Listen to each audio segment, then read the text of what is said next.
The story begins with a story about one of the 3 best educational institutions for training hunters, Valhalla. Every year, countless hunters are eager to enter this prestigious place. However, many people fail. The admission rate here is 500 to 1. Therefore, less than 150 people can graduate from the academy called Valhalla. The entrance exams begin immediately after the briefing. At the first stage of the test, the applicants compete against each other. A senior instructor observes the tests. A senior instructor at the Valhalla Academy named Lee Sang-chol was watching the current tests. He noticed that this time there were quite a few applicants. A young man named Yu Min-jun, the heir to the Yoshin family, approached the instructor. He asked the boy if he was here to see his niece and noted that this year's admission process would be very interesting. Min-jun confirmed this, saying that his family, the Yoshin family, expects a lot from their heiress, So-yeon.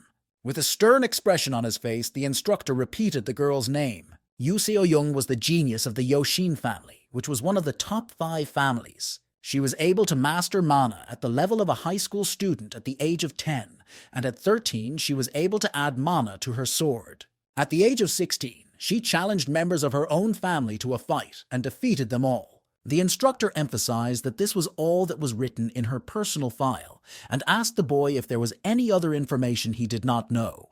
Mi-jun replied that there are rumors that Seo-young can communicate with their family's guardian constellation. Lee Sang-chol was shocked by these words, so he asked if it was true.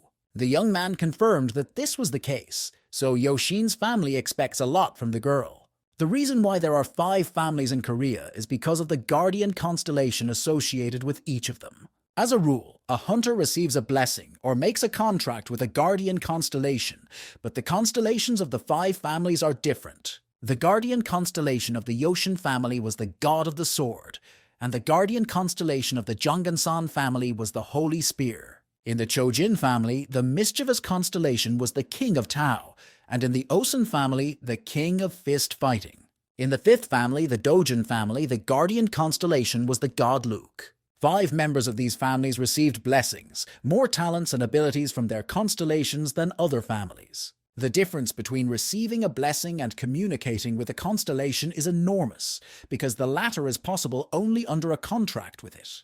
The instructor remarked that if this was true, the girl was undoubtedly a genius, to which Yu Mi-jun agreed.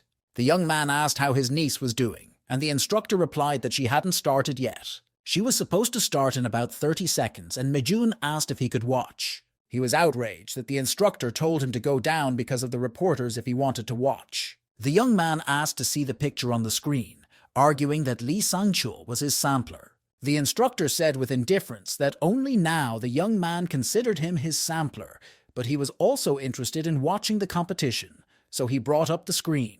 The screen showed the beginning of So-young's competition, with a young man as her opponent. 17-year-old So-yeon was preparing to pull her sword out of its sheath. Her opponent was her peer Kim Joo-hyuk, who, unlike the girl, did not have a weapon. The instructor emphasized that both opponents were calm, and Mi-jun replied that he was so calm because he had already given up, because his opponent was So-young. The girl's abilities were widely known, and everyone hoped she would win.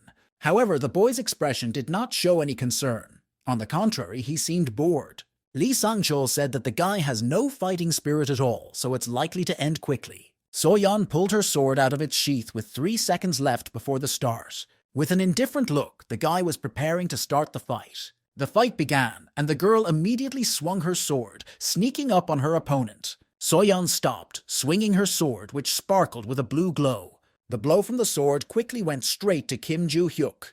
The instructor praised the girl's impeccable sword skills and exceptional mana control at such a young age. The blow from the sword was already right in front of the guy, and for a moment it caused some surprise on his face. But a second later, his face broke into a smile. The expression on the senior instructor's face was momentarily gloomy with surprise. Mi-jun opened his mouth in despair, so surprised was he by the events that followed. Everyone in the room was completely shocked. They could not believe their eyes. The reason for the surprise of all those present was the defeat of So-yeon. The girl was lying right in front of her opponent. Kim Joo-hyuk was disappointed that in the future, 300 years from now, everyone is so weak. The events are transferred 300 years into the past, to the Tower of Destruction. The 2 wounded heroes were fighting each other, and their battle was coming to an end. The boss of the Tower of Destruction, The god of destruction Barsh said to his opponent that it was a great fight. The martial arts god Kim Hyun-oh clearly did not share his enthusiasm.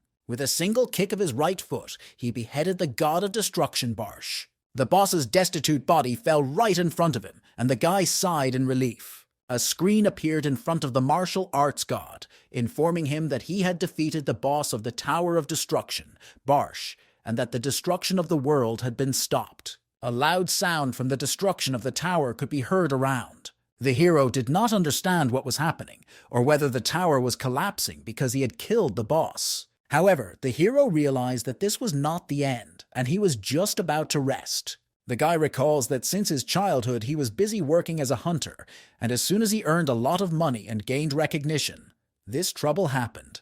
He doubted whether he should have brought his students here. The boss's power was too high, so even if they came, this place would be their grave. Unexpectedly, due to the destruction of the tower, a huge stone fell on the martial arts god, and it killed him.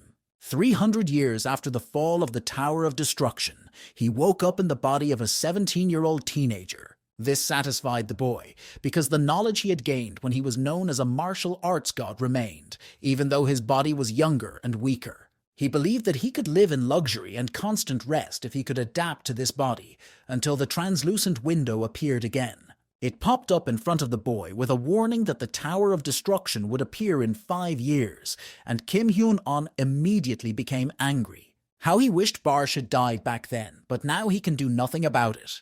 The young man was determined to destroy the tower once and for all. He dreamed that after that he would be able to live in luxury. But another message appeared on the screen, telling him to return his weapons and memories on the 3rd floor of the 5th room to the right of Valhalla. He understood what was meant by the weapon, but he had no idea about the memories, so he first decided to find a place called Valhalla. It was a sunny day, and the 4th day of the competition had just begun in Valhalla. It was announced that people who wanted to participate in the competition should come to the site. Kim Joo-hyuk was wondering whether he should go to the competition. The events returned to the day after Soyeon's victory, when the 2nd round of fighting began. The audience was noisy. There were more people today than ever before. The instructor suggested that the reason for this was that the children of all 5 families were here. But most likely another reason was this newcomer, Kim Joo-hyuk. With 30 seconds left before the start of the match between the boys, Kim Joo-hyuk's opponent was the eldest son of the Osun family, Oh Sen-hyuk. Oh Sen-hyuk recalled that his opponent was the young man who had defeated Yoo Seo-young on the first day.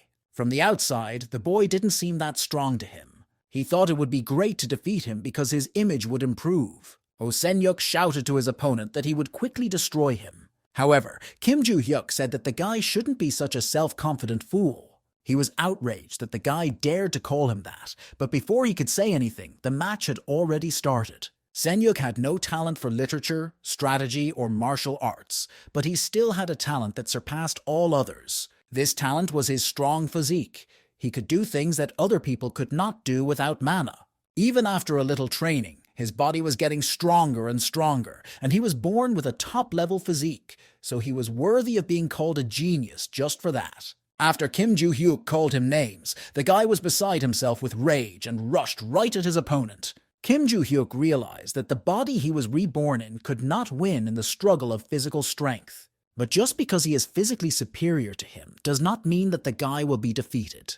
The guy realized that his physique supported martial arts. With a light swing of his leg, he managed to knock his opponent down. Oh Sen-hyuk was shocked by what was happening, how he could have lost his balance so easily. Throughout the fight, Kim Joo-hyuk watched his opponent. With uncontrollable rage, the guy rushed straight at his opponent. With one incredible blow, he knocked Sen-hyuk to the ground. The figure of an exhausted boy lay right in front of Kim Joo-hyuk's feet. The guy summarized that if martial arts ability and observation in combat are in harmony, then the victory is definitely his. He thought that even though his body was weaker than before he was reborn, he shouldn't have any problems hunting monsters. After his brilliant triumph, the guy left the battlefield. The expert was disappointed that Oh Sen-hyuk was indeed defeated, and the man next to her added that he did not expect him to attack so easily. Behind them stood the head of the Osun family, Oh Chulshin, the king of fist fighting, looking thoughtful, and he was surprised that the two called it just an attack. He knew that no matter that his son had never been interested in martial arts and was only improving his physique, he could easily avoid the fist of any of his peers. But this time, it was a fist bump that could not be dodged. His son lost his temper and simply attacked Kim Joo-hyuk. He used the magic that he rarely used before and sharply attacked the enemy to try to quickly end everything. However, Kim Joo-hyuk tilted his head slightly to avoid the blow. Since Oh Seong-hyuk thought that Kim Jo-hyuk was definitely defeated with one punch, he completely shifted his center of gravity. Therefore, with a quick kick, his opponent was able to knock Oh Seong-hyuk down. The head came to the conclusion that the young man was moving faster than his son's maximum speed, and Kim Joo-hyuk already had a plan for the second round. He recognized that this kid had a really great talent. He thought with regret that there were many other people who also knew the value of this newcomer, but they were all brainless. The head of the Oh Chulshin decided that he would make sure he was accepted into their family at any cost. Kim Joo-hyuk's next rival was Choi Arin, whose name could be guessed from the shouts of her fans, who sweetly called her Nuna. He was annoyed that men who had already been in the army called a 17-year-old girl a Nuna. The final match between Kim Joo-hyun and Choi Arin has begun. Choi Arin was a slender, blue-eyed beauty, the second daughter of the Chojin family. When the match started, the girl was in no hurry to move. The guy was surprised that the girl was waiting for him to attack first. He acknowledged that she is already better than her previous rivals because she tries to assess the situation first. With a cheeky smile on his face, the young man went straight to her. Choi Arin was ready to pull her sword out of its sheath. As he slowly pulled out his sword, it began to sparkle with lightning. The audience was shocked that the girl had mastered the Chojin family's ability to change the elements at the age of 17. She was ready to strike her opponent with her sword.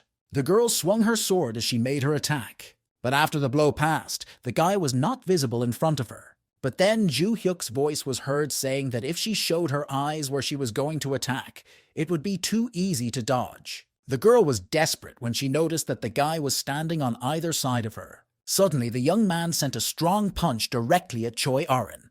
However, the girl was able to defend herself with her sword by leaning back a little. Now he understood the reason why he did not feel the hit. She realized with horror how difficult it was to defend herself against this blow. But before she could realize it, Kim Joo-hyuk approached her sword and put his fist right in front of it. With a smile on his face, he told the girl to try to dodge the next blow and sent his fist as hard as he could at Arin's sword.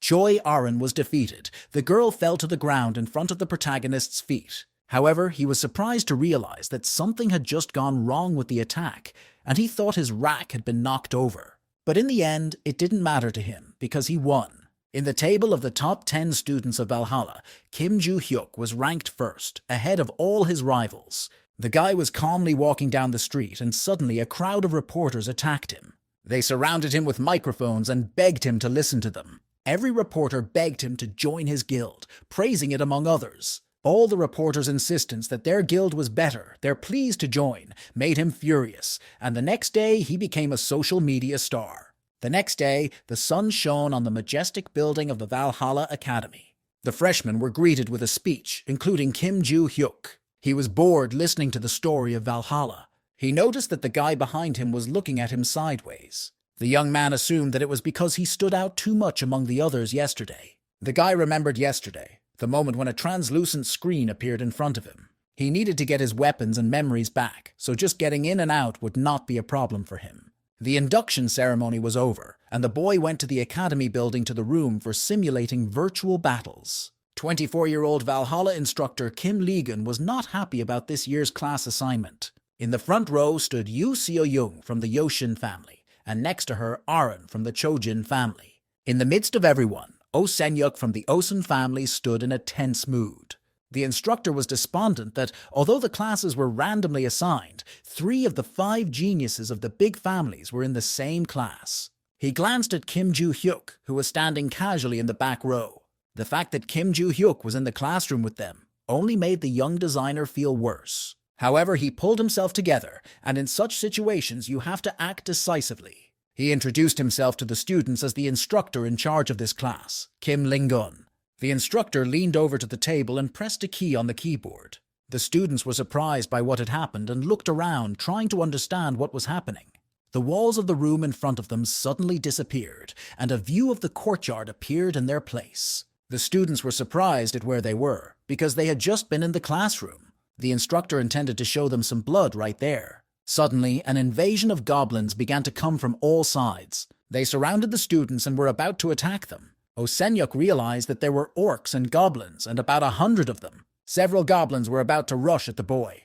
But at a fateful second, a barrier appeared in front of the students. Ugly goblins started jumping on the barrier and hitting it. The instructor was happy that the barrier worked in time. He asked Kim Joo-hyuk to come to him. The boy approached the stand where the instructor Kim Lagoon was standing. With a certain mockery in his tone, the instructor asked if the boy could deal with these monsters alone. The young man asked if he meant the monsters running around here. The instructor said yes. He wanted to shake the boy's ego, because he thought that students had only seen monsters in books, so Kim Joo-hyuk would obviously be scared. With a pleased face, he waited for the boy to say no. He was going to start the lesson as soon as his ego calmed down a bit. But suddenly his expression changed to rage, because he saw laughter on the boy's face. The instructor asked the boy if he was laughing because he would still be able to take care of the monsters alone, and the boy confirmed his guess. He told him to try, thinking that he was still bluffing. The young man asked if there was a reward for this, because from what he knew, there was no mention that students would do this on the first day. With a disappointed face, the instructor asked if he wanted a reward. Kim Joo-hyuk asked what reward awaited him if he defeated all the monsters. The instructor promised that he would do anything the boy wanted from what was within his authority. The young man agreed to his offer, although it was not enough. The instructor pointed out that the monsters in this system attack in the same way as they would in the real world, and the guy simply said to give him the sword. He justified this by saying that he would not be able to fight them with his bare hands. The instructor pulled out his sword and told me to use it. The boy took the sword and went through the barrier to the goblins and orcs. For a moment, all the students looked surprised and worried. Kim Joo-hyuk killed monsters one by one with fervor in his eyes. His expression showed a hint of madness. He continued to destroy the goblins as easily as if it were a routine matter for him. It had been 300 years since he had held a weapon, but he admitted that he was quite good at it. In the boy's past life, the world couldn't fulfill its role because of monsters, so he had to fight with everything at hand. But the sword was still a familiar enough weapon for him. He felt something coming at him from behind, so he looked away. A huge goblin with a crowbar was flying straight at Kim Joo-hyuk. The guy, without a drop of concern on his face, dodged his attack. He succeeded because the monsters moved as if in a pattern. He assumed that it was an NPC monster that was very well designed. Everyone watched in amazement at the spectacle that stretched beyond the barrier. The instructor didn't understand how this was possible, because the sword he gave Kim Joo-hyuk was the most ordinary one. He was surprised that the sword cut through something so easily, because it had no magical powers. It seemed to him that the sword was swallowing up monsters, so skillfully did Kim Joo-hyuk wield it. Two geniuses from the 5 main families of Korea were extremely surprised by this madness. Only Choi Arin watched the battle in complete delight. The boy's wish was to get into the Constellation Room. All the monsters lay dead behind the satisfied figure of Kim Joo-hyuk. The guy's whole appearance reminded the instructor of his promise to do anything. Evening twilight illuminated the majestic building of the Valhalla Academy. The instructor said that the classes were over for the day, and the students could go to their dormitories to rest.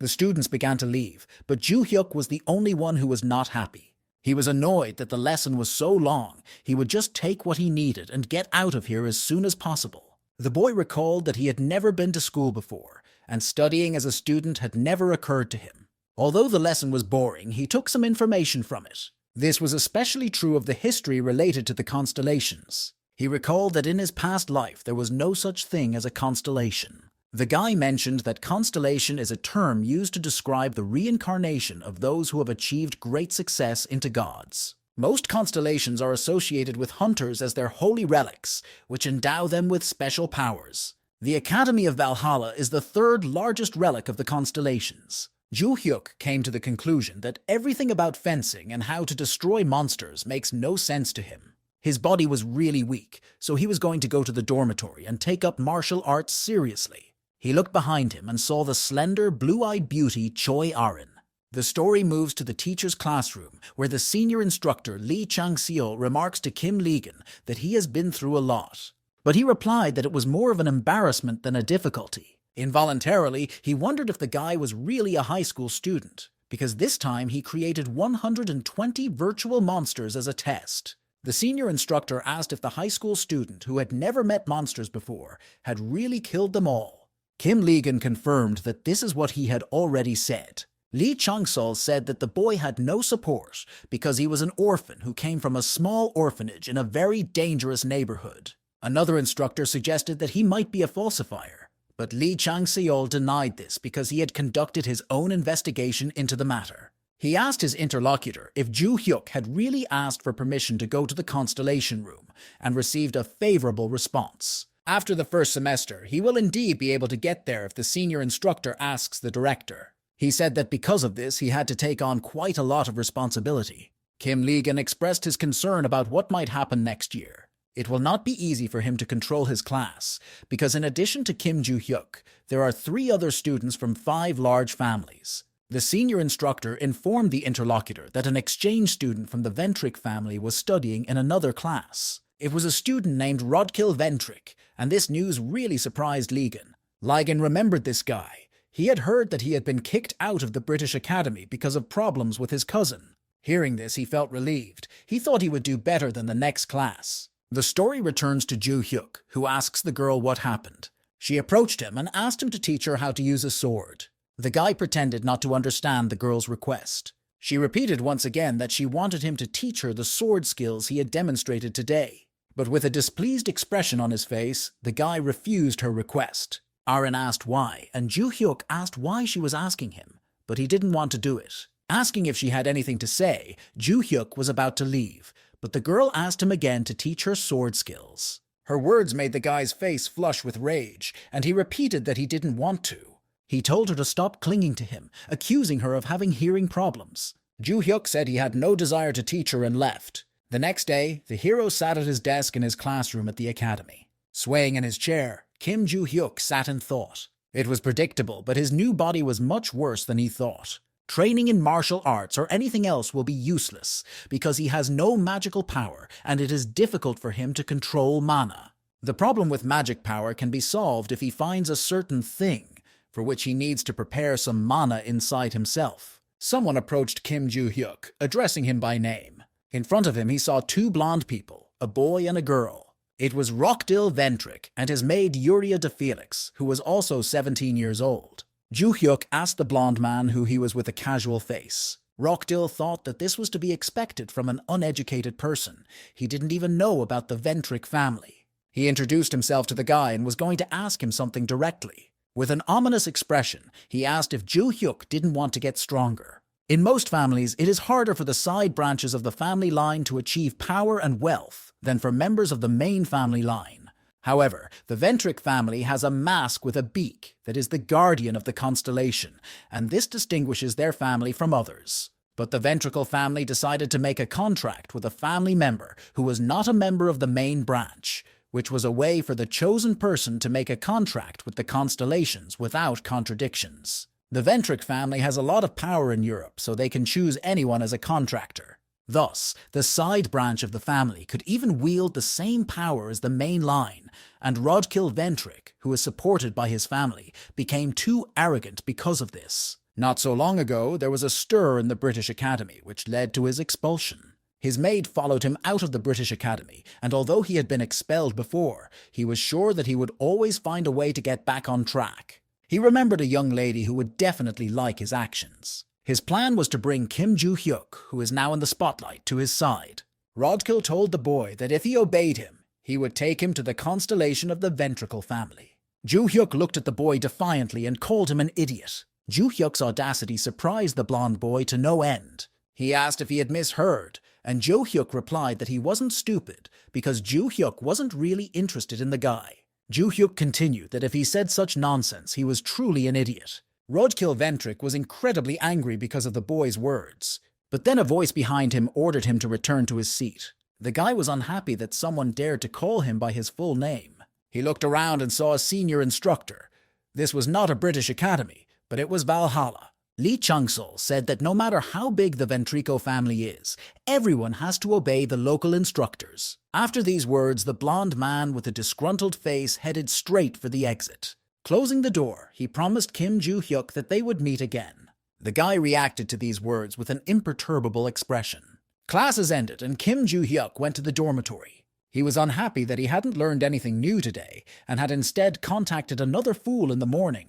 He now knew that the guild guides were a bunch of outsiders using students and instructors to keep tabs on him. The guy turned around, noticing someone behind him. It was the same as yesterday. It was Choi Arin, who again asked me to teach her how to use a sword. How tired he was of her annoyance. Was his rejection not enough for her?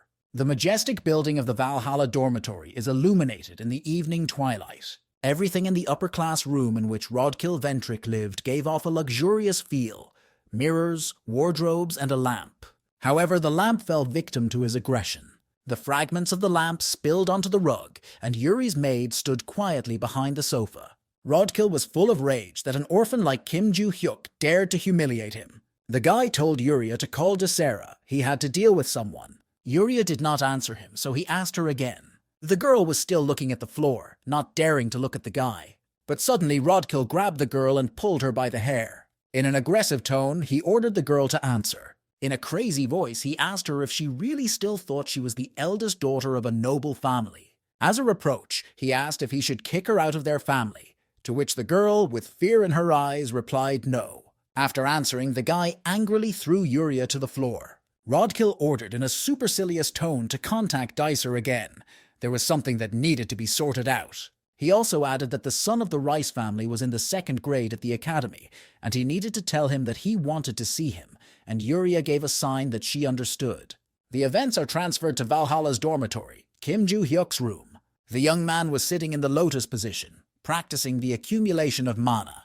The guy was completely focused on this process. As Joo-hyuk finished his practice, he exhaled slowly. He could not use mana, his body was too clumsy. With some tension, the guy recalled the events that happened on the way from the academy. As Joo-hyuk walked home calmly, Choi Arin pursued him again. The girl was too persistent and he was annoyed by it. Turning in her direction, he expressed his incomprehension. They were already near the dormitory, so how much longer was she going to follow him? But she repeated her request like a parrot to teach her the art of swordplay. It bothered him, so he thought about how to get rid of it. After thinking about it, the guy told Arin the amount of 10 million won. He said that this was the cost of one lesson, thinking that the girl would definitely not be able to afford it.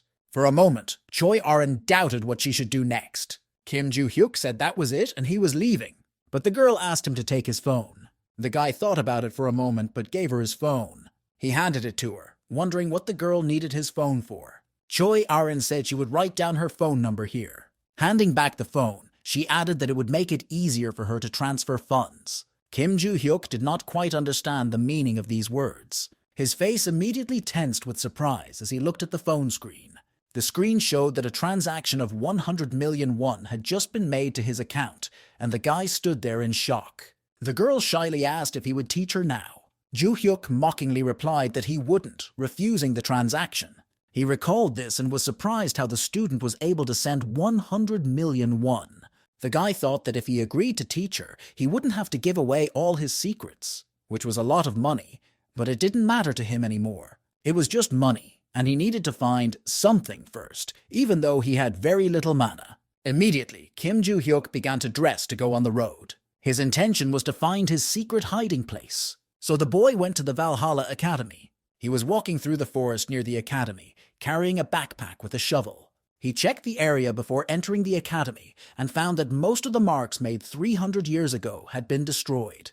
According to his observations, there should be at least 4 marks, but it was very likely that there were only 3 of them left, and most likely he will have to look for them in the Valhalla Mountains. All he has to do is find them. The boy took a calm pose and began to synthesize mana around him. He still has the ability to sense with the small amount of magic he has because his marks react to mana.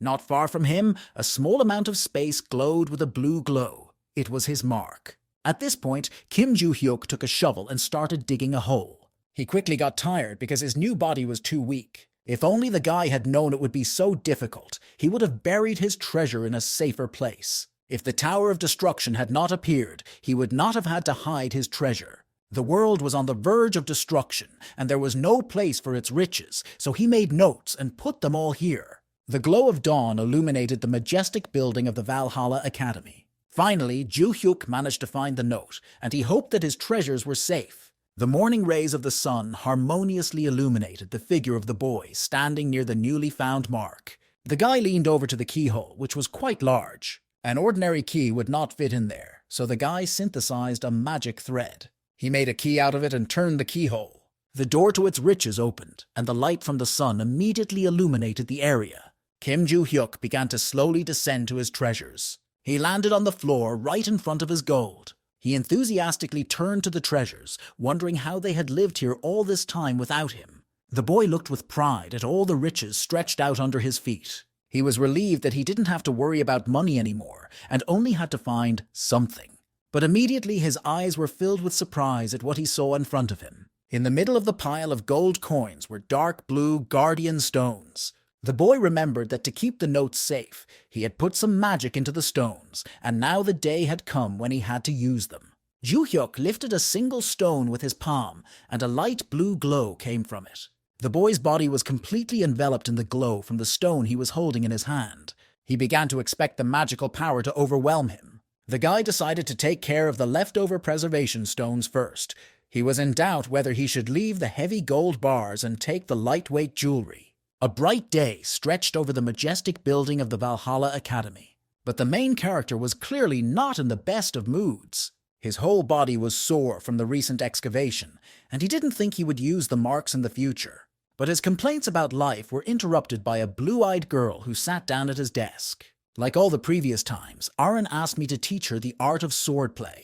Ju-hyuk was surprised that the girl hadn't calmed down yet. From the information he was able to get, he knew that among the top 5 families, the Chojin family, which includes Choi Arin, practices fencing.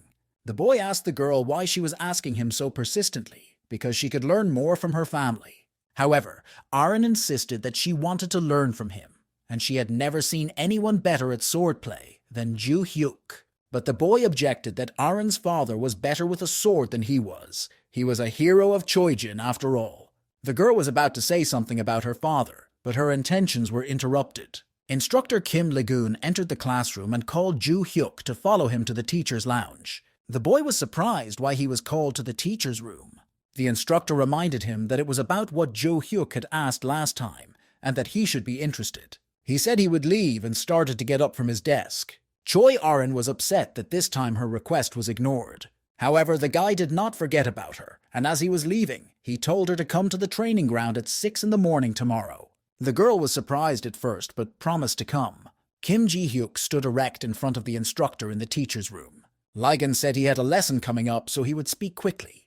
First of all, he said that access to the Constellation Room, as requested by the boy, was approved. He added that the guy would just have to go down to the ground floor. But he was also not allowed to go to any other floor than this one. Ju-hyuk understood and asked when he could get there. The instructor said that if he didn't have anything to do today, he could do it tonight, and he agreed. Ligon was surprised that the boy did not make a fuss because he was not allowed to go to the second floor. The instructor and Kim Ju-hyuk agreed that they would leave tonight. After that, the boy turned around and left the teacher's room. Soon it was evening and Kim Ju-hyuk was heading to the academy building. Together with the instructor, they arrived at the appointed place. This place was the treasure of the Valhalla Academy, the Constellation Room. Kim Ju-hyuk looked around, scanning the area. He saw guards in black suits all along the building's square. There were quite a few guards here, and the instructor explained that the Constellation Room was extremely important, making Valhalla one of the 3 great academies. However, he noticed that the interior walls also had their own peculiarity. All sorts of magic completely surrounded the walls, the only exception being the entrance. Ji-hyuk asked the instructor if he could ask him a question. The guy asked if he got to the second floor, would it be considered a crime? The instructor replied that he would not necessarily become a criminal, but he would be expelled from the academy. He also warned that the boy would likely go crazy before expulsion. He explained that the magic on the second floor was unstable, and if the boy touched it, his mind would collapse and he would go crazy. But this information had no effect on Kim Ji-hyuk. The instructor was embarrassed that the guy asked him this right before entering, whether he really wanted to get there. But he doubted that the candidate for the first place would have done such a thing, and Ligon was sure that the boy knew it was better to stay in the academy. He warned the guy that he had half an hour, during which time he had to get out. Kim Joo-hyuk assured him that he would return soon. When he entered the building, the translucent screen appeared in front of him again. He was thinking that he didn't care if he was expelled from the academy. He needed to get to the 3rd floor first. As he walked up the stairs, he wondered why there were so many stairs in this building and he could not see an end to them. As he walked on, he was surprised by the place he found himself in. The guy suggested that it could have been a prison. Joo-hyuk was sure that the Constellation Room was on the 2nd floor, but now he doubted whether it was there. Kim Joo-hyuk doubted whether he should have gone further. But then, a translucent screen appeared in front of him again, with an inscription that all the conditions were met, and he would now be moved to the room. A moment later, Kim Joo-hyuk's transfer to the room began. Suddenly, the guy opened his eyes and saw a familiar figure in front of him. It was the God of Destruction Barsh, the boss of the Tower of Destruction himself. Kim Joo-hyuk was clearly surprised by this turn of events. God Barsh has said that 300 years have passed. Is this really a reunion? But immediately after these words, he was punched in the face. Kim Joo-hyuk angrily attacked his former acquaintance. His face, red with anger, showed that he was very happy to see the boss of the Tower of Destruction again.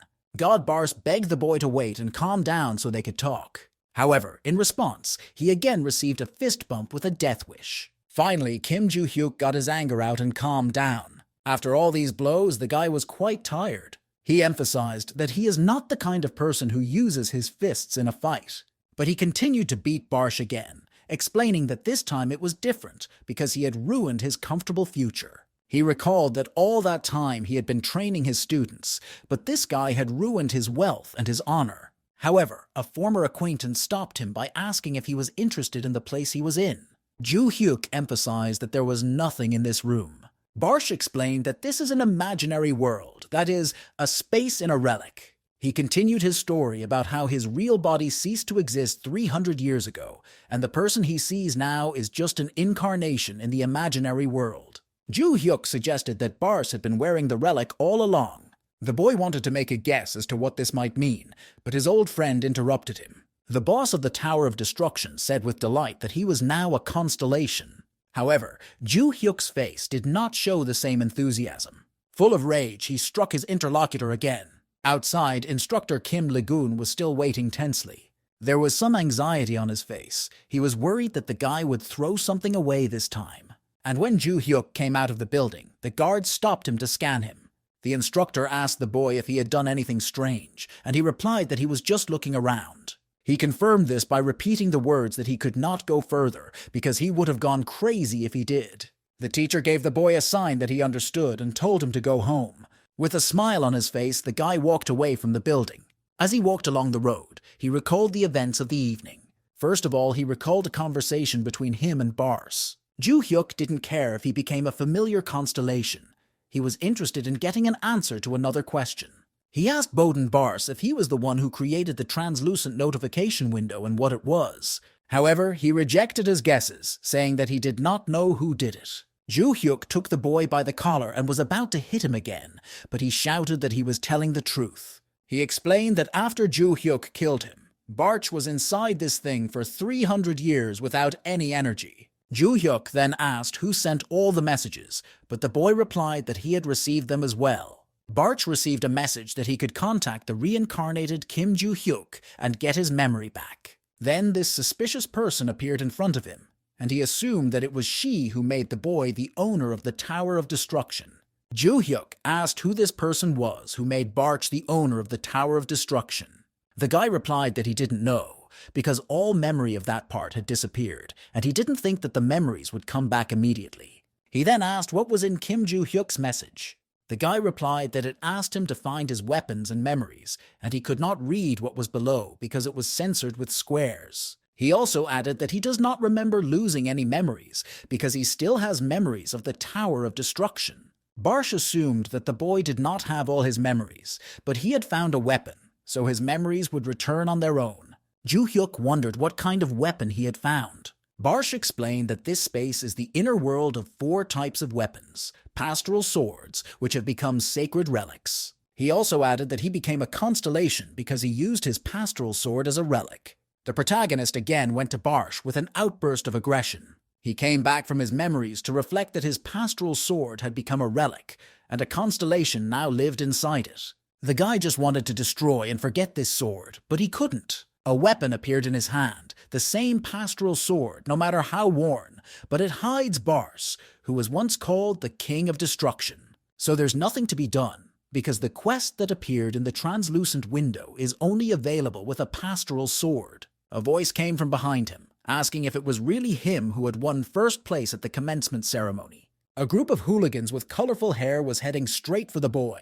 A blonde guy named Lyric Sunrise said that they, his senpai, were on a trip, so could the guy introduce himself. To which the guy replied, "How could such a bully be called a senpai?" It was not enough for the blonde man to just walk up and say hello to the senpai if he was ranked first in his first year. A man came forward with a long wooden weapon in his hands and said that he would be the first to beat the guy, to which the gang leader replied to be gentle with him.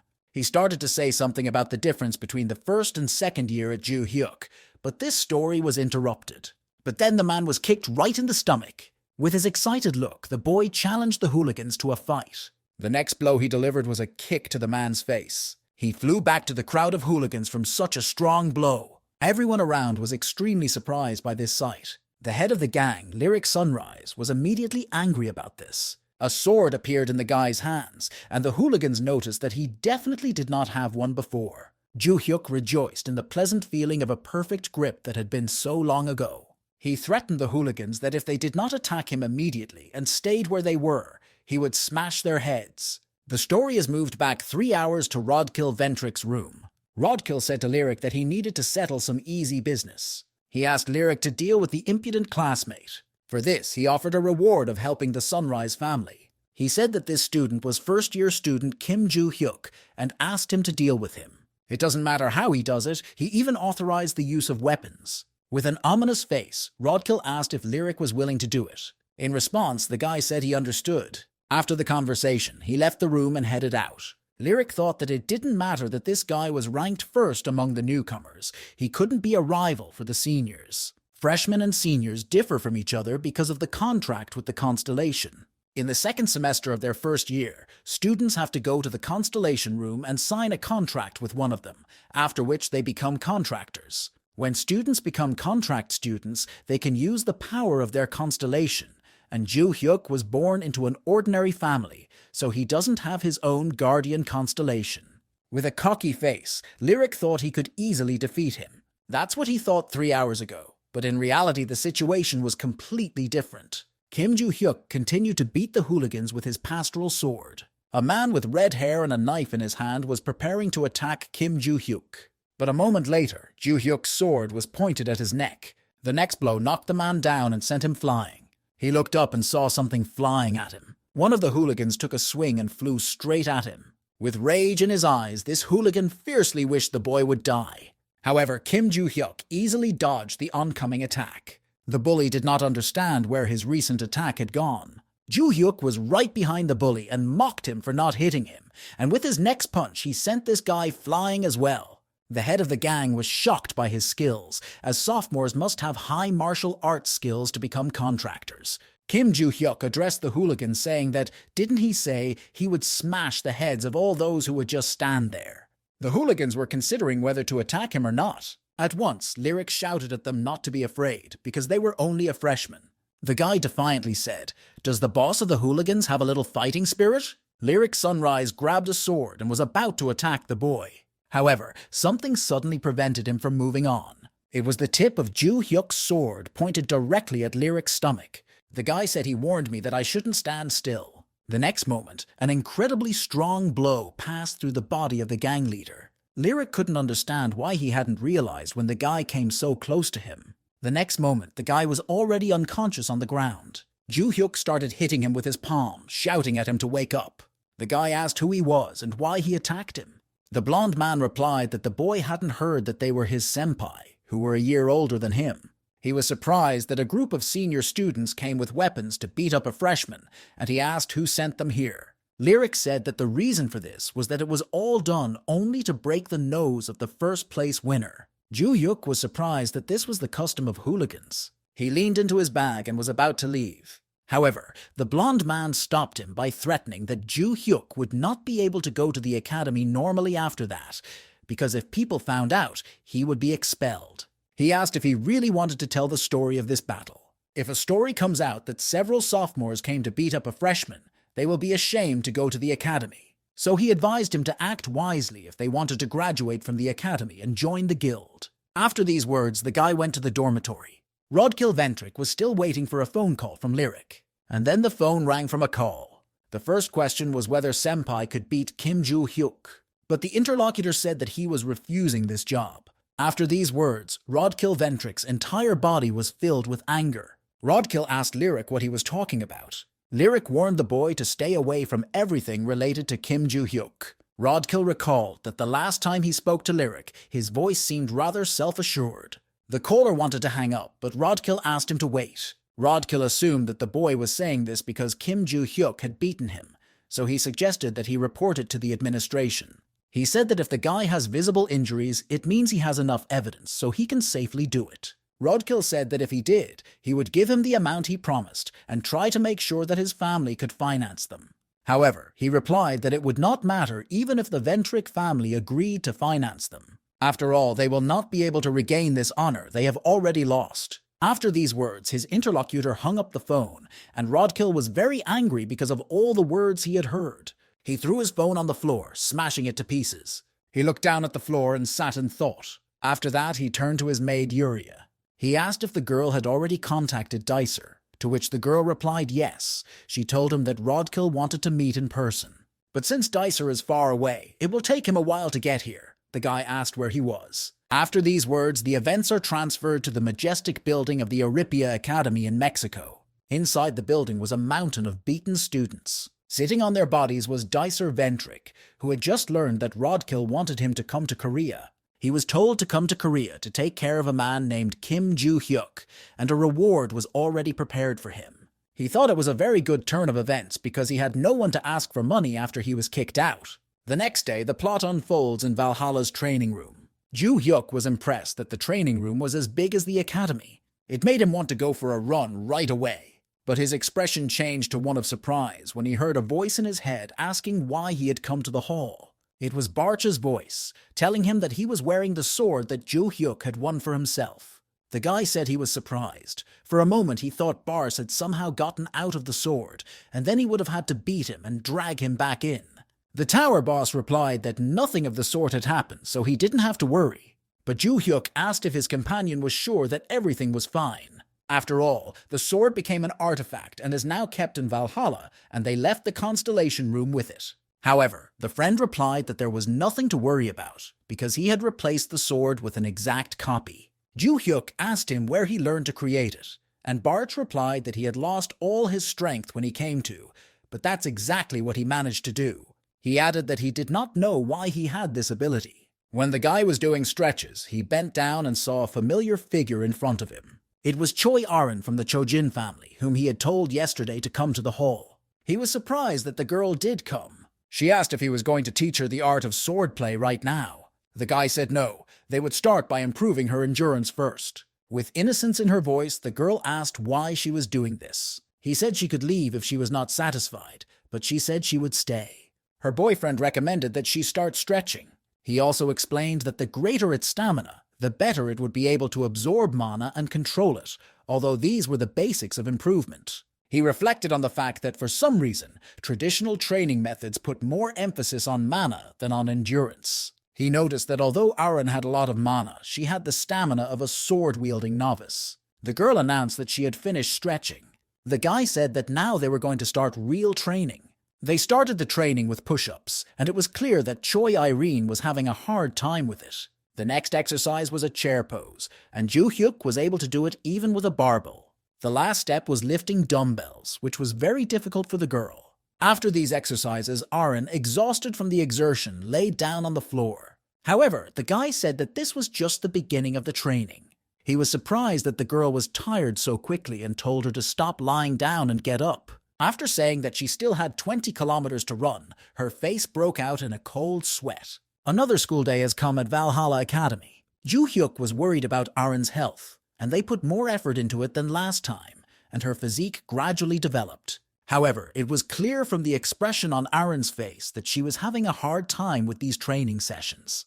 The lesson began, and teacher Lilia, the teacher of the subject on spatial monsters, announced that today they would have an easy written test. She recalled that she had briefly explained this on the first day and recommended that the students study spatial monsters on their own. So she announced that today she would check how well they knew how to fight each individual monster. At that moment, each student began to write his or her own test. Someone sat there thinking for a long time about the right answer. Some people took the test even though they were feeling unwell. But some students didn't even care how they would write it. The time was up, so the instructor Lilia said to pass the tests from the end to the beginning. She added that the test result will not be added to their overall score, but the test will be used to assess their abilities in the next class. When all the tests were collected, the teacher announced that the next class they would begin an official lesson in the virtual combat simulation room. Lilia said goodbye to the students and left the office. Barsh was again bothering the boy, asking if he had written all the answers to the test correctly. The guy asked if he was reading his mind, and the other man replied yes because he had nothing better to do.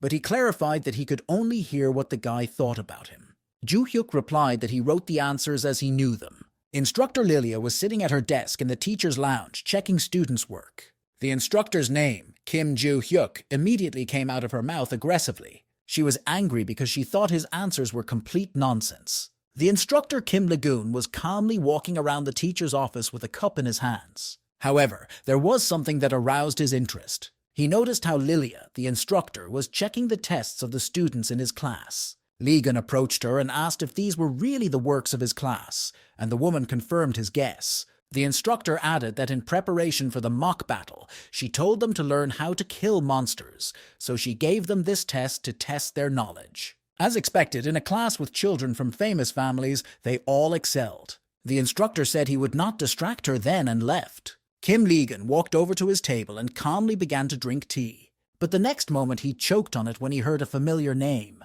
The instructor was unhappy with how Kim Joo-hyuk dared to call these correct answers. The man asked Lilia if Kim Joo-hyuk had done poorly on the tests, to which she replied that it was not just bad, he was making fun of the whole class at that moment with his answers. She wasn't going to let it go, and at the next lesson, Lilia would show him his work. He instructs the boy that monsters cannot be dealt with so easily. A week later, the students gathered in a virtual battle simulation room. The teacher announced that she had checked and brought back the tests that the students had taken in the last class, and that most of them had done very well. With a look of disapproval, she beckoned Kim Joo-hyuk to come over to her. With a casual look, the guy walked to the podium. The teacher handed him a piece of paper and told him to take it. The instructor announced that the student Kim Ji-hyuk was getting 0 points. She asked him if he was sure he had written the test correctly. The guy replied that he had indeed spelled it correctly. She asked the first question about how best to deal with the stone goblins. Lilia asked the student what he wrote as an answer to this question. His response was to stab his goblin with his sword right in the stomach. The instructor asked the second question, which was that the student had discovered that 8 stone goblins were approaching him, and he should think about what to do in this situation. Joo-hyuk's answer was that starting with those who attack you, you should stab each one in turn and send them to hell. She justified that hitting the goblin would be futile because its defense is B+, which means that a normal sword aura would not harm it at all. She asked if the boy would really use a sword against such monsters. The guy replied that it would all be over with just 1 punch. The instructor was furious that the guy was still talking this nonsense with confidence. Lilia turned to him and said that she understood everything. As long as the student is confident in their answers, she will give them the opportunity to prove them correct. Just like the previous time, the walls of the room began to disappear after pressing the key. The bloodthirsty goblins began to approach the stand. The teacher said to the boy that if he killed the goblins exactly as it was written in his test, she would recalculate his score. With a satisfied look, he said he understood. He returned his test back to the instructor Lilia. He went to the weapons rack and picked up a steel sword. Everyone present watched as the boy went straight to the goblin. He stopped and stood right in front of the stone goblin. The instructor recalled that she had heard that the boy had killed all 120 goblins he had summoned, and she was sure he had talent. But she also believed that the stone goblin would not be able to handle any sword. A moment later, the stone goblin rushed straight to the boy. Kim Joo-hyuk swung his steel sword right at him. The wariness on the instructor's face was replaced by surprise. The boy's sword was sticking straight out of the stone goblin's belly. After that, his disgusting body began to disintegrate. All the students were shocked that the goblin disappeared after the sword stroke. All that was left of him was a sword lying on the ground. But the greatest surprise was seen on the face of the instructor Lilia. The guy really proved the truth of his answer. Soyeon wondered how the boy was able to kill the stone monster with one sword without magic. The wariness was evident in the eyes of all the students. The teacher asked how the boy managed to do it. He mocked her, saying that she hadn't seen him just plunge the sword into his stomach. She meant that if he wanted to kill the goblin with a sword, he would at least need to be an A-class contractor, but he was able to defeat it with a sword. The boy told the teacher that he had now proved his answer to be true, but she said that it was only one question, so she needed to confirm the truth of the other one. The ground under Ju-hyuk's feet shook, and he was unhappy that he would have to kill stone monsters again. The terrain under his feet began to change rapidly. A dark stone tunnel appeared in front of his figure. He asked his instructor Lilia what it was that appeared in front of him. She told him to pay attention and look straight ahead. One by one, stone goblins began to emerge from the tunnel. It's quite difficult to deal with goblins because they can't control their anger. If you fail to deal with them, the goblin in front will use the howl skill, and all the other goblins will also leave. Usually, people fought them with magic and killed them all at once, or just ran away instead of meeting them face to face. So even if a guy is good with a sword, it will be difficult. From what the instructor heard, his sword skills were quite slow. With a fervent expression on his face, the boy rushed right at the goblin. At that moment, he stabbed him in the head with a steel sword. The goblin standing behind him was alerted by this blow, and following his comrade, he was severely wounded with a sword. The battle between Kim Ju-hyuk and the goblins was over. The surprise on the instructor's face had nowhere to go. He asked her if he had also answered this question correctly. In the evening, the protagonist went to the academy's training room. Choi Aaron went to the gym with him to train. But before they could start training, the girl collapsed on the floor from fatigue. It was clear that all this training was not easy for her. The guy was surprised that the girl was not so tough. He asked her why it was so difficult for her to do exercises of this level, since she should have been training in her clan. The girl replied that she usually doesn't strain so much. Then the guy asked her how she trains if she has to face monsters. She replied that she could simply use her magical power by borrowing it from the constellation. This answer was to be expected from the girl. Ju-hyuk has already realized that in their training there, they focus on their magical powers because they depend on the constellations. So even if they don't improve their physical abilities, that's okay as long as they train well enough to borrow power from the constellation. He realized that the risk remained, because what if they found themselves in the center of a maze or dungeon with a magic-limiting spell? Or what happens if their mana runs out because the battle is too long, or the constellation does not lend them its power? Ju-hyuk turned to the girl who was still sitting on the floor. I asked her if she thought these endurance exercises were really helping her. The girl replied that of course they did and started to get up from the floor. She also added that he said he would teach her the art of swordplay if she did. But the guy laughed at her answer because she was only doing it because he told her to. Choi Aaron was very surprised by this answer.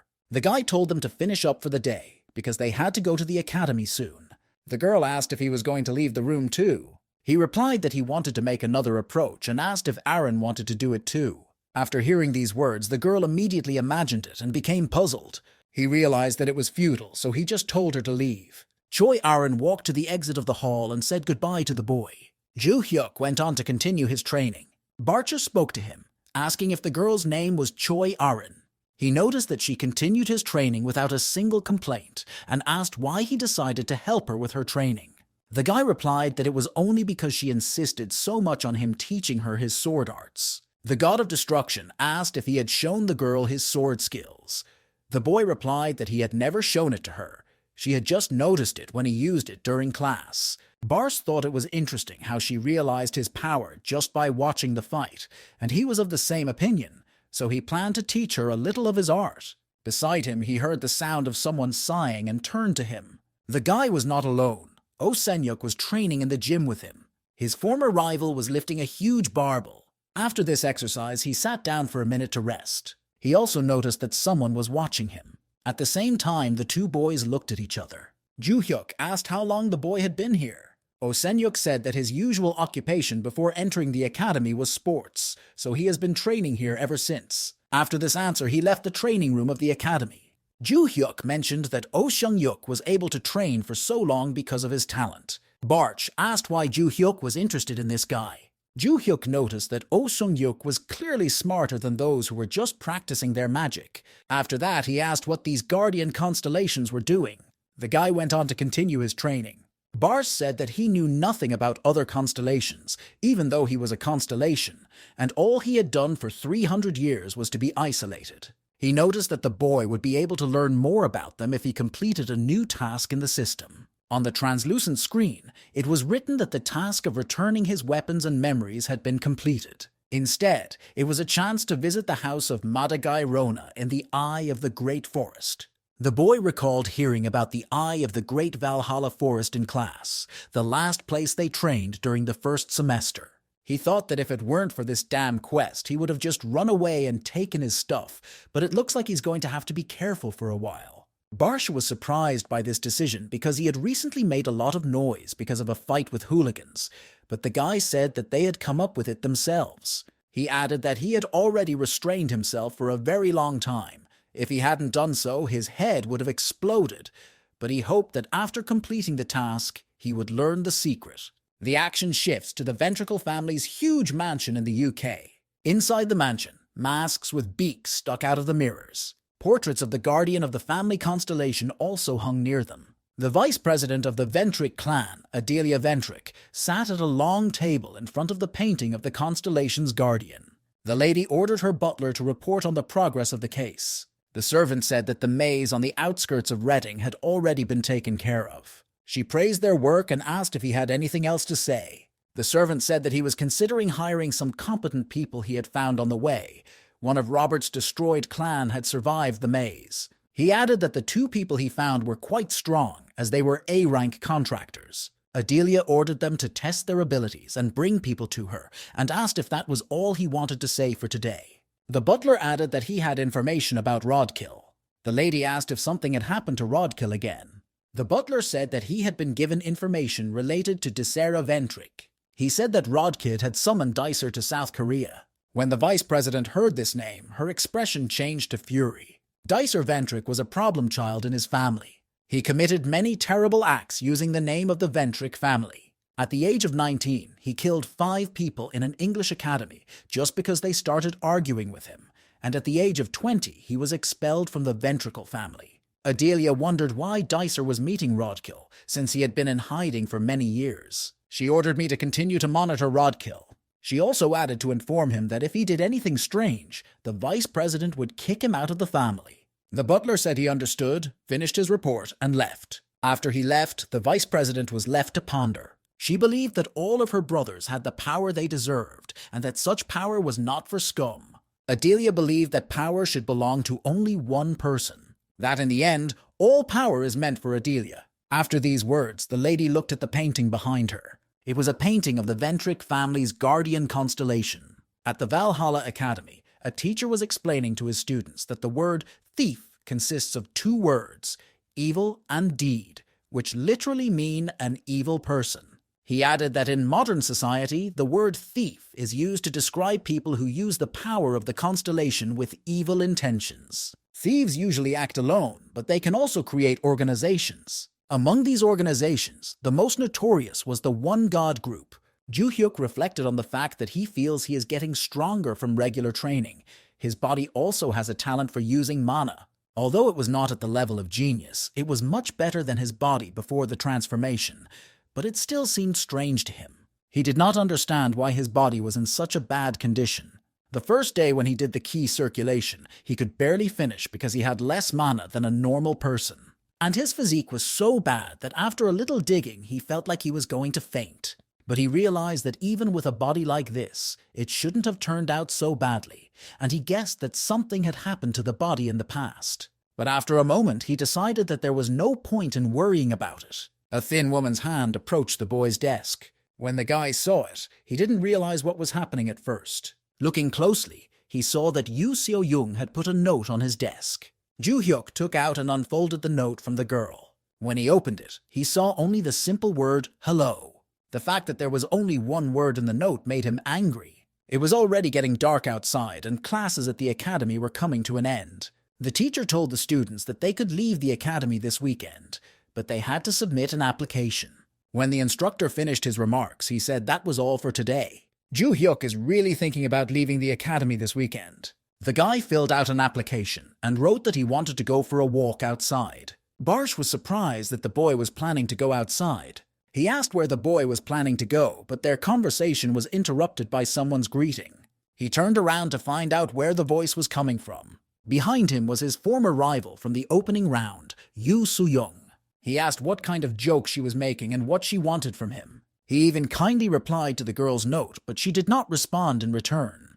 The boyfriend told her to hurry up because he had to hand in his application. The girl stood there, unable to connect two words. All of her attempts to say something made Ju-hyuk very angry. He shouted at her to hurry up and just say what she needed, calling her crazy. So-yeon was immediately annoyed that the guy called her crazy. The girl asked why she was abnormal, and the guy replied that it was not normal to make someone angry just like that. Ju-hyuk asked her again what she wanted to say, and she immediately thought about it. She recalled a previous fight against stone goblins with only a sword. She was very impressed by the fact that the boy was able to defeat the stone goblin with just a sword, without any magic. It was very different from what was written in the books. So-yeon was just about to ask him how he was able to kill the stone goblin.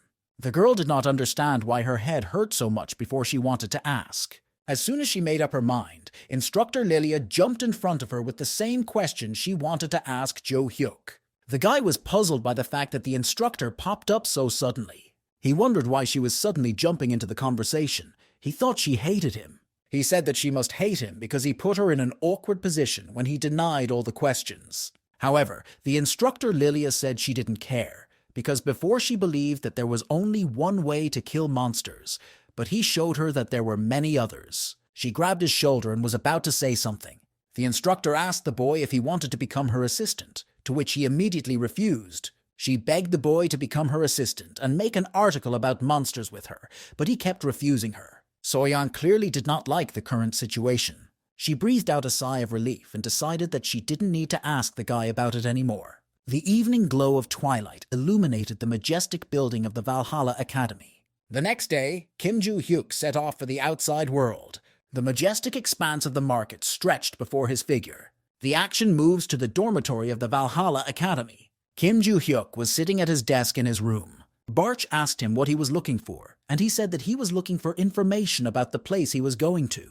He needed to find one interesting place, namely a trading forum where he could sell his treasures from the vault. After flipping through some time, he managed to find what he needed. He came across an article telling him how to get into the market. After paying a fee, it is allowed to freely trade anything here, and this market is also considered black because of criminals who also have access to trade.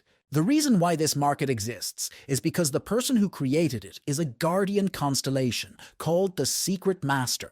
It is because the constellation created and actively supports it that many high-ranking people use it openly, and the government does not fight it. He decided that he had to take advantage of the market for a while. In the article, it was written that to get to the market, you need to reserve a place where the location of the market within 50 kilometers is indicated, and you need to go there. The guy asked if there was a link to the reservation in the comments. A message from Choi Arin popped up on his phone screen. She sent him a lot of emojis with a sad rabbit. The girl said that she would not be able to come to tomorrow's training. They had to leave. The guy replied that he understood. The training would not take place tomorrow anyway, and he also needed to go to a certain place. At first, Arin did not realize that it was a boyfriend who had written to her. He replied that he just wished her a safe trip. The influx of emojis from Choi Arin confused the guy. He didn't understand why she kept sending them. He gave up on it and went on to look for a link where he could reserve a seat and find out the location of the market.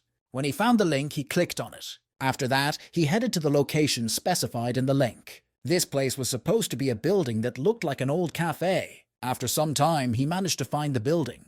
Ju-hyuk opened the door to the cafe and continued on. He just had to enter the cafe and head to the right corner. Looking around, he saw a metal door in the right corner. He went to the door and opened it, stepping outside. He looked ahead and saw the vastness of the market. It was evening and black smoke could be seen behind the buildings. All these landscapes seemed very strange to the boy. He was sure that he had come here for the first time, but these places seemed very familiar to him. The purple sky and cloudy moon seemed to him very similar to the night sky he had seen 300 years ago. A man approached the boy and asked if he was the first one here. The man in front of him was wearing a black leather suit.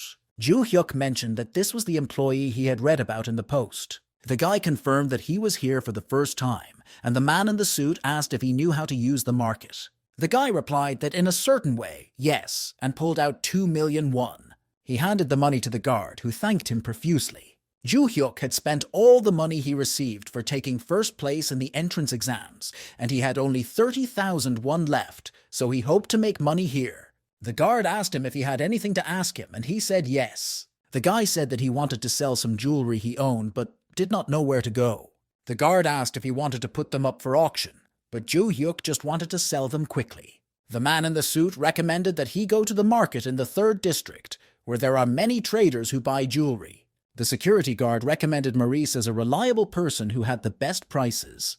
To get to the 3rd district, the guard told him to go straight ahead, and when he saw a fork in the road, turn right. The guy wanted to leave, but the guard had something else to tell him. He handed him a mask and strongly recommended that he use it. The guard explained that due to the nature of the goods sold at the market, almost everyone wears masks. Ju-hyuk agreed and put a mask on his face. The guy thanked the guard and was about to move on. The man in the suit wished him a good time. Kim Ju-hyuk made it to the 3rd neighborhood in the market. The masked man examined the diamond in his hand in detail. The guy came up to him and asked if he was Morris's husband.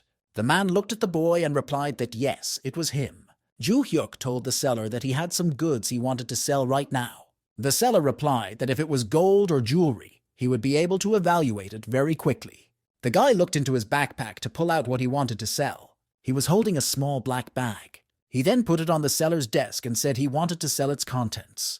The man opened the bag and realized that it contained rings. He took one in his hands and began to examine it in detail. A moment later, a look of great surprise appeared on his face.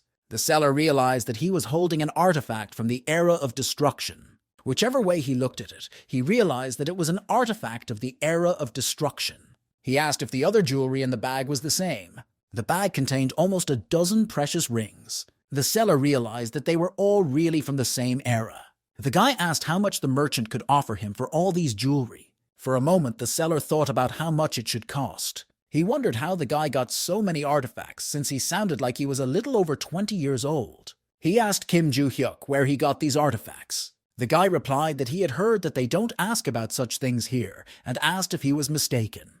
The seller admitted that the guy was right and it was his mistake. Mr. Morris got excited. He was so fascinated by the artifacts that he asked something he shouldn't have asked, and he almost tarnished his reputation as a dealer. After a moment, he replied that he didn't even know how much he could offer for it. He added that he could not evaluate them, because he did not have enough money to buy the artifacts of the Era of Destruction.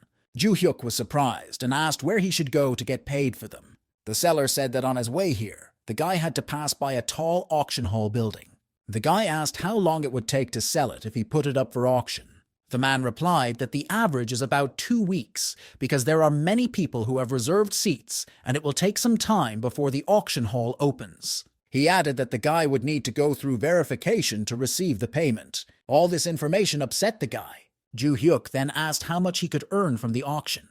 The seller began to estimate the value of the jewelry. He showed the boy his calculations, which shocked him. He was surprised that they were so expensive, even though they were also expensive in his past life. So he kept them away. Ju-hyuk asked the merchant if this was the exact price for his jewelry.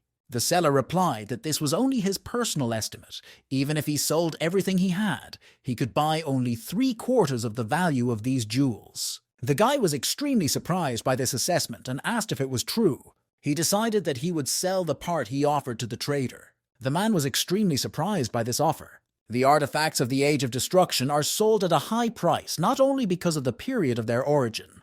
There was another reason for such a high estimate of their value. The reason for this was the constellations that began to appear after the end of that era. It was surprising that the artifacts that appeared in that era reacted to the constellation. Of course, a person was able to conclude a contract with an S-rank constellation thanks to these artifacts. As far back as the seller could remember, the artifacts were called the Alchemist's Zone. Upon re-examination, he was sure that the jewels were from this era, judging by the way the mana flowed into them.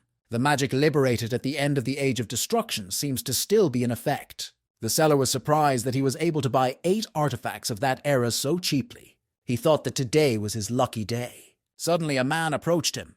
The merchant was clearly surprised at who was standing in front of him. Ju-hyuk returned through the same door in the old cafe. The mask was very uncomfortable for him. He thought he was going to die. As far as he remembered, if he went out the door he came in, he would return to the same place. He looked at his transaction history on his phone screen and saw that 2,500,000,000 won had been credited to his account. He was surprised that the problem with money was now solved because he was able to earn so much. Even if the guy runs out of money, there are still plenty of things in the storage that he could sell. The phone in his hands vibrated with a call. He received a call from an unfamiliar number. Ju-hyuk cautiously picked up the phone and began to speak. It was Lilia, the instructor, and she offered him to have lunch with her today. The guy wondered how she got his phone number. The instructor told Ju-hyuk to come to Valhalla's fitness center and she would treat him to lunch. But before he could say anything, the woman hung up on him. He wondered whether he should go to get free food, given that he was now free. The scene returns to the cellar, who is confronted by a man in a masked suit. Mr. Morris asked anxiously why this man was here. The man in the suit wondered if their relationship was so bad that he was treating him like that. Mr. Morris replied that even if they had met several times, an ordinary trader cannot just talk to a market owner. The trader's interlocutor was the market lord, the Black Cat. The Black Cat noticed that he liked the way the trader communicated with him. Mr. Morris asked why the market lord was here. He replied that he was curious, because it was the first time in a long time that Mr. Morris had anonymously applied for participation in the campaign. Now the trader has assumed that the anonymous order is not really anonymous. However, the Black Cat replied that since he was not the real market ruler, but his constellation, he knew all the information. On the screen of Black Cat's phone, there were many messages that his constellation wanted a ring. Kim Ju-hyuk and instructor Lilia were sitting at a table in a restaurant inside Valhalla.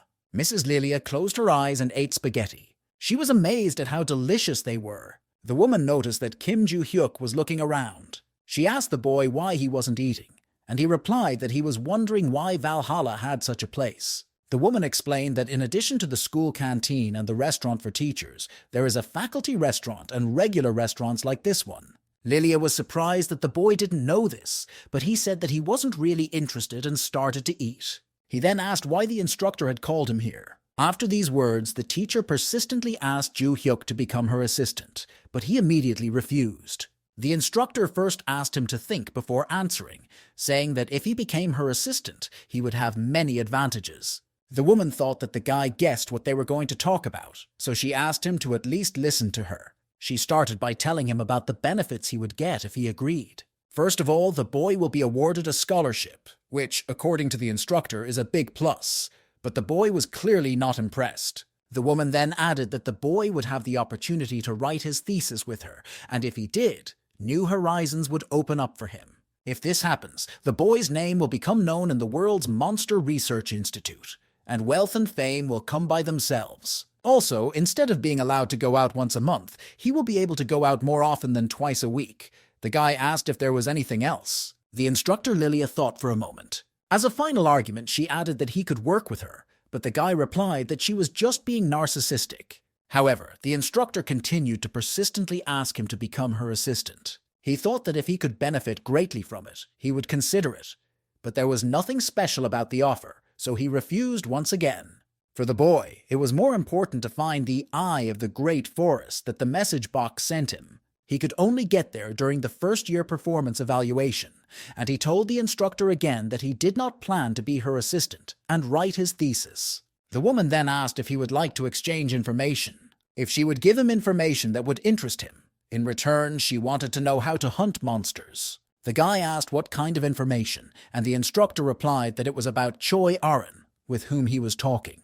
The guy wondered if Choi Aron wasn't communicating with him because of training, but he said he wasn't interested. The instructor said in a loud tone that she had heard that Choi Aron would soon be expelled from her family. For a moment, the boy was surprised by what he had just heard, and he was about to leave the restaurant, but the teacher stopped him again. The guy said that he was leaving because he had finished eating and hadn't heard anything useful. However, the instructor argued that she had already given him the information, so he should do the same.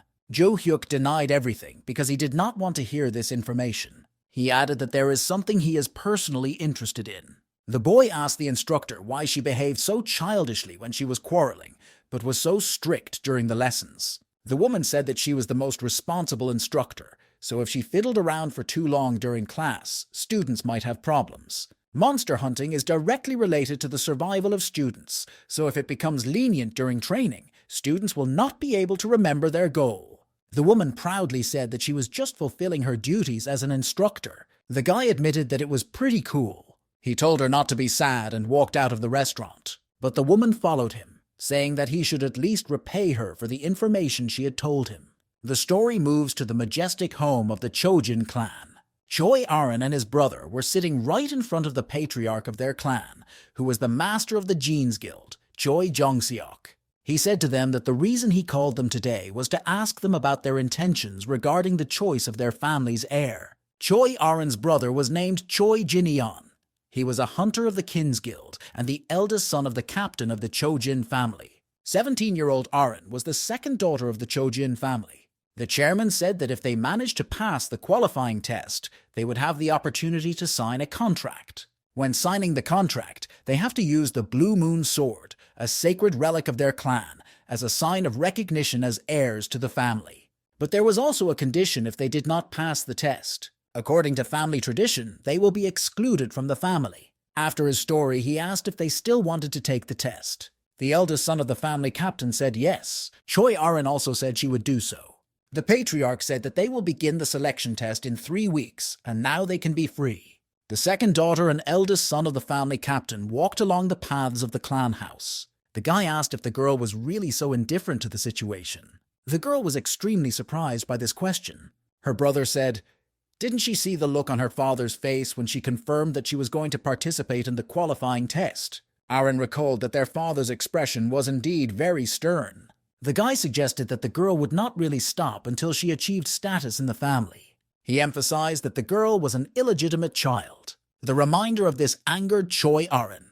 With a sneer in his voice, the guy said not to expect the girl to win the selection process. My brother emphasized that a girl who has only constellation protection is not on par with him, who has a regular contract. These words made her feel worse and worse. He said that since she had given up and was just sitting there watching the family's money being squandered, he would make them realize the price. He said goodbye with a malicious look and emphasized that they would meet again in 3 weeks. Aron stood firm even after all these insults and words. She recalled the moments when her mother was dying. Before she died, the girl's mother said that Aron should become the head of the family, and it would be nice if she could do whatever she wanted in this position. She recalled these bitter moments with a dispassionate face. The next school day at Valhalla Academy came. Today, Kim Joo-hyuk's class was taught by instructor Kim Lagan.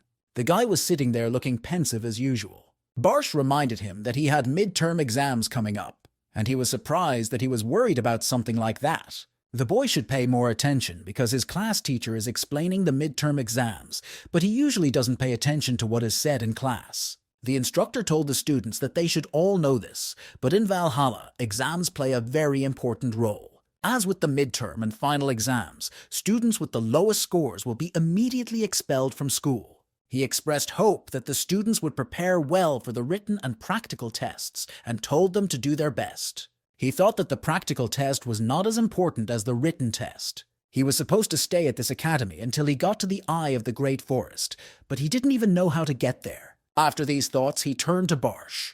He asked him if it was true that his former rival attended most of these classes. The young man replied that he would, to which Jo Hyuk said that he should take the test instead. He was surprised by this statement, but Jo Hyuk reiterated that he just needed to write the test instead. Suzir didn't like this plan, he considered it unfair.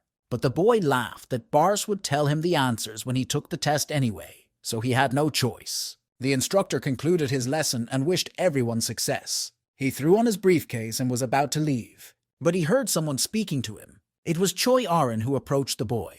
She asked if they would be training today. He wondered why she was asking if she wanted to end their training. However, the girl said that this was not the case. The guy asked if she wanted to learn the art of swordplay. Joo Hyuk speculated that if she was training with him, she probably didn't even know how to use a sword properly. The guy said that it would not be exactly the art of swordplay, but he would show me how to do it properly. At the same time, he was thinking that it was time for him to practice with his weapon. Joo-hyuk told the girl to come to the gym, and she agreed. And now Kim Joo-hyuk and Choi Aron were standing in front of each other with swords in their hands. The boy asked how long it had been since the girl had last used her sword. Aron said she hadn't touched the sword since she started training with it, and it had only been a day and a half. The guy missed that she had been training every day before, and Aron confirmed his guess. He told the girl to draw her sword. With her delicate fingers, the girl touched the handle of her sword. She pulled it out and held it in front of her. The guy told me to emphasize my ring finger and little finger to grip the handle so tightly. Aron immediately followed his instructions. After doing so, her expression changed to one of surprise. This grip seemed to her more secure than holding the blade with both hands, even though she hadn't even put any magic into it. Now the guy ordered her to attack him with everything she had. The girl took a fighting stance and prepared to attack. Instantly, her entire body was enveloped in lightning flashes. Choi Aron was preparing to draw her sword from its sheath. She was surprised because the speed of her legs had changed. The girl swung her sword at Joo-hyuk, but he held back her attack. He noticed that Choi Aron had become much faster. Throwing her back, he told her not to put more magic into her legs than necessary. She agreed with Ji-hyuk's remarks. After that, she put the sword back in its sheath. She scattered and prepared to launch her next attack. Aron quickly drew her sword and struck out with a glancing blow. He told the girl that she was moving better. But then he emphasized that when it stops, you need to turn your body a little bit. The girl backed away from the guy's blow, but after hearing these remarks, she said she understood them. Joo-hyuk told Aron to attack him and not to stop. With a tense look on her face, she gathered her strength to attack further. After that, the girl was hit again, but the guy managed to dodge him again. He expected such a blow from Choi Aron. The girl took a stance to perform the next attack. John Aron rushed at Joo-hyuk with the next punch. She realized that thanks to her training, she was much stronger now. The guy continued to smugly resist all her blows. It was already getting dark in the courtyard of the academy, and the day was gradually coming to an end. Kim Joo-hyuk and Choi Aron were still training in swordplay. The girl was already at the limit of her abilities. The guy said that an hour had already passed and suggested that we end it there. After these words, an exhausted Choi Aron sat down on the floor to rest. Joo-hyuk approached the counter to put down his sword. The girl realized that her sword skills had become much better compared to the level during the induction ceremony. However, there were still some things during the class that bothered Aron. She could not touch the boy for a moment. She reflected on the fact that she had asked him to teach her how to fight with a sword. After a while, Aron turned to the guy and asked if he would spar with her next time. After some thought, the guy said he didn't know. He thought that sparring with her was quite useful, and it was fun to teach her because she had talent. He felt it even during the induction ceremony. She uses a breathing technique that feels different. These trainings made the boy relax, and if it were 300 years ago, her talent would have been worthy of becoming his student. But now he doesn't have that opportunity. The girl repeated the question of whether they would spar. The guy thought about making a little joke about it and again said he didn't want to. The girl was upset and the guy was surprised that she gave up so quickly.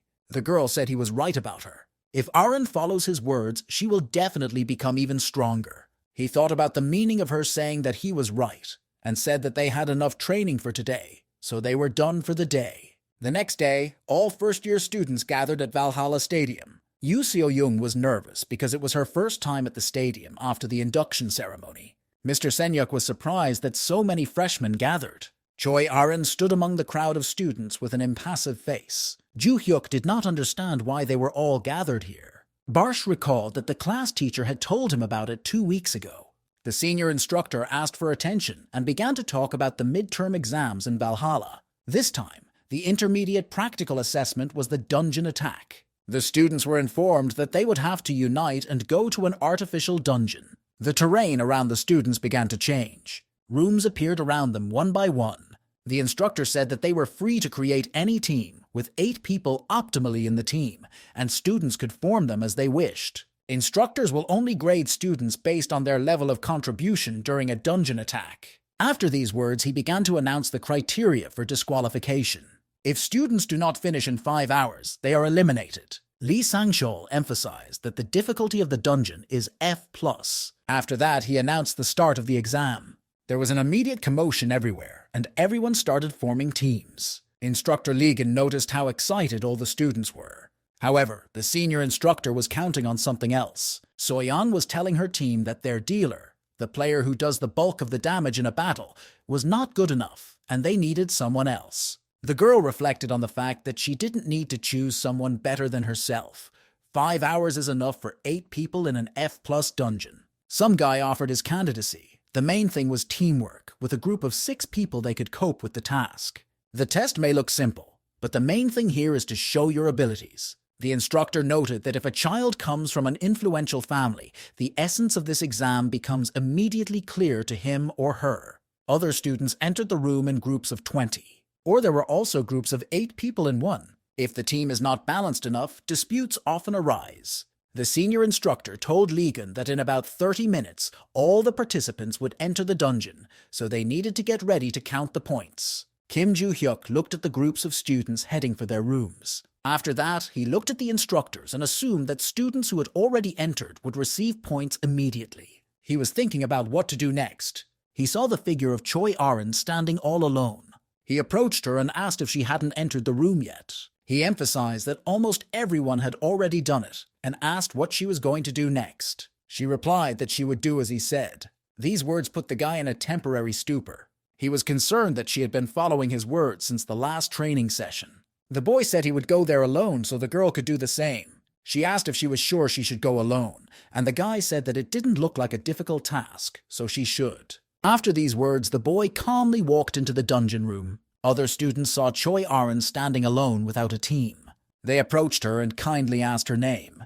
Her boyfriend invited her to join them, and now they have exactly 7 people, so with her, they will have 8. The girl apologized and said she was going to leave alone. However, the student was worried that she might be disqualified for this. The girl said she could do everything herself because Joo-hyuk said it was easy. The guy was extremely surprised by the girl's answer. Arin entered the room and slammed the door loudly behind her, leaving the students in a stupor. Not a single student was left on the site. All the instructors were closely watching the exam.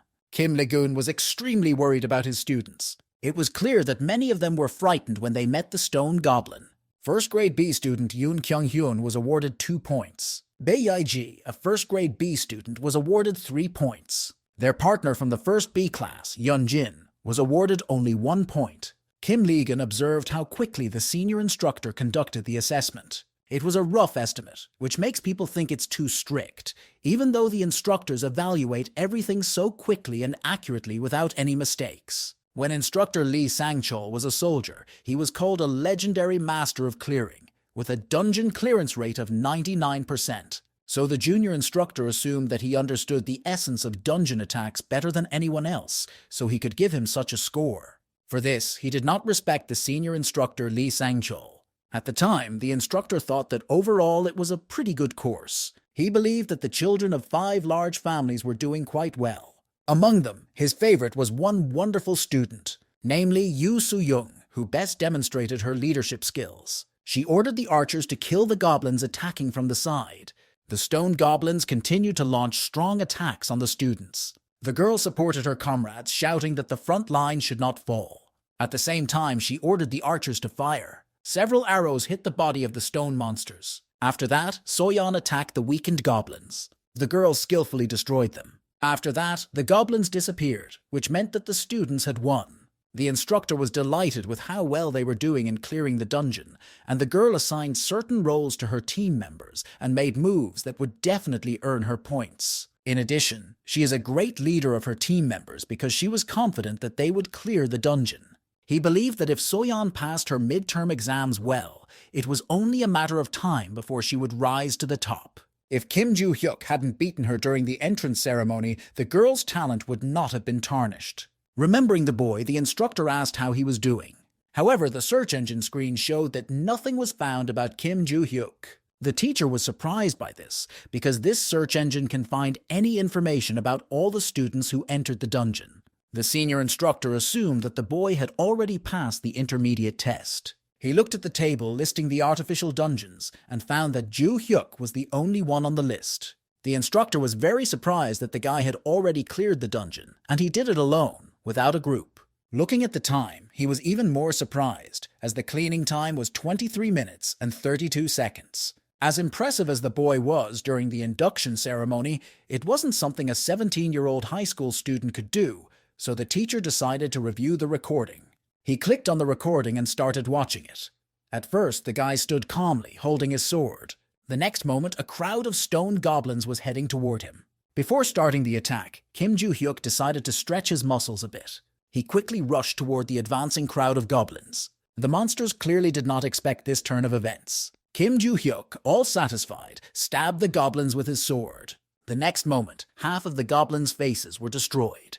The other goblins were very frightened by this sight. The boy kept cleaning them up, saying that he liked to cut stone goblins. After the previous blow, he stopped for a minute. 2 huge stone goblins were approaching him. At the same time, they struck at their enemy. However, all their efforts stopped right in front of the floor. They did not realize what had happened, while the guy was already flying right at them. With the next blow, he killed 2 orcs at the same time. All the instructors were embarrassed by the sight. A huge monster in steel armor appeared in front of Kim Joo-hyuk.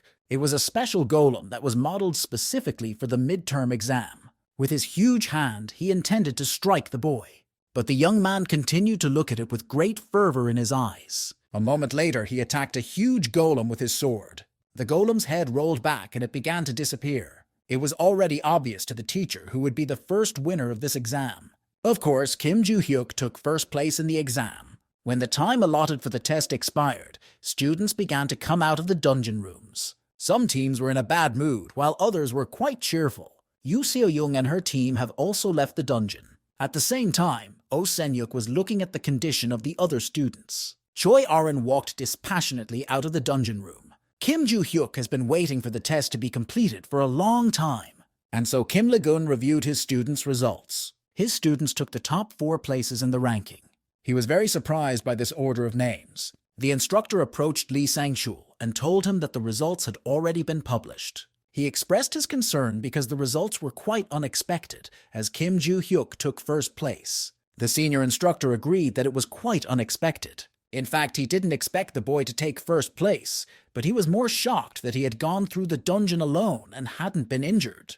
He added that when the boy grows up and goes into the industry, Korea will be able to regain the title of One. Instructor Lee-gun asked if this wasn't the title given to the world's strongest contractor, and Lee Sang-chul confirmed his guess. He assumed this was possible because there had been no world geniuses for a long time. He also added that this exam brought another unexpected result. Choi Arin became this surprise for them. He said that during the competition, they did not think that the girl would win, and that Yoo Seo-young would take second place. He did not know why the girl had challenged the dungeon alone, just like Kim Joo-hyuk. It didn't take her long to deal with the Go-boins, and she was badly injured, but she cleared the dungeon. He added that he thought the girl was quiet and hard-working, but he would not have thought she could clear the dungeon alone. If this exam had been focused on teamwork, Yoo Seo-young would have scored higher, but the test was focused on the level of contribution of each participant. Still, he would not recommend the path taken by the first 2 for their students. It was not something that ordinary students could successfully repeat. Instructor Lee-gun wondered about the girl's motives. He had watched her when he was the head of the Jinsa Guild, when she practiced only fencing. He couldn't understand how she decided to go to the dungeon alone, and he assumed that it was probably because of Kim Joo-hyuk. But after a moment he dismissed this guess, thinking that he needed to rest. The sun was already setting on the outskirts of the Valhalla Academy. The next day, all the students gathered at the rating board to see the exam results. The results were the same. Kim Joo-hyuk, Choi Arin, and Yoo Seo-young took the top 3 spots. Rodkil Ventrik was annoyed to see these names and the fact that he was only in 8th place. He asked his maid Yuria if Dicer was in Korea, and she answered yes. He told me to call him now. They would be on their way. The starry night sky enveloped the majestic city of Seoul. Rodkil and Yuria headed to the restaurant to meet Dicer. When they passed by the table, he called out to them. Dichero waved to his brother and said that they hadn't seen each other for a long time. The brothers were sitting at the table by candlelight having dinner. Dicer ate the meat like a rabid animal. His brother's manners clearly tensed Rodkil. Dizuri asked who the guy was that he needed to take care of. Rodkil replied that Kim Joo-hyuk was just a brainless senior. He added that he was very disappointed with this guy because of his humble origins, so he asked his brother to deal with him. With the look of an animal, The interlocutor immediately asked if he could kill it. Rodkill got excited, but said it was up to his brother to decide. Dicer said that this was different from the last time and he needed to prepare. He pointed his index finger at the maid Yuri. He recalled that he had a huge fight with the Felix family because of a girl he had been involved with a long time ago. He added that because Felix's family did not have many people, he could not kill anymore because the rumors had spread too far. However, the people in Valhalla were different. No matter how often the guy tried, it was hard for him to get in and make a mess. Rodkill Ventric said he understood everything. He added that he would do everything possible to keep the boy out of trouble, so he didn't have to worry. Dicer got up from the table and said to prepare a good reward for his work. A week later, Kim Joo-hyuk again held an application for permission to go outside. Barsh asked if the boy wanted to go out again. He noticed that the guy had been out recently and he needed to go out again. The god of destruction said that he had heard that because he had passed the exam, the boy would be given another permit to leave, and that this was an opportunity for him to find other caches of treasure. Barsha asked the boy where he was going. After the application was submitted, Joo-hyuk traveled to Suwon. He was walking along the road looking for the possible location of his hiding places. However, the guy was distracted. Someone ahead of him was calling him. Dichera Ventric stood right in front of the boy and asked him how he was doing. The course of events is transferred to the market in the 7th area. From a huge window, the black cat looked out over the city. A moment later, something interrupted his peaceful contemplation. A screen appeared in front of him, saying that the constellation was asking where the ring was. It was already on its way, and had to go through the usual procedures to pass through the portal. However, after these words, the screen displayed a huge number of lines with the phrase that the constellation was going crazy. The man in the suit saw this reaction for the first time. He was investigating whether this ring was an artifact of the era of destruction at the request of the former Black Cat. A box appeared on the table, giving off a blue glow. The Black Cat hoped that if he gave the rings to the constellation, it would be quieter. He opened the box, from which he could see the sparkle of the diamond on the ring. Then he said to the constellation that the ring had already arrived. Behind him, a huge screen appeared with repeated messages. This is it! This is it! This is it! The narrative returns to Kim Joo-hyuk and Dicer Ventrica. The guy asked the man he met who he was. Dicer asked in response whether the boy was sure or wanted to know. Joo-hyuk replied that he assumed that something was needed from him. Dicer confirmed it, because he had to look for the boy on this remote mountain peak. Joo-hyuk asked him directly if he had come to get rid of him. Dicer said that the boy had good intuition. However, the guy replied that it was not his intuition. Joo-hyuk added that anyone would realize this if they looked at Dicer's face. Joo-hyuk also added that he had already seen the boy a few days ago. All these words made Dicera Ventric very angry. In an angry tone, he called the boy stupid for someone who had won first place in Valhalla. As he prepared to attack, he warned the boy not to disappoint him. However, Joo-hyuk dodged, and Dicera's shot hit the tree. The blow was so incredibly strong that only the trunk remained of the tree. Dicer said that the guy was lucky that he dodged the blow, because if he hadn't, he would have been finished. However, the guy mocked the Dizzy, saying that he dodged the punch because it was too slow. But Joo-hyuk was really worried about the fact that his punch had cracked a whole tree. He thought that this guy's physical strength was comparable to Oh Senyuk's, although he was probably stronger. It was dangerous for the boy to stop such a blow with his fragile body. But at that point, he had already developed a strategy. After a moment, he started to run away, which surprised Dicera Ventrica. He thought that the boy had decided to run away and chased after him. Dicer believed that for a person in a similar situation, running away was a good choice. If the guy had done nothing, he would have been beaten to death. But the director had no intention of letting the guy just walk away. But at that moment, the guy was right in front of his face and asked him if he was going to use his head at all. Dicer was shocked that the guy managed to get so close. He didn't even notice his fist until it was right in front of his eyes. The next moment, a fist punch knocked Dicer back. He fell to the ground with a crash. However, before he could recover, another attack approached him. Joo-hyuk was preparing to kick Dicer with his foot, and his expression was crazy. In a split second, Dicer was able to dodge the blow. The incredible force of the attack shook the ground under his feet. Dicera breathed a sigh of relief that he had managed to dodge it. Kim Joo-hyuk told his opponent that it was a great success that he was able to dodge it. Ventric was very angry at these words of Dicer's. In his surprise, he asked the boy what he had just done. The boy mockingly recalled that he had won first place in Valhalla, and Dicer should have known about it. Because of this mockery, Dicer's face immediately became angry, and he wondered what this guy had been using to become so strong. Next came a story about the memories of Dicera's past. He was forced to take elixirs to raise his family's status, even if it was only slightly. The boy's talent was his innate inclination to drink elixirs. The boy's parents used him to improve the status of their family. Dicer could drink any elixir that was given to him. His parents fed him elixirs worth hundreds of millions of dollars per flask. At the age of 16, Dicer became much stronger than a normal adult. Her parents wanted to use him to gain recognition, but their plans were not to be. The 16-year-old boy turned into a real demon. He did not want to live his entire life under the control of his parents. So when the boy became very strong, he ruthlessly killed them. He believed that with his enormous power, he shouldn't have to worry about his family's recognition. Dicer was a real pain in the ass for the entire ventricle family. The boy was kicked out of the family by a woman who considered herself the head of the family. But he didn't care. He believed that money solved most problems in this world, and he became bolder after his ties to his family were severed. Dicera accepted Rodkill's offer not only because of money, but also because of his personal interest in Kim Joo-hyuk. Due to the guy's popularity on social media, Dicer found out that he was the one who used profanity to drive the guild guides away. Before the fight, Dicer thought he was just going to have fun with the guy. However, his situation was clearly not so amusing. Now he was afraid of the guy he had to face. He asked the boy what drugs he had taken to become so strong, believing that some cheap elixirs would not help such an orphan. Joo-hyuk didn't expect to get a stupid question. After I mentioned drugs, he started laughing out loud. He was surprised that Dicer seriously thought he was taking drugs. The guy guessed that Dicera's strength was in her substance abuse. He replied by asking if the boy had become stronger without the help of any elixirs. Joo-hyuk said no, he had become so strong through training. He said to the guy that he wanted to compare him to his classmate, but thought it would be impolite to compare a naturally muscular guy with a dumbass like him. Dicer was very angry at these words and immediately wanted to kill the boy.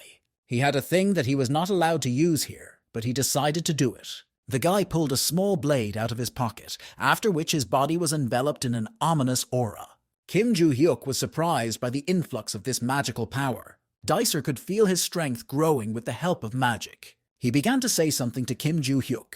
The guy asked if he really thought he would let him go so easily, but before he could finish, Ji-hyuk attacked him. Attacking him, he called him a dumbass. He asked why they always talk so much before an attack. The guy's unexpected attack knocked Dicer back. But before he could realize it, he was punched in the face. With this blow, he smashed Dicera's face against a tree. The guy's jaw dropped from such a strong blow. Suffering from pain, he asked the guy to stop.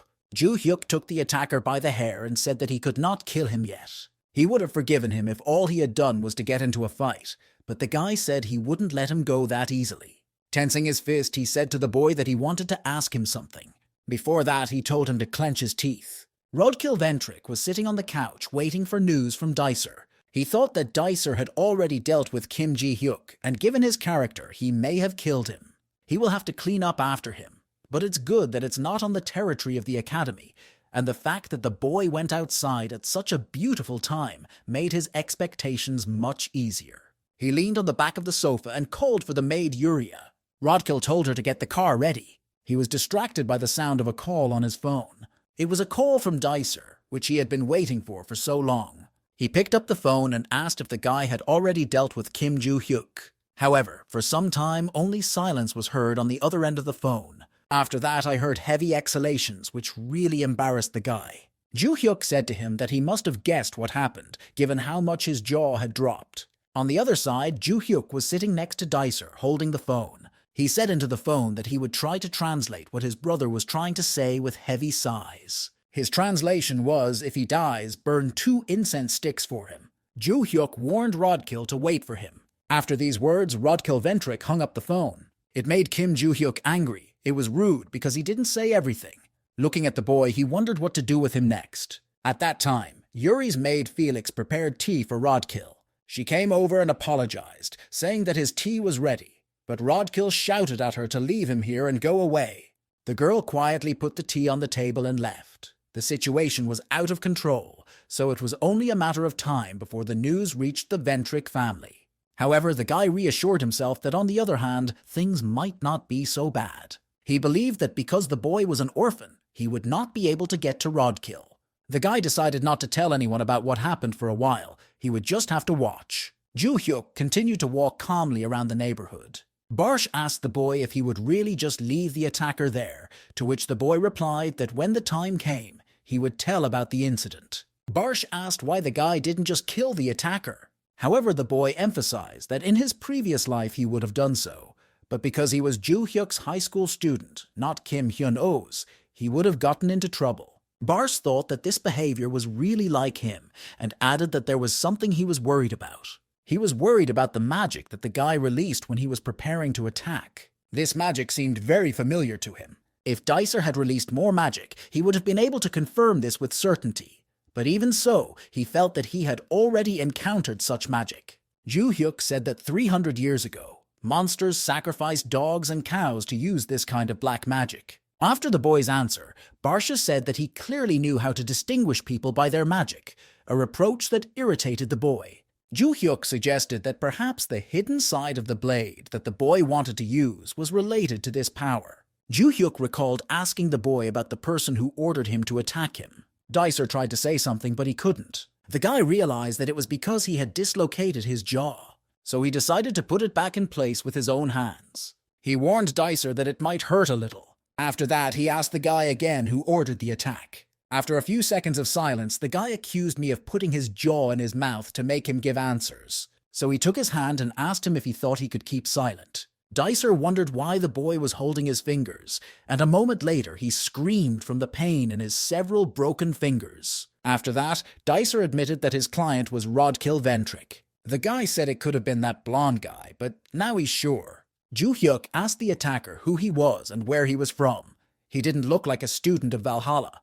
He was surprised that Joo-hyuk was asking him about it and said that he might not like what he heard. Joo-hyuk took these words as a request to break a few more fingers. Frightened, the guy immediately replied that he was a dicer of the first kind. He takes on many orders as a hired killer.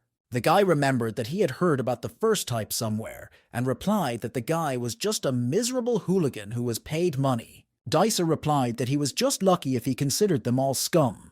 The constellation worshipped by the first species is the hidden side of the blade, and Dicer was also the one who was bound by contract to the constellation. He added that if he had had a little more time to prepare, the outcome of the fight would have been completely different. Joo-hyuk was annoyed that this guy liked to talk so much.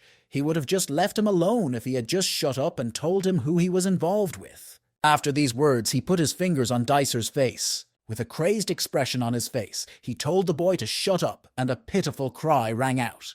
While looking for information about the first species, he came across many opinions that they were evil communities. Because of this incident, the boy was annoyed that he could not find his hiding places. He was thinking about how to get rid of Rodkill, who was causing him so many problems. To fight it, he decided to use modern methods. During the battle, he managed to record all of Desera's confessions. So all that was left was to upload them somewhere. Instructor Lilia was surprised to receive a call from Kim Joo-hyuk. She picked up the phone with excitement and immediately asked if he was calling because he had agreed to work as her assistant. However, he disappointed her by refusing and asked if she knew any reporters. The next day, the reporters uploaded an article about the attempted murder of student Valhalla by the Ventric family. The whole internet was buzzing with such unexpected news. Joo-hyuk read articles related to his statement about the attack on him by a member of the Ventric family. In the comments, people supported Joo-hyuk and condemned the actions of the Ventric family. Reading all this, the guy was amazed at how modern information warfare works. Barch noticed that as a person who lived 300 years ago, the boy adapted very well to modern culture. Joo-hyuk replied that it was really hard for him. After reincarnation, he mainly focused on getting used to everything by watching the news. Thanks to this, he was able to become who he is today, but something disappointed him. The guy just wanted to frame Rodkill, but journalists were quick to report it and ruin the reputation of the Ventric family. The reporter that Miss Lilia introduced the boy to was a fairly reputable figure because the story had received such a response. He stumbled upon a live broadcast of the Ventricle family's position statement on the incident. The interview was conducted by the clan's vice president, Adelia Ventric. She apologized to the injured student and the Valhalla Academy, and then Adelia announced the official position of the Ventri family on the incident. First of all, the woman said that the attack was carried out by Dicer, who had been expelled from the Ventri family. The woman recalled that in Dicer's confession, according to the victim, it was written that Rodkill Ventri ordered him to kill the boy. But afterwards, Dicer testified that it was a lie, as an attempt to prevent a difficult situation, so they believed that the Ventri family played no role in this incident. Dicer had once belonged to the Ventri family, although he was expelled, so she felt it was her moral obligation to visit and apologize to the victim. Their family also suggests that Rodkill, who is studying at the Valhalla Academy, could have been otherwise connected to the perpetrator. So they will call him home and conduct their own investigation, and they will work hard to make sure that no one has any doubts. With these words, the head of the family, Adelia Ventri, finished giving the interview and was about to leave. The reporters wanted to know what kind of apology she would offer to the victim, but the woman was not going to answer the question and silently left the podium. Rodkill's whole body was shaking as he watched this interview. Immediately after Adelia's presentation, the boy received a call from his father. He told him to return to England immediately. Rodkill replied that he understood and hung up. He was very angry after everything that happened. The next day, the Valhalla building was clearly illuminated by the morning sun. Ju-hyuk came across a video with Dicer's knowledge of Ventrica. In it, the guy said that the Ventri family was not responsible for anything. He was the only one to blame. Ju-hyuk did not understand why Dicer suppressed his pride in this confession. He was angry, and the lowliness of the Ventri family was extremely annoying. He recalled that the vice president said she would come and personally apologize to him, which would be very embarrassing for the guy. The boy stopped and looked at the teacher's office. Classes were already over, so he wondered if he should ask one person for help. The school corridor has been transformed into a spacious Valhalla cafe. The instructor Lilia sat with an extremely pleased face. Before she could say anything, Kim Ju-hyuk immediately rejected her. He immediately guessed that the woman was going to ask her to become her assistant, and the instructor was surprised that he had anticipated their intentions. She asked why he had called her since she was such a busy person. She shouted out if it was a date, but the guy shattered her dreams, telling her to come to her senses. Lilia was surprised that he spoke to her so informally. But Ju-hyuk noted that they had been talking like this for some time. He added that he didn't call the instructor because he was bored. He thanked her for introducing him to the reporter. As a sign of gratitude, he decided to give her some information on how to fight monsters, and the woman jumped in surprise. Ju-hyuk asked Lilia if she could help him leave the academy this weekend. She replied that if he became her assistant, she would allow him to go out every day, but the boy again refused the offer. At the time, the transport ship with prisoners was moving through the North Pacific Ocean. In his cell on board, prisoner Dicer Ventri was sitting. He was angry because he was put on a ship and treated like luggage. He realized that he was being transferred to a prison tower in the center of the North Pacific. It was a prison created by the S-class Constellation, which transforms all contract soldiers into ordinary people. But Dicer didn't care. All he had to do was shut up and make sure Rodkill could stay with the Ventri family. If he keeps quiet, his sentence will be reduced to 5 years. Otherwise, it would be a disaster for him. 5 years seemed like an insignificantly short time for the guy. Suddenly he heard a voice saying that the boy's face was too ugly. Dicer was scared that someone else was there besides him. A moment later, blood poured out of his throat like a fountain. The guy screamed in exhaustion from the unexpected cut. He saw a dark figure of a man with a knife in his hand. The bloody man told the boy to die, that the first species did not need people like him. After these words, Dicer's head fell to the floor. The man disappeared into the darkness, leaving behind the bloody corpse of Dicer Ventri. The story is transferred to the luxurious estate of the Ventrico family. The vice president looked forward in anger. Rodkill and his father, Aiden Ventri, stood in front of the woman, bowing. Adelia turned to Rodkill in an angry voice. Cold sweat ran down the boy's face. He responded to her appeal with fright. The woman asked the young man what he was going to do next. Rodkill's only words of apology came from his mouth. Adelia asked him if he really thought that this apology would fix anything. It only irritated the woman. She asked the boy to tell her more about what made him do it. The woman asked him if he intended to deal with Kim Ju-hyuk. He nodded in the affirmative. She said in an imperious tone that they were really stupid if they thought that was the explanation she wanted to hear. Standing up, she said that Rodkill acted on his own. not because the boy had insulted the Ventri family, but because the boy's personal pride was actually offended. The woman accused Rodkill of causing the Ventri family to be disgraced. In a creepy voice, she turned to the boy and asked what they should do next. Rodkill's entire body was covered with ants. On his knees, he begged that he would do everything to restore the dishonor of their family. The vice president wondered what he was talking about. The woman said that the only way to restore the family's honor would be to expel Rodkill from the family. My father interrupted the conversation, saying that this was too severe a punishment. The woman asked Eden if he also wanted to be expelled from the family. Adelia wondered what she would have preferred if the boyfriend had been killed right now. But in such a scenario, it would have become clear that Ro was the one who ordered Dicer to kill Kim Joo-hyuk. The whole situation was very annoying for Vice President Adelia. The girl turned to Rodkill and said that she would not exclude him from the family for the time being. That is, she ordered him to return to Valhalla and keep his mouth shut. After the woman meets Kim Joo-hyuk, she will think it over. Lowering his head to the floor, Rodkill thanked the vice president for the decision. Their conversation came to an end, so the woman told him to get out. Rodkill and his father walked tensely toward the exit of the estate. Eden emphasized that his son should be quiet from now on and not do anything rash. Rodkill asked if his father had heard what the head of the family had said. He added that sooner or later he would be kicked out of his family, but the media is now closely following them, so he can't do anything. When things got better, the guy was going to do something that no one expected. However, he still had some things to finish, and this situation only slowed him down. The boy told his father that he had to help him. His father understood and said that he had to keep it a secret. The next day came and the sun shone brightly on the Valhalla Academy. Inside the academy, Kim Lagoon and Joo-hyuk were sitting in an interrogation room. They were talking about how the head of the Ventri family would soon come here because she was going to apologize to the boy. The guy said that he had nothing to do with the head of the family because she said that her family was not involved in the incident. Even though she made this statement, she still decided to apologize for it. She even came to Korea. Joo-hyuk thought that the Ventri family wanted to prevent Rodkill's punishment, so they had no other choice. This situation was very depressing for him. The teacher said that he and senior instructor Lee Sang-chol were also concerned about the situation. First, a student from Valhalla was attacked, and then the attacker confessed that he had been ordered to do so by Rodkill.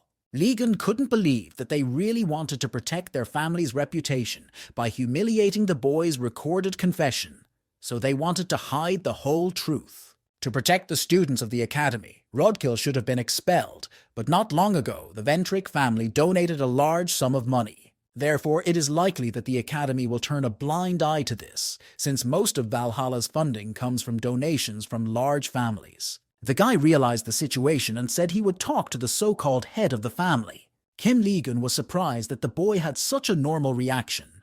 However, Joo-hyuk replied that he had always been normal. There was a knock at the door. Adelia Ventri came in, and Kim Ligon said he would let her in. He added that he would be leaving and wished them a pleasant conversation. The door opened and the instructor bowed tensely in front of her. He said they could take their time, and the head thanked him for his hospitality. The woman entered the room and looked at Kim Joo-hyuk. She introduced herself as the head of the Ventri family and said she was pleased to meet him. The guy replied that he was also pleased to meet him. With an angelic smile, the head of the clan sat down on the sofa. Kim Joo-hyuk watched her with his hands in his pockets. The woman started talking about the attack that Dicer had committed. She got up from the couch and bowed in front of the boy, apologizing for it. The guy replied that the woman said she would take care of it, so it didn't matter. Adelia added that she had also heard that Rodkill had caused trouble for a boy at the academy, but the boy denied that it had happened only once. Joo-hyuk said that he had nothing to say, because the woman said that Rodkill had nothing to do with the incident. However, the head of the clan intended to talk to him about her statement in an interview. Their family issued a statement after their reputation was tarnished, but they were still in a situation where neither the media nor the public believed them. The guy wondered what she was hoping for, because everything she said was not true. By talking about this, the woman wanted to create an opportunity to resolve these misunderstandings. She asked if Kim Joo-hyuk could help them. The guy immediately refused, but the woman was expecting such a response. Adelia promised that if he helped her, their family would provide full support until he graduated from the academy. Then she would recommend the boy to the guild they sponsor so that they can continue to support him after the academy, and he could become the best hunter in Korea. The guy asked if it would be over if he made his statement. Ju-hyuk started to mock the fact that they were willing to do so much to silence him, which proves that the family is really desperate. This audacity began to irritate the vice president. The guy was angry that they were pretending that nothing had happened. He had no reason to play along.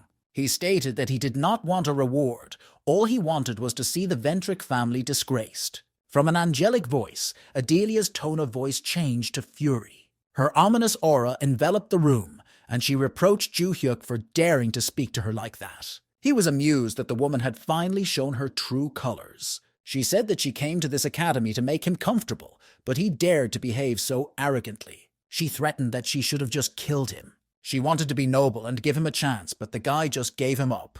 To further anger the woman, Kim Ju-hyuk told her to try to kill him. The vice president did not understand what this guy was saying. He reproached the woman for saying earlier that the Ventri family had absolutely nothing to do with the attack on him.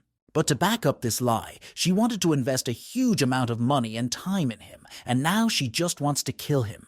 The guy ended it with the phrase that this was all she could do, that she would not be able to do it.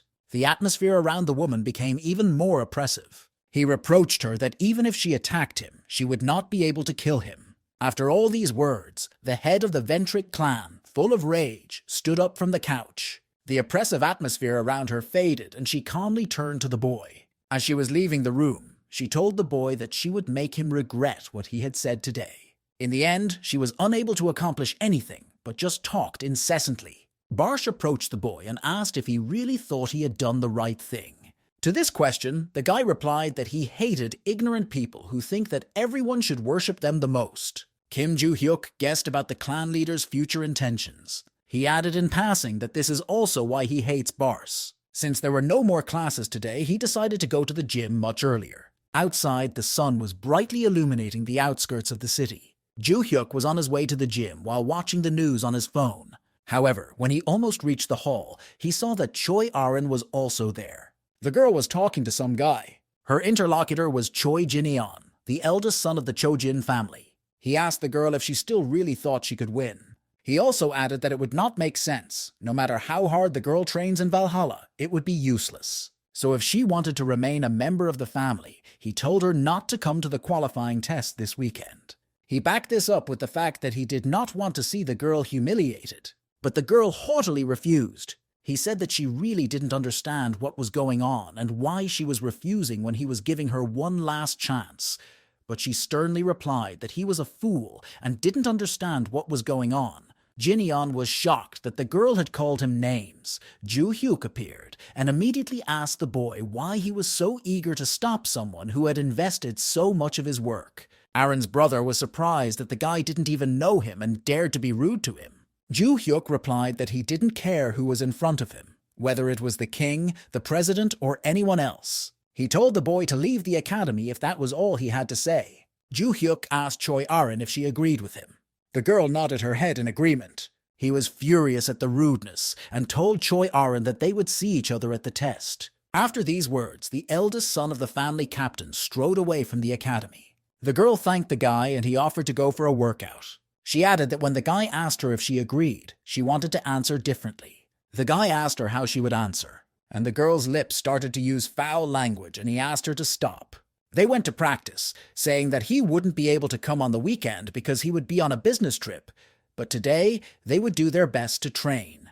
A few days passed, and the landscape of nature and city life appealed to each other. In these mountains, Kim Hyuk wandered in search of marks. Barsh asked if the boy was looking for his hiding places again. The god of destruction did not understand why the boy had found many relics and jewelry in the previous hiding place, but the boy wanted to know how many hiding places were left. He believed that if he found them, there must still be something truly amazing in the hiding places. He believed that if he found them, he would be able to overcome all the shortcomings from his time as Kim Hyun-oh. After these words, he told Bars that if he had met him earlier than 300 years ago, he would not have killed him. Many reporters gathered near the Chojin family estate. All of them gathered because today was the Chojin family's qualifying test. Arin and Jin-yeon stood at attention in front of clan head Choi Jong-seok. So he announced that the selection test was starting for them. As before, he emphasized that if they passed the selection test, they would be recognized as heirs, and those who failed would be expelled from the family. He asked the test participants again if they were ready. The boy and the girl answered simultaneously that they were ready. The task of this test was to find a double blade hidden in the mountains. The participant who finds the double blade and brings it to the head will be recognized as the winner of this qualifying test. It didn't matter how they got the double blade. However, killing others was strictly prohibited. After the start was announced, the participants stepped forward. Aaron ran forward while her opponent was thinking that this was not a test of speed. His plan was that when the girl found the double blade, he would simply take it away from Aaron. Thus, Jizenon expected to win this test. He recalled the events that took place after he left the academy after his conversation with Aaron. After that, someone called his cell phone. He picked up the phone and answered that it was Choi Jineon speaking. On the other end of the phone, they asked what happened to the double blade. The guy replied that he needed to pass a qualifying test, so it would take a little longer. His interlocutor reproached him for talking about this qualifying test for the second time. He asked if the boy knew he was late, and Jineon immediately apologized. He asked if he could get the blade. Would the other man keep his promises? The man replied that the promise they had made to the Constellation would definitely be fulfilled. He advised him to just focus on his goal. For the guy, this selection was his last chance to get a double blade. After a while, he went in search of Choi Aaron. The girl was already far away in the mountains, looking for traces of the blade. She could feel the trace of the double blade's magic, so she needed to concentrate. She estimated that it would take her about 15 minutes, and she had just come across the blade's trail when something distracted her. Aaron's older brother, Choi Jineon, was approaching. He realized that the girl was looking for the blade using magical traces and asked who taught her how to do it. Holding the hilt of the sword, the girl replied that Ju Hyuk had taught her this. Aaron began to remember exactly how it happened. The guy assumed that the girl knew the basics of magic control. After all, Choi Aaron already had the power of lightning flashes. He told her to start practicing the magical control field in a small space, and the girl clarified how to do it. He wondered why the girl was asking him this, because she should have been taught this in her family. However, with a sad expression on her face, the girl did not say a word. He asked her if all she knew was how to borrow the power of the constellation and how to collect magical energy, and Aaron nodded. The guy also added that he was not very good at it himself. At first, she had to relax her whole body and use her fingertips and toes to spread her magic a little. We had to distribute the magic slowly. Now Ju Hyuk said that the girl in this state should try to feel the magic in the air. She froze in place and focused on the sensations. A strong flow of magic was felt from Kim Ju Hyuk. Choi Aaron immediately felt his fiery form. The girl was very exhausted by this lesson, but then the boy asked if she had managed to feel anything. Aaron replied that she was able to see a form of magic surrounding the boy. This is one of the ways to feel magic. When you can notice even weak magical energy flowing out of the body, it's one of those things that can be done with precise control. He added that the more often a girl uses it, the easier it will be for her to feel the remnants of magic on the ground or in the air. If she is able to see things with magic, she can also determine what form the magic traces take. If a girl trains, she will be able to see silhouettes clearly, but she has to learn everything else on her own. Jineon wondered who Ju Hyuk was and then remembered. He asked the girl if this was the guy who was next to her earlier and added that he had a strong talent. But he looked rather stupid. Aaron replied that Ju Hyuk was much stronger than a fool like her brother. After these words, she asked him why he had come here. The young man put his hand on the hilt of the sword and began to take it out of the case. At that moment, he immediately attacked his rival. However, the girl managed to push her brother away. She even managed to repel his surprise attack. He was worried that the girl had become so strong. Aaron stood still and prepared for the coming attack. At this time, Kim Ju Hyuk was not far away, focused on finding his hiding places. He had already hoped that he would not be able to find a hiding place and that Valhalla had only one intact. But then a bright blue blob of magic appeared nearby. The guy managed to find another hiding place. But immediately afterward, a noise distracted him. He saw magic being used near him. At the time, Choi Aaron continued to fight with her brother. With all her might, the girl continued to attack the eldest son of the family captain. The guy noticed that thanks to the academy, the girl became much stronger. However, he still insisted that she give up the double blade. He justified this by saying that an illegitimate child does not deserve this and was going to attack. With all her might, the girl prepared to repel the oncoming attack. She turned her sword and stabbed her brother. When he let go of the sword, she hit him with all her might. Choi Jineon was lying exhausted on the ground in front of Aren's feet. After all these attacks, she was quite tired. She didn't think she would be able to strike him even once, but it looks like she defeated him. All she had to do was find a double blade. However, for a moment she froze when she heard her brother's voice again. He asked if Aren really thought she could defeat him, as he stood up, his entire body enveloped in dark magic. He believed that the girl's strength was still laughable. He appeared before Aren again, and emphasized that the girl could not defeat the one who had signed a contract with the Constellation. He only got hit because he didn't expect it from her, but now he was going to kill the girl. Aren realized that the magic that enveloped her brother was sinister. She asked Jineon why he was giving off such magic. He was surprised that the girl was asking him this. He attacked her and told her to try to guess why. Aren pulled her sword from its sheath and prepared to deflect the blow. However, this did not help, as the guy managed to dodge her attack. Aren was shocked that her brother turned away from the blow at such close range. The next moment, Jineon attacked the girl with a strong punch. Aren landed loudly on the ground from the impact. She received a wound in her stomach. Her brother came up to her and asked if she was going to get up. But then he added that it would have been better if she hadn't. The wound inflicted by the captain's eldest son began to bleed. Aren shrank back in pain, and her brother told her not to get up, that if she moved, she would die. She asked her brother if, when he mentioned a contract, he meant a contract with an evil constellation. He replied that because he was the leader of the Genes Guild, the guy had signed a contract with a higher-ranking constellation to save face, but now he was on the side of the Loyalists. Aren remembered hearing about the organization, and the Loyalists were the third most dangerous group in the world. The girl said that she did not understand why her brother had signed a contract with one of the Loyalists' constellations. Were the benefits of joining them better than just enjoying life? Seeing that the girl was really interested, he told her to listen carefully. As advantages of joining them, he mentioned unlimited power and authority, and the disappearance of the need for feelings. The girl was most impressed by the paragraph about rejecting the need for feelings. His brother said that he joined the guild when he was only 12 years old. At that time, he was only interested in games, but the family expected him to be a model big brother. The reason why he is still in the Genes Guild is because of his father's observation.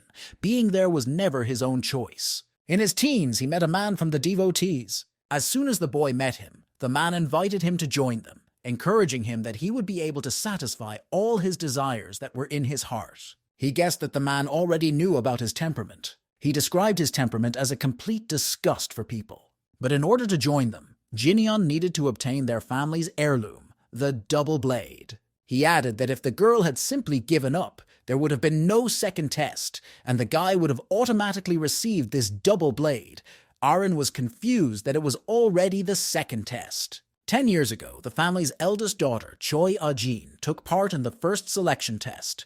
When she heard about her older sister, she was shocked. She recalled that Choi Ah-jin had gone missing during the first qualifying test. However, the words Aren heard next frightened her. Jineon admitted that he had killed his sister on the mountain before searching for the double blade. But in the end, he couldn't find the double blade, got injured and failed the test, and if not for that, he would have joined the Loyalists 10 years ago. The boy left his crippled sister behind, hoping that she would disappear, but his father somehow managed to find and hospitalize Choi Ah-jin in the hope of saving her. Aren asked where her sister was now, but the guy was surprised that she was asking and said that the girl should disappear. He said that after the incident, the sister's mother fainted. The reason for this was that in Aren she saw the image of her eldest daughter. Now her brother knew where the double blade was and was about to leave. Jineon took up his sword and finally intended to kill Aren. He pointed his sword at the face of the weakened girl. However, something happened that turned all his plans upside down. Kim Joo-hyuk appeared behind the girl and stopped Aren's brother's attack with his sword. He asked Choi Aren's brother what he had just been about to do. Jineon told him not to interfere in their family affairs. Joo-hyuk was very angry after hearing the answer. The guy said that it was completely insane to put a knife to his sister's neck, not family matters. After Joo-hyuk's attack, the captain's eldest son flew into a tree. Aren asked the boy why he had come here. Joo-hyuk came to the mountains to find his hiding places. One of them was in this direction, but he did not tell the girl about it. He saw that blood was oozing out from under the spot on her stomach that the girl was covering with her hand. Although he did not show it, this injury made him extremely angry. When the girl asked him, He replied that he had some business to attend to and told her to go away and gather some magic to heal her wound. The rescued girl listened to Ju Hyuk's words. Jineon asked the boy if he was the student he had met in Valhalla. He again told the boy not to interfere in his family affairs. After these words, he attacked Ju Hyuk, intending to kill him. His sword was enveloped in flashes of lightning, similar to those that enveloped Choi Aren's sword. He attacked Ju Hyuk, but the boy managed to dodge the blow. Aren's brother was extremely shocked that he failed to carry out the attack. Immediately afterward, Ju Hyuk, without even being naked, struck with his sword. He criticized that one shouldn't aim at a guy who is standing still. The attacker should think that the opponent will be able to dodge. The guy jumped on Aren's brother with the intention of launching another attack. Jineon did not think that at the moment he attacked Ju Hyuk, he was ready for it. Ju Hyuk stunned his opponent with a blow of incredible force that even the ground beneath them cracked. Jineon lay defeated with a disfigured expression. After the battle, the guy immediately asked Choi Aren if she was okay. He asked the girl if she was able to walk, and Aren was not sure. At that moment, the guy's face became confused. He felt an unusual flow of magic behind him. This sinister magic emanated from the body of Aren's brother, Jineon. Kim Ju Hyuk realized that this guy was also a thief. Jineon picked up a sword and intended to attack the boy. When he attacked, he reproached the boy for saying that an ordinary newcomer to Valhalla would not be able to defeat the guild leader. However, with an impassive face, Ju Hyuk stopped the boy's attack without even drawing his sword. Jineon was angry that despite the fact that he had struck with magic, Ju Hyuk did not even move. When he attacked, he told him that the fact that Jineon was the leader of the guild would not help him defeat the boy. Jineon was thrown back by the previous attack. He was surprised that the 17-year-old blocked all his attacks and did not even counterattack. He had no choice, so he decided to use this. There were a lot of side effects to what he wanted to use, but he thought that if he took one more hit, he would definitely lose. From his jacket pocket, he took out a Stone of the Past. Having bitten through it, he had to enter into a preemptive contract with the Constellation. Kim Ju Hyuk watched the boy's actions with displeasure. After that, I could feel a huge amount of magical power coming from Aren's brother. This influx of magic caused an earthquake to break out all over the mountains. One of the reporters pointed at something with her index finger. Behind the trees, a stream of sinister magic was visible. The head of the clan also looked in that direction and was shocked. He realized that it was sword magic. It was dense enough to be seen by the general public. There was also a double blade in the place where this stream of magic was visible. The chairman decided that he should go and see what was going on. At that time, the two boys continued their argument. Kim Ju Hyuk watched the boys' actions, but it all ended with Jineon simply strengthening his magic. However, his opponent replied that the guy was dumb enough to realize that it was just an additional effect. This was part of the power he gained through a temporary contract with the Constellation. The dragon that was killing everyone recognized the sacred relic and was about to descend, showing his teeth as if he was glad to have come down after such a long time. After that, the dragon activated its all-seeing eye ability. At that moment, the dragon saw that even more terrible magic was emanating from the boy's body. When he saw this, he was not terribly frightened. He blinked and instantly deactivated the all-seeing eye. However, when he opened his eyes, the boy's terrifying aura had not disappeared, and the dragon that was killing everyone panicked and fell into despair. The dragon that was killing everyone shouted that he had to get out of here. Jinganong was shocked that the dragon withdrew the sacred relic summoning and cancelled the contract. After that, the dragon that was killing everyone took his power and fled. All of Aren's brother's ominous magic power disappeared at once. Ju Hyuk put the tip of his sword to Jineon's body. He asked the boy if he still thought he could kill him. A terrible blow went through his opponent's body. Choi Jineon lay defeated at the feet of Kim Ju Hyuk. The leader of the devotees, the Dragon King Khan Nabal, sat shocked that the dragon who killed everyone told him that he was in big trouble because of the man. He then threatened to ask him if he wanted to leave the world of mortals, and the leader immediately began to apologize. He bowed his head in front of the screen all the way to the floor. The message on the screen emphasized that they should not distribute artificial relics in the future. The last message on the screen was to behave, and then the translucent screen began to disappear. Khan Nabal was shocked by what had happened. He wondered what could have caused the constellation to split apart like that. From the words about the artificial relic, he guessed that the boy he had placed in the Chojin family had done something wrong. The leader of the organization tried to ask the Constellation what went wrong. He decided to find out what had happened. Nighttime shrouded the Valhalla dormitory building. Kim Joo-hyuk returned to his room. He was tired of the events that happened today. He started looking for something in his briefcase. He took out a book called The Divine Arts. Barsh asked what the book was, and the boy told him that it was the main reason he was looking for his hiding places. It was a breathing technique that helps raise a person's magical power to a very high level. The difference between this breathing technique and his previous one is that his previous technique was worthless. He bought it on the market, learned it, and used it to the end. When Joo-hyuk found these divine arts 300 years ago, he was unable to change his breathing technique because it was ingrained in his body. The boy recalled that in the battle with Barsh, he was badly injured because of his poor breathing technique. He ran out of magical power, but thanks to this body, he could start all over again. He intended to stop training his body for a while and start studying the divine arts. The god of destruction asked about the situation that had happened earlier. He reminded the guy that he had left the wounded girl with her crazy brother. The guy said that he left her because he heard someone approaching them, so he decided that they would deal with it themselves. During the last battle, Barsh asked the guy if he had killed his opponent. Joo-hyuk hoped that he hadn't killed the boy, because he had already been involved in another incident in Valhalla, so he would be in trouble if someone found out about this incident. There were tiny traces of magic on Aren's brother's body, so he had to survive. Then he asked Aren if she could stand up and wanted to give her his hand, but at that moment he heard someone approaching. He thought that Choi Aren's family was already on their way after seeing the sword's magic.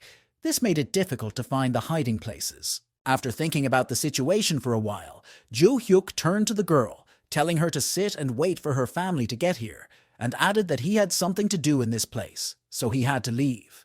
Finally, he asked Aren to say that she had defeated her brother, and added that her brother was just fainting because the guy had overdone it a bit. Joo-hyuk said goodbye to the girl and left. Aren understood everything and also said goodbye to the guy, just as her family arrived. Joo-hyuk hoped that once he mastered the divine arts, he would return the remaining guardian stones. He recalled that the last time he absorbed the magical power hidden in them, he failed to absorb all of it because of his low magical ability. After all the thinking, he turned off the light and went to rest. However, at that time, the Chojin family was still awake. All the family members gathered around the table to discuss today's events. The head began by telling us that because of the reporters who came to film the test, articles about today's events appeared immediately. He asked his interlocutors whether they had already read them, and they replied that they had already read most of them. The headlines of all the articles began with the fact that the Chojin family was linked to the world's most feared gang of thieves,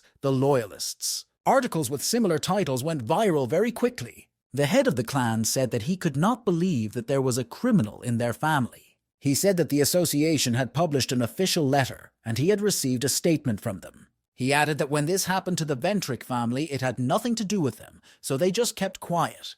But this approach will not work anymore. Jinyeon was handed over to the police, and a man wearing dark glasses said that Choi Aren had been transferred to the family's own hospital for treatment. The chairman asked about the girl's condition.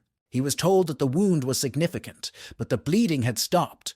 Her organs were not damaged, so Aren would not need any serious surgery, and the head breathed a sigh of relief. Another man added that there are also several articles about Choi Aren. They say that following in the footsteps of Kim Joo-hyuk, Choi Aren destroyed a member of the devotees, and the Valhalla Academy called it the Era of Genius. The chairman added that the girl also turned against her own family, or there were articles about this as well. Other participants in the discussion added that although it ended in chaos, the next head of the family has already been identified, and articles like this will help her to establish herself as a successor.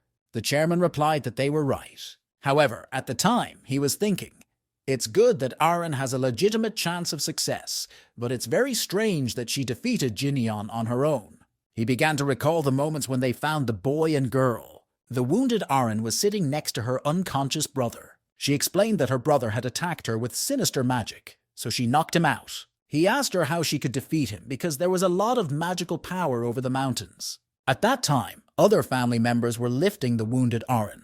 She said that Kim Joo-hyuk taught her this. The head recalled that she was talking about a guy who was famous for openly chasing away guild guides. The next school day at Valhalla Academy began.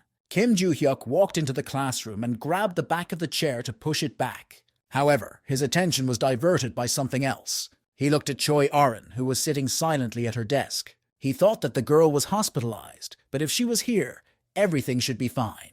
The girl turned and waved to Joo-hyuk. Behind him were two boys, one of whom thought Choi Aron had smiled and waved at him, but the other told him to stop dreaming.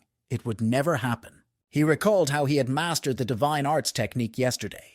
Then he suddenly received several messages on his phone. Aron wrote to her boyfriend that she would not be able to attend training for a while because her doctor had forbidden her to exercise, which was to be expected. He told the girl that he would be doing his own thing for the next few days, so she could do what she wanted, and Aron started spamming with nodding rabbits. Then Barsh approached him with a message that there was something he should know. The black magic they encountered seemed familiar to the god of destruction. Joo-hyuk asked him if he remembered anything about this magic. Barsh said that he felt like something was blocking his memories when he thought about it. The guy asked if it could be because of the bad guy Barsh mentioned last time. The god of destruction thought this was possible and also suggested that if he could fulfill the second condition, it could help overcome this mental block. Joo-hyuk recalled that the second condition was the Eye of the Great Forest, which he considered to be just an area for assessing students' progress, and the final exam was also held there. He then suggested that people with the lowest total scores for the midterm and final exams would be expelled from the academy. He was disappointed that all he had to do was wait for the final exam, but he still needed some time to get used to it, and then he would go in search of the Eye of the Great Forest. Instructor Kim Legun came into the classroom and told everyone to take their seats. Before the lesson began, he announced that he would make a short announcement. The instructor asked if everyone knew about the competition between the academies that would take place next month. The students answered in the affirmative. Joo-hyuk was not impressed by this news, and Barsh reminded him that the instructor was talking about the competition between the academies after the midterm exam. The teacher announced that they were going to select the best students based on the results of the midterm exams. After that, he told Kim Joo-hyuk to follow him to the office, and the boy was surprised that he was the one who was called. The instructor said that they met quite often in his office, to which the boy replied that they kept inviting him here. He confirmed this and started a conversation about the boys' participation in competitions between the academies. However, before the instructor could go on, Joo-hyuk immediately refused to participate. He asked what kind of competition it was, so the teacher started explaining everything again. This is a competition between the three largest hunting schools in the world. In Korea, it is called Valhalla. China was represented by the White Lotus Academy. In the United States of America, such an educational institution was an academy called Heroes. Each of the three academies invites several freshmen as representatives. Competitions include sparring, maze escape, and more. So Valhalla plans to send those who scored the highest in the practical exam. Listening to all this information, Joo-hyuk felt like taking a nap. The instructor also said that if the academy took first place, all participants and not only would receive scholarships, but Joo-hyuk was not interested in being showered with money. Teacher Kim Legun was embarrassed by the boy's reaction. However, he added that he knew that the boy wanted to get into the Eye of the Great Forest. Joo-hyuk was shocked by these words. The Eye of the Great Forest was the place where the final exams were to be held. The last test in the competition will be the entrance to the Eye of the Great Forest, and those who complete this task will be exempt from the final exam. The instructor added that if Joo-hyuk couldn't pass it, he would have to wait for the final exam. The boy understood that. Full of enthusiasm, he replied that he would take part in this competition. Meanwhile, at the Ventricle family estate, Adelia talked to the servants. The head of the Ventric family asked them how the training was going. They told their mistress that everything was going smoothly. After that, they added that the preparation would take about a month. Adelia told them to keep up the good work. She asked how Rodkill was doing now, but there were no violations that could be reported. The woman told them to tell her immediately if something went wrong. One of the servants said that there was some important news that he had to learn. He said that the construction of a building made of paper banknotes had begun at the market, and they believed that the Black Cat was directly responsible for this. Adelia wondered what this could mean, because he had never done anything like this before. A translucent screen appeared in front of the woman with a message to tell the constellation about everything in more detail. At that time, construction was in full swing in the 7th area of the market. The Black Cat watched this process from his huge window. He told the Constellation that they would do whatever it told them to do. However, he did not understand the purpose of constructing a building made entirely of paper bills. Constellation replied that this building would be a gift. He was surprised by this message and wondered who this gift could be for. After that, a message appeared on the translucent screen asking if they had found the person who had sold the ring. The Black Cat replied that so far they hadn't succeeded in all that the seller had pointed out to him, which were the basic facial features and voice. But since all of the customer's contact information was recorded that day, they looked through all available records to find him. Behind the Black Cat, a message appeared with the repeated word, "Hurry up." At the time, Instructor Lehan was sitting at his desk in the teacher's office. In the process, something disturbed him. A senior instructor approached the man and asked if he had chosen all the participants for the competition. Legan replied that everything was ready and showed the list of participants to Lee Sang-chol. Apart from Jungjin, all the other participants were from his class. It was a surprise to the senior instructor that Kim Joo-hyuk would also participate. The instructor said that at first the boy was reluctant, but as soon as he told him that the competition would be held on the territory of the Eye of the Great Forest, he immediately changed his mind. Lee Sang-chol replied that it was strange. Most people would hesitate when they heard that. He assumed that maybe the boy didn't know what the Eye of the Great Forest was, because he slept during every lesson when something was explained. However, he thought that the boy was attending the academy for some ulterior motives. He offered to give the students a small training session. Instructor Legan said he would take care of it to free up their schedule. Lee Sang-chol wished the instructor good luck and left. A few days later, all 5 participants gathered in the small hall of the Valhalla. The senior instructor opened the door and entered the room. He saw that all 5 students were sitting in the room, so he started. The instructor said that he was sure the students had already seen him during the midterm exams and introduced himself again. Lee Sang-chol emphasized that the reason he gathered them here is related to the competition between the academies. Today, he will tell them about the training they should undergo. He told the students that they would have to complete 3 tasks. The first task was a duel between the students. It was similar to the entrance test they were taking. The second task was a team battle. 5 academy members in one team against other academies. It was a task where all 3 teams would compete at the same time, so the captain's ability to navigate the situation was important. The third task included the Eye of the Great Forest. The instructor emphasized that he would not be able to give the students much information about him, as he had an exam ahead of him. He said that the Eye of the Great Forest is a labyrinth full of giant trees. The gates to it are guarded, so anyone who wants to enter will be detained. You can get there only through the official gate. Each team will enter the Eye of the Great Forest. A specific task will be given to them on the day of the competition. Then the teacher began to explain the specifics and format of the team battle. The teacher emphasized that they all already had some experience working as a team, but at the time, Jo-hyuk was reflecting on the fact that they had received very little explanation about the Eye of the Great Forest. The guy assumed that if there was a barrier there, he could break through it, but it looks like it won't be that easy. The instructor finished explaining about team combat and started explaining what their training would look like before asking the participants if they had any questions. After these words, Kim Joo-hyuk immediately raised his hand. He asked if he could train on his own. The instructor replied that if he wanted to train alone, let him train, it didn't matter. He asked if there were any other questions, and Aaron raised her hand and said that she would train on her own. The instructor was surprised that not only Joo-hyuk, but also Aaron would be training alone, and he asked if there were any other people who wanted to.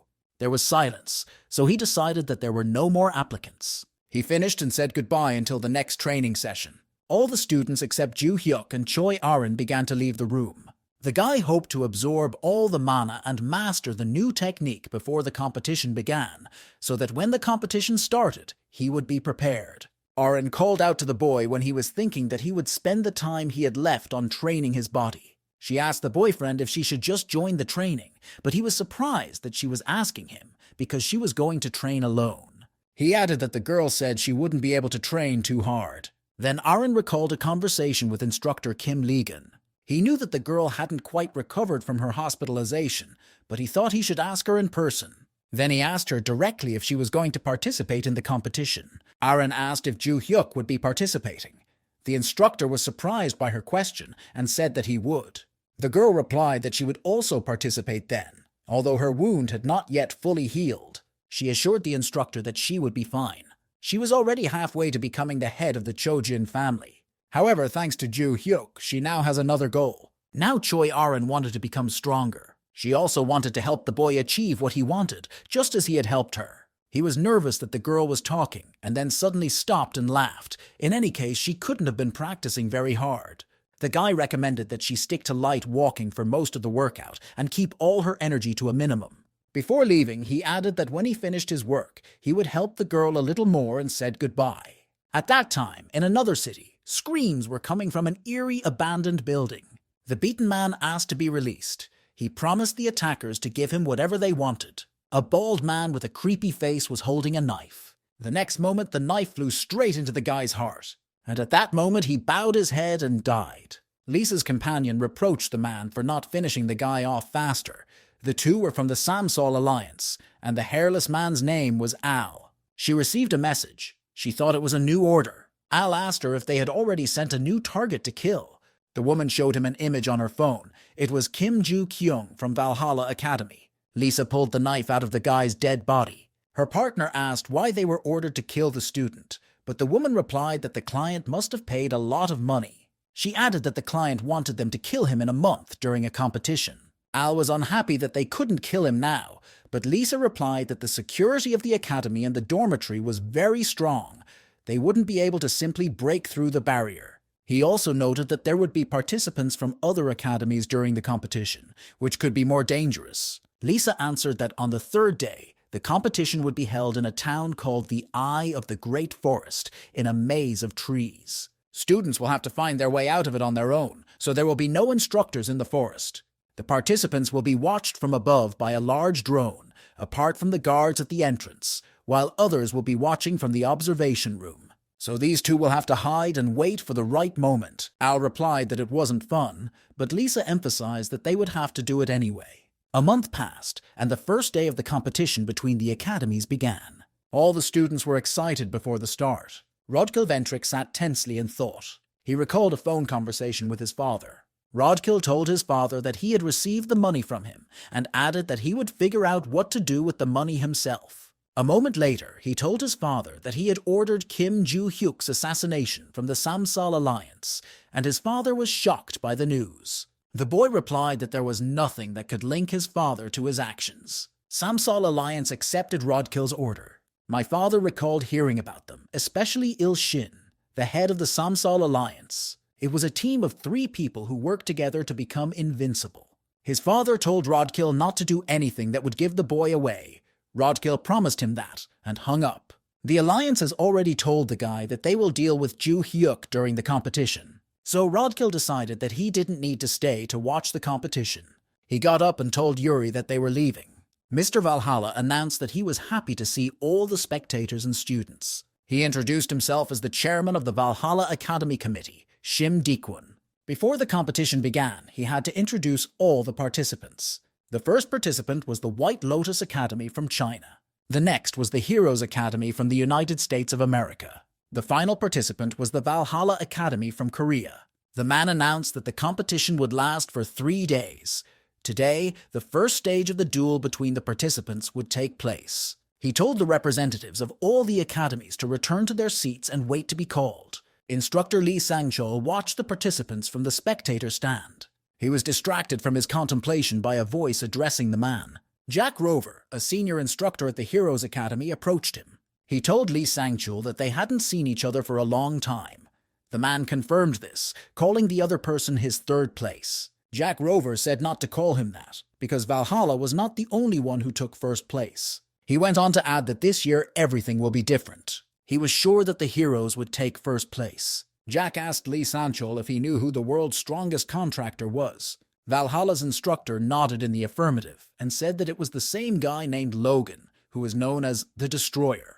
The instructor of the heroes said that Logan's son was studying at their academy. So Logan Jr. also came to the competition, and Jack Rover gave him the index finger. The son of the greatest contractor was named Logan Jr. He said that he was looking forward to seeing what the boy could do. But Jack added that the boy had already signed a contract with his father's constellation, the destroyer of everything. Lee Sanchol asked if the boy could use destruction in the same way as his father, to which his interlocutor replied that he could, but not as skillfully. Jack added that he had heard that Valhalla's new students were also very strong, especially a guy named Kim Joo-hyuk. The hero's instructor mentioned that the boy caught and beat the thief, and Lee Sang-chul confirmed and said that Choi Arin was able to do the same. Jack Rover concluded that they would be great rivals for Logan Jr. because he easily defeats adult contractors. He was surprised that his words had provoked such a lukewarm reaction from Lee Sang-chul. It was announced that the participants of the first round had already been selected. Valhalla's instructor told the interlocutor that he would understand his sluggish reaction after watching the match. The participants of the first round were Kim Joo-hyuk from Valhalla and Logan Jr. from Heroes. Two guys were standing in the ring for a fight. The chairman of the committee announced that the rule for all subsequent matches was the same. The first to knock out his opponent wins. Even if they cause fatal damage, the stadium system will automatically lower it. Instead of lethal damage, an electric charge will be applied so that the participants are allowed to give their best. When the participants hear the start, the battle will begin. Joo-hyuk didn't understand why the protection system was used, but Barch said that the participants had to be fined to take part in the next tasks. The countdown to the start of the match was already coming to an end. Both guys stood calmly in the ring. After the start was announced, Joo-hyuk attacked his opponent with a punch. However, his attack was immediately stopped. In a supercilious tone, Logan Jr. asked Joo-hyuk if he thought he was really strong. But Joo-hyuk told the boy that he didn't think so because he still had a long way to go. Logan Jr. replied that the guy was more modest than he thought. His opponent said, "What does modesty have to do with it if he is still growing and cannot consider himself too confident?" After that, he reproached the guy for how long he was going to block his punches. This question confused Logan Jr., so Joo-hyuk didn't waste the moment and struck out at him. He punched the guy right in the body. Logan flew several meters away from such a strong blow. Lee Sang-chul said that the guy was still strong because he thought he would pass out after the first blow. Two instructors watched this spectacle from the spectator stand. Lee Sang-chul, the instructor, said that the guy was really strong if he could withstand Kim Joo-hyuk's punch. Jack Rover replied that he and his students had seen him speak at the commencement ceremonies. But then Kim Joo-hyuk did not seem so strong. However, the instructor of the heroes still hoped for victory. After all, his ward had not yet had time to use destruction. Logan Jr. synthesized a clot of mana and sent it at his opponent. However, Kim Joo-hyuk managed to dodge his attack. However, something about the previous attack had excited the guy. Joo-hyuk then kicked his opponent's body, asking what he had just done. Joo-hyuk noticed that Logan managed to cut off some of his hair, and if he had taken better aim, he would have wounded the boy. Logan felt that after the guy's two previous attacks, he would soon lose consciousness. He knew that if he couldn't strike with destruction, there was no point in using it. But he did not give up because he had another way to win.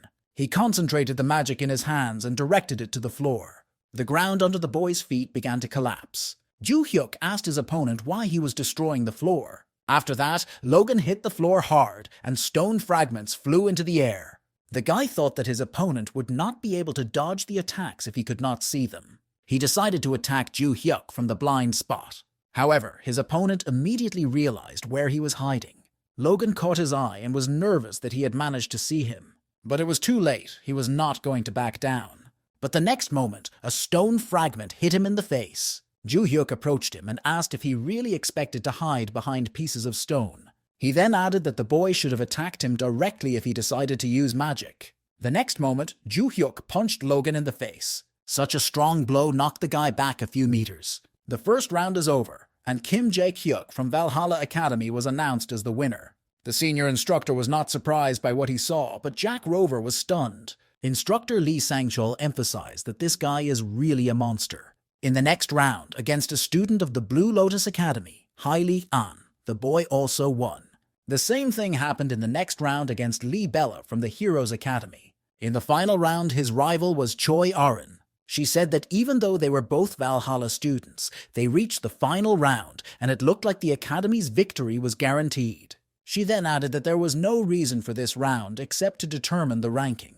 She asked if she should give in because the winner would receive a scholarship, and she didn't care. The guy said that he didn't care who won either, but it was a great opportunity to demonstrate their skills, so he told the girl not to give in to him. He also added that this is an opportunity for the girl to show how much better she has become thanks to training. Joo-hyuk told Arin to attack with all her might. He would take her injury into account. The girl nodded and touched the hilt of her sword, and lightning magic enveloped her. The girl took her sword out of its sheath and prepared to attack. With a crazy expression on his face, Joo-hyuk was also preparing to strike at his opponent. The chairman of the committee froze in anticipation of the outcome of this match. The instructors of the Valhalla Academy and the heroes were shocked by what they saw, and Jack Rover grabbed his head. Yoo Seo-young and Oh Seung-yuk were also tense because of what happened in the ring. The unconscious Choi Arin was lying right in front of Kim Joo-hyuk's feet. The final round is over, and Kim Joo-hyuk was announced as the winner of all the competitions between the academies this year. Barsha said that the attack was ruthless, although the guy should have taken into account the girl's injury, to which he replied that he really restrained himself because he did not hit her in the stomach. He added that his attack was improvised. The trajectory of the girl's blade was heading for his stomach, so he hit the sword with his fist, and the boy became stronger because he could now hold some mana and increased his reserves. He also added that Choi Arin had also become stronger. The space around Valhalla is shrouded in night. The instructor walked into the room where the students were sitting and asked if everyone was okay. Although they were not injured thanks to the protection system, he recommended that they go to the infirmary and get checked out. Joo-hyuk thought it was a waste of time that he would have to wait another day before he could see the eye of the Great Forest. As usual, he listened to everything, and Lee Sang-chul had already finished his story and told the students to rest. After that, the senior instructor left the room with the students. However, he was stopped when one of the students called him. Kim Joo-hyuk turned to the senior instructor. The instructor asked him if he needed anything. The boy asked the teacher about the team competition tomorrow. He asked if he could finish it early. Would he be able to move on to the next one right away? As this had never happened before, the teacher had to look at the rule book. Lee Sang-chul told the student that there are 2 rules. Only 1 test is allowed each day, but there are exceptions. If the test is over quickly, the student can move on to the next one at the discretion of his or her teacher. If the test venue is not ready, or the student is in an unsuitable condition, they are given time to prepare. The guy asked the instructor what he thought about it. Then he asked if he could move on to the next test. The instructor replied that if the boy finished early and came to the teacher's room, he would allow him to move on to the next test. He was satisfied with this answer and said goodbye to the instructor. The senior instructor said goodnight in return, and when Joo-hyuk left, he had a look on his face like a madman. Barch asked the boy if he planned to complete the Eye of the Great Forest test tomorrow, and Joo-hyuk nodded and said it was good that he knew about it in advance. Barsha suggested that in this way he wanted to attract students from other academies. However, Joo-hyuk called him a fool, and he didn't even think that. The god of destruction apologized and said it was a misunderstanding. Kim Joo-hyuk decided that he had to finish this test as soon as possible. The morning rays of the sun bathed the majestic building of the academy. The chairman of the committee greeted everyone and began to explain the rules of the second test. In this competition, 5 representatives of each team will fight together. It will take place in a mountainous area, so the audience will watch through holographic screens. The flying drone was tasked with broadcasting the entire test. All members of the Valhalla team warmed up before the competition. Yoo Seo-young asked when Kim Joo-hyuk would arrive, as the competition was about to begin. But a moment later, the guy appeared in front of them and apologized for being late. Yoo Seo-young reproached him for coming so late, but he replied that he had overslept. She emphasized that the teacher said he should have come 30 minutes earlier, but the boy said he was thinking about something else at the time. Seo-young continued to curse at him, but Joo-hyuk asked him to stop all the noise. Instead, he said he would take care of the rest. She emphasized that it was a team effort. So-yeon reproached him that because he won the other academy, they would target them, and he wanted to go alone. She asked the others if they agreed with her, but they did not say a word. Only Arin raised her hand, and So-yeon hoped that at least she agreed with her. Arin asked the boy if she could go with him, but he told her to just stay here. So-yeon was annoyed by her reaction. Joo-hyuk told Seo-young to stop chirping and save her energy. He added that he would face another test in the afternoon. Yoo Seo-young didn't understand what he was talking about. The guy was about to leave, but the girl tried to talk to him. He replied that he had to prepare for the Eye of the Great Forest, and after his words, the start of the test was announced. The White Lotus Academy team began to move forward. But before they could even speak, Kim Joo-hyuk appeared next to them. The girl with pink hair ordered her team to get ready. The guy told her that she reacted faster than he thought. A translucent screen appeared in front of the student of the Academy of Heroes with a message that the White Lotus had been destroyed. He was excited about it because it took only 10 minutes at the beginning of the battle. Logan realized that Kim Joo-hyuk had already headed to the White Lotus. The student of the heroes intended to be the first to find them, but his partner said he could feel the magic around them. Logan asked if these were Valhalla's students, but was told that it was just one person. He ordered Luke and Dan to keep the magic shield in front of them. He instructed his partner Melissa to prepare a magic circle. Lee Bella was already preparing another magic shield. The guy stood in the middle of the magic circle and prepared to attack. Melissa asked why they needed such protection if it was just one person. Logan replied that if it was Joo-hyuk, then such protection was necessary. Lee Bella added that Melissa doesn't realize how strong this guy was because she didn't fight him. Melissa said that Logan was also strong, but he asked not to compare him to Joo-hyuk. One of the team members said that the magic had disappeared. They assumed that the guy had returned after defeating the White Lotus Academy. They all froze in anticipation of further events. Right above them, Kim Joo-hyuk watched from a tree. Suddenly, Logan Jr. heard a rustling coming from the trees. He barely had time to react to Kim Joo-hyuk's unexpected attack. But the next moment, the tip of his opponent's sword was right in front of his nose. Kim Joo-hyuk jumped out of the tree and attacked Logan Jr. Melissa and Lee Bella were nervous about the unexpected attack. Lee Bella wanted to react, but the guy's next attack was aimed directly at her. He reproached her for being too slow. At the time, Melissa synthesized a mana clot for the attack. She pointed it at the boy, but he dodged the attack. The guy attacked Melissa, asking if she really thought about hitting him with a blob of magic. At that moment, two guys were going to attack Joo-hyuk. However, the young man noticed this and immediately recognized their intentions. His next attack knocked down two opponents. Kim Joo-hyuk defeated all the members of the team of heroes. A translucent screen appeared in front of him with a message that the heroes had been destroyed, and now the boy was going to go to the eye of the great forest. At the time, the chairman of the committee was watching the competition from the observation room. He asked the instructors how it happened that Kim Joo-hyuk completed the team fight in 23 minutes, and clarified that he spent 20 minutes on the road and 3 minutes on the fight. He said that this was a problem because it would ruin their competition schedule. Instructor Lee Chung-sol said that according to the rules, if the competition ends before noon, they can start the next competition. He then added that he would like to discuss the next competition with other academies. The chairman of the committee allowed it and told him to let him know the result when they finished discussing it. The instructor recalled that the boy had asked him yesterday if he would let him go to the next competition if he could do it faster. Instructors Lee Shan-sol and Jack Rover were walking down the hallway of the Valhalla Academy. Jack Rover said that the heroes are not against starting the next competition, so we need to talk to White Lotus. He also added that after watching the team battle, he didn't think the results would change, so there was no point in postponing the next competition. Now he understood why instructor Lee Chang-zeol called Kim Joo-hyuk a monster. The senior instructor reacted with a smile and said he understood Rovera.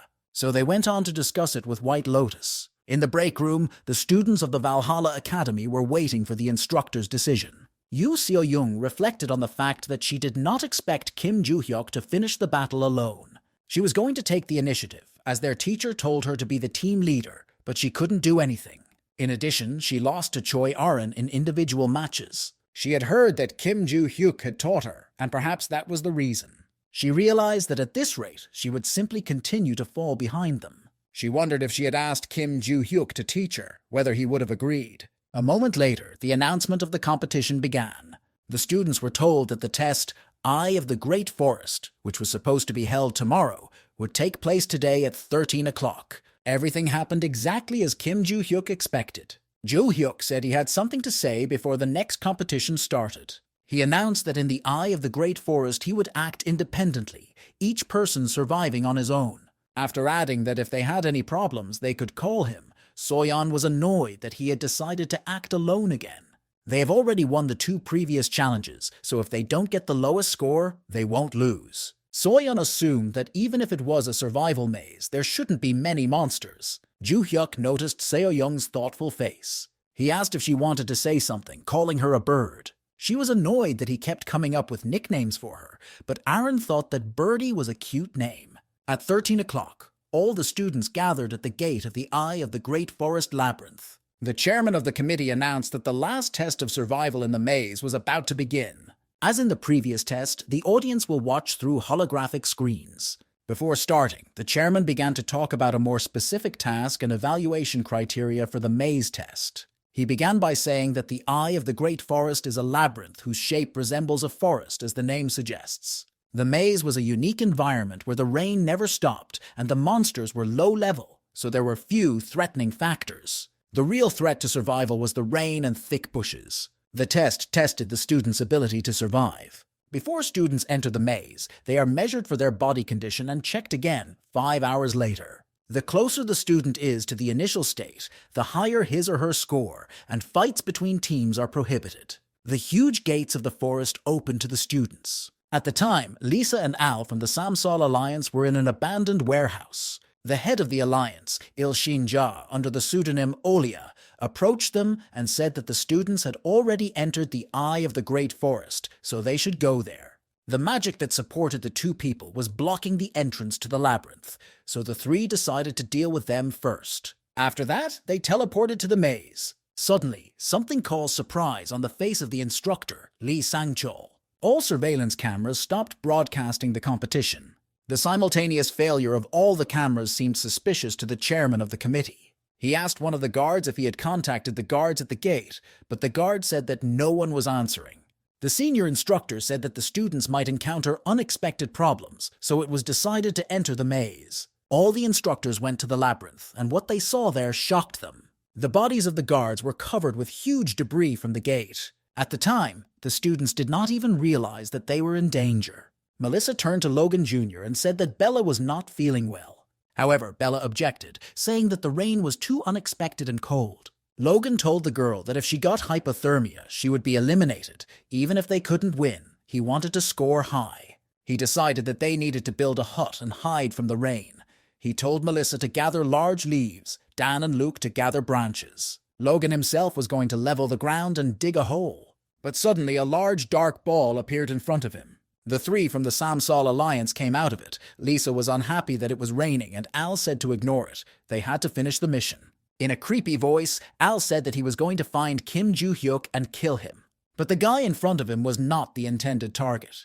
Olia said that she teleported them to the source of strong magic, the only way she could find the boy. Logan did not understand who these people were, but he heard a man say that he wanted to kill Kim Joo-hyuk. He also felt a sinister magic from these people, and realized that the people in front of him were criminals. Lisa said they couldn't leave any witnesses, so they had to deal with Logan. Logan Jr. was preparing to fight them. With all his rage, the boy aimed a bolt of magic at them. However, the next moment, Al's knife pierced the boy's body. He unexpectedly attacked Logan from behind and stabbed him. Logan Jr. asked the thief how he ended up behind him. The man was surprised by this question and told the boy to look ahead of him. In front of Logan stood the same man who had struck him from behind. He was shocked that there were two identical people in both places. The double in front of him swung a knife at the boy and stabbed him again right in the stomach. She left Logan unconscious and soaking in the rain. His partner asked Al if he had killed the guy, but he said no, that he had just left him to bleed out slowly. Before they could move away, they heard a scream behind them. This cry came from Bella, who found the boy's bloody body. Lisa ordered Al to get rid of the witnesses, and he said he would deal with the girl. He asked if he could do whatever he wanted, and Lisa agreed, but on the condition that her husband finish as soon as possible. With a horrified expression on his face, the thief attacked Lee Bella. At that time, Kim Joo-hyuk was moving through the labyrinthine territory of the forest. From the message on the translucent screen, he remembered that he needed to get to Madagai Rona's house. He doubted that there were any houses in this place at all, because there were only bushes and trees around. As he ran past Melissa, he was surprised to see the girl frozen in place. He stopped and decided to find out what had happened.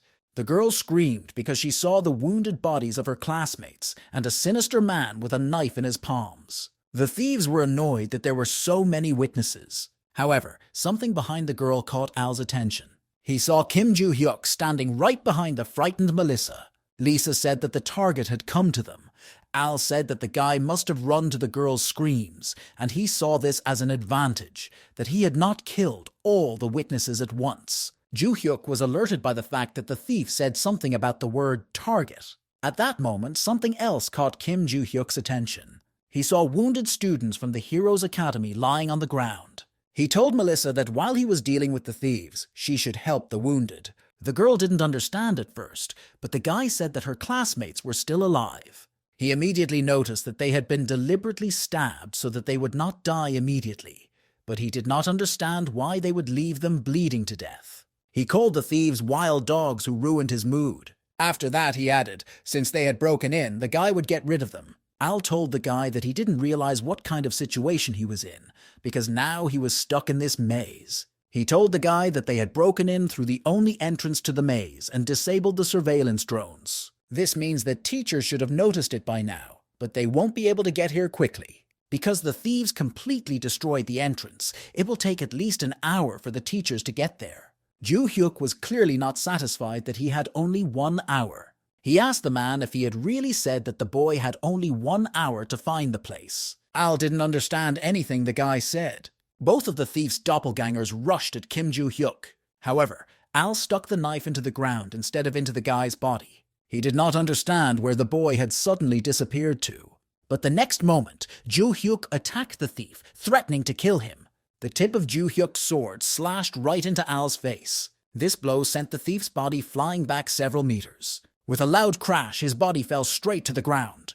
The man's partners just looked after him. After that, Kim Joo-hyuk immediately rushed to attack them next. He stunned the women by hitting their heads. All 3 thieves were lying unconscious on the damp ground of the forest. Joo-hyuk told Melissa to use her magic to heal the wounded. If she felt that she was not coping, he told her to run to the west, where Valhalla's students were. The girl began to make every effort to cure her comrades. The next moment, Al came to his senses and got up from the ground. He was surprised to see his partners lying unconscious right next to him. Joo-hyuk told the thief that his comrades were quite weak, but he immediately prepared to attack with a knife. Joo-hyuk turned to Al and reminded him that he had called him a target before he attacked, and that he wanted to know who the customer was. However, the thief said that he was not a beginner to give away the client so easily. The guy said that it was strange because usually people immediately say who sent them. For a second, his opponent was confused, but then he decided to suddenly attack the guy with his double. However, Joo-hyuk again skillfully dodged his attack. This shocked the thief because he attacked with a double whose presence could not be detected. Joo-hyuk reproached Al for acting like a rat by attacking from behind. He pointed his sword at the thief's face to strike. This happened just as Al was about to make a surprise attack. Joo-hyuk's blade slashed into the thief's face again. The blow caused the bald man's nose to bleed. Kim Joo-hyuk asked the thief again who ordered his murder, but he refused to say. Then, with a crazy expression on his face, the boy threatened the bald man that he would beat him to death. After that, he sent an incredibly strong blow directly at the thief's body. The teachers were in a hurry to help their students. When they got there, they saw that all of them were alive. The students treated the wounded with their magic. The instructor, Jack Rover, asked Logan if he was okay, and the student replied that he had a little difficulty moving, but it was a minor problem. The senior instructor examined the area and tried to understand what had happened. He asked the students what had happened to them. Logan explained that they were suddenly attacked by some thieves, 1 man and 2 women. Hearing that there were 3 people, the instructor suggested that they might have been from the Samsal Alliance, and then he asked where the thieves were now.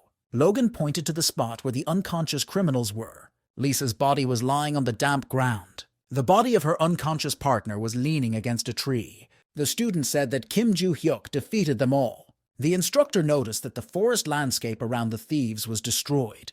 He was shocked that Kim Joo-hyuk was so strong. Logan confirmed that he had seen the boy fight them until he passed out. Joo-hyuk's strength was truly amazing.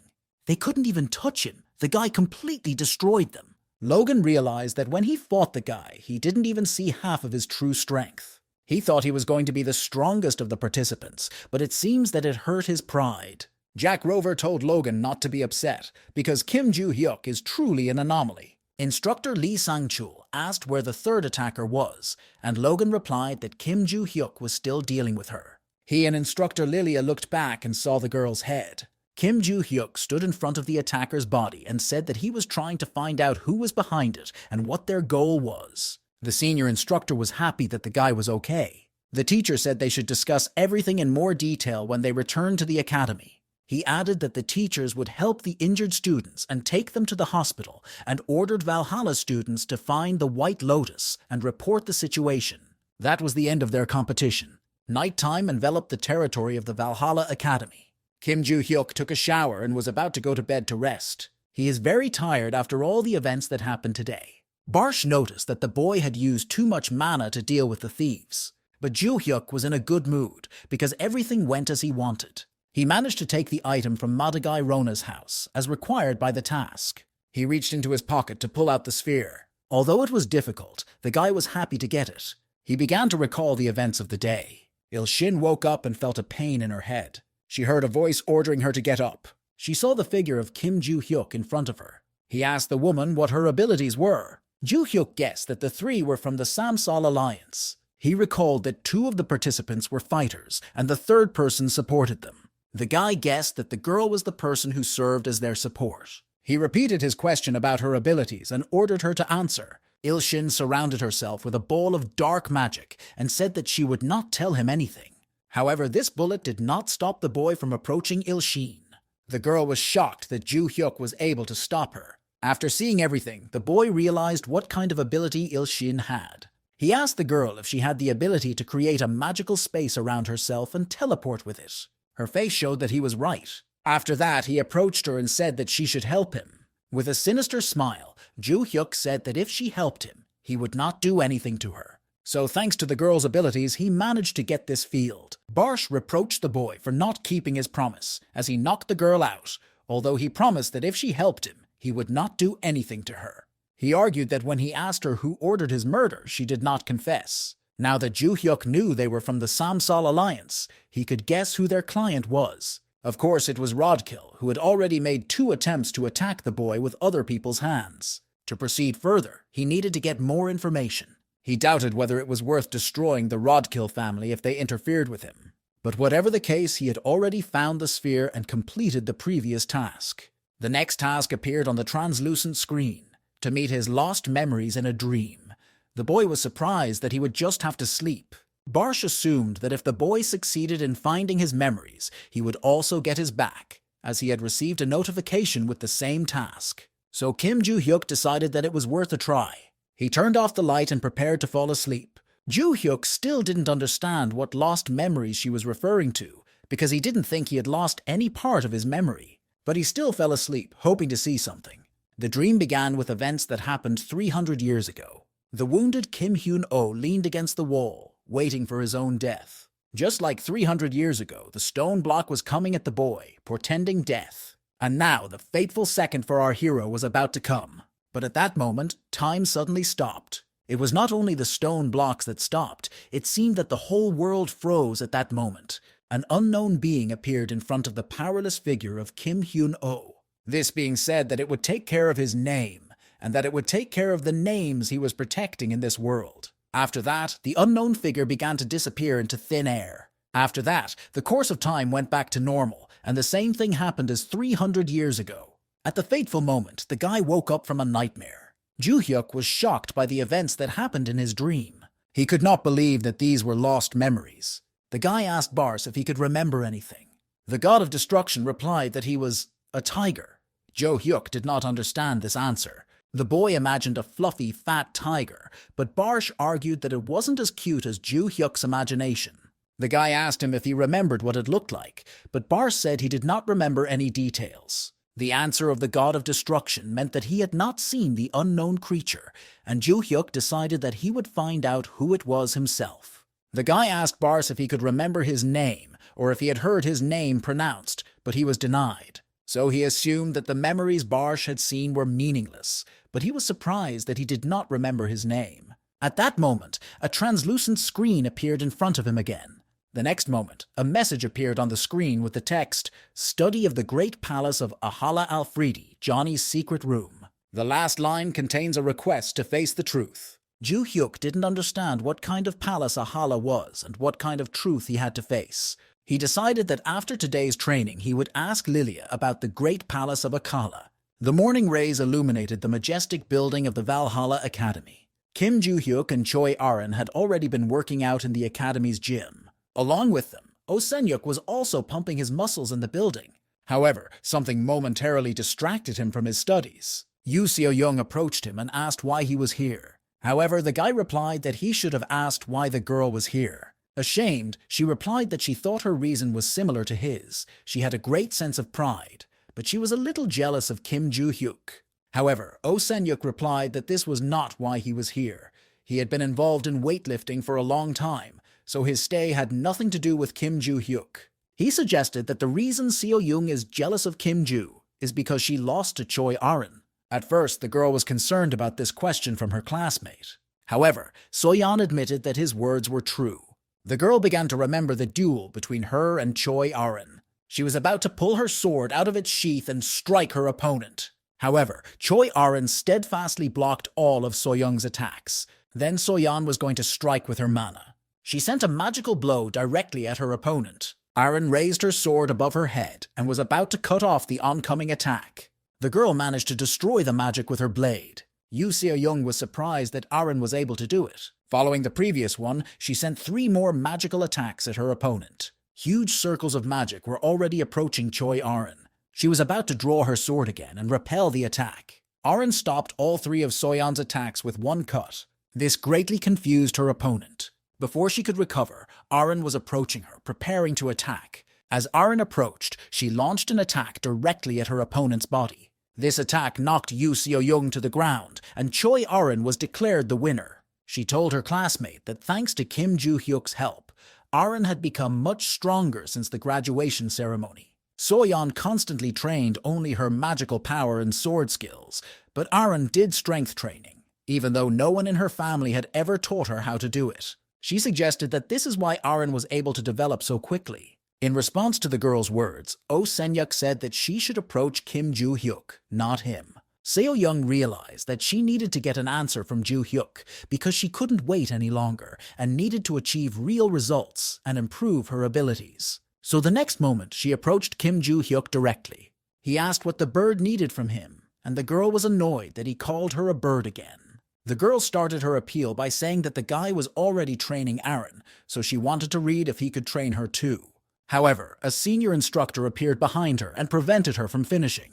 He asked him if he was busy, and Joo-hyuk replied that he hadn't finished his training yet. The instructor told the boy that when he was done, he should come to his office. There was a person who wanted to see him. Also, that this person said that this was the only chance she would have to see the guy for a long time.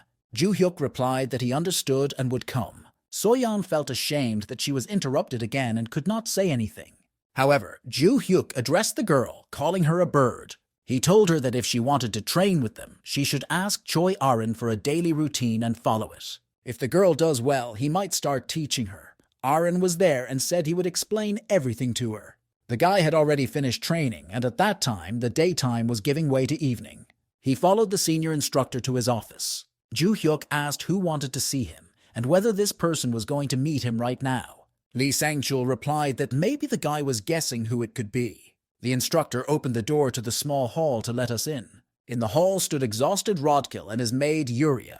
He immediately knelt down in front of the boy and begged to save him. Rodkill and repeated his request to save him. Joo-hyuk asked the instructor what the guy was doing here, and Lee Chung-seol replied that he should have realized by now. Then he told him that it was Rodkill who hired the Samsal Alliance. He added that in addition to being suspected of ordering the previous assassination attempt, this is the second attempt to kill someone, and both times the target was Joo-hyuk.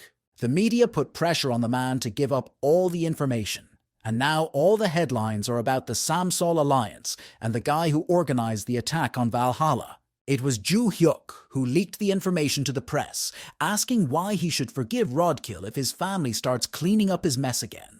Lee Chung-sol said that the Ventricle family has just issued an official statement. They stated that they had expelled Rodkill from the Ventric family. The instructor added that not only Rodkill, but his father was also expelled. And unlike the previous time, the Ventric family does nothing about the loud headlines from the media.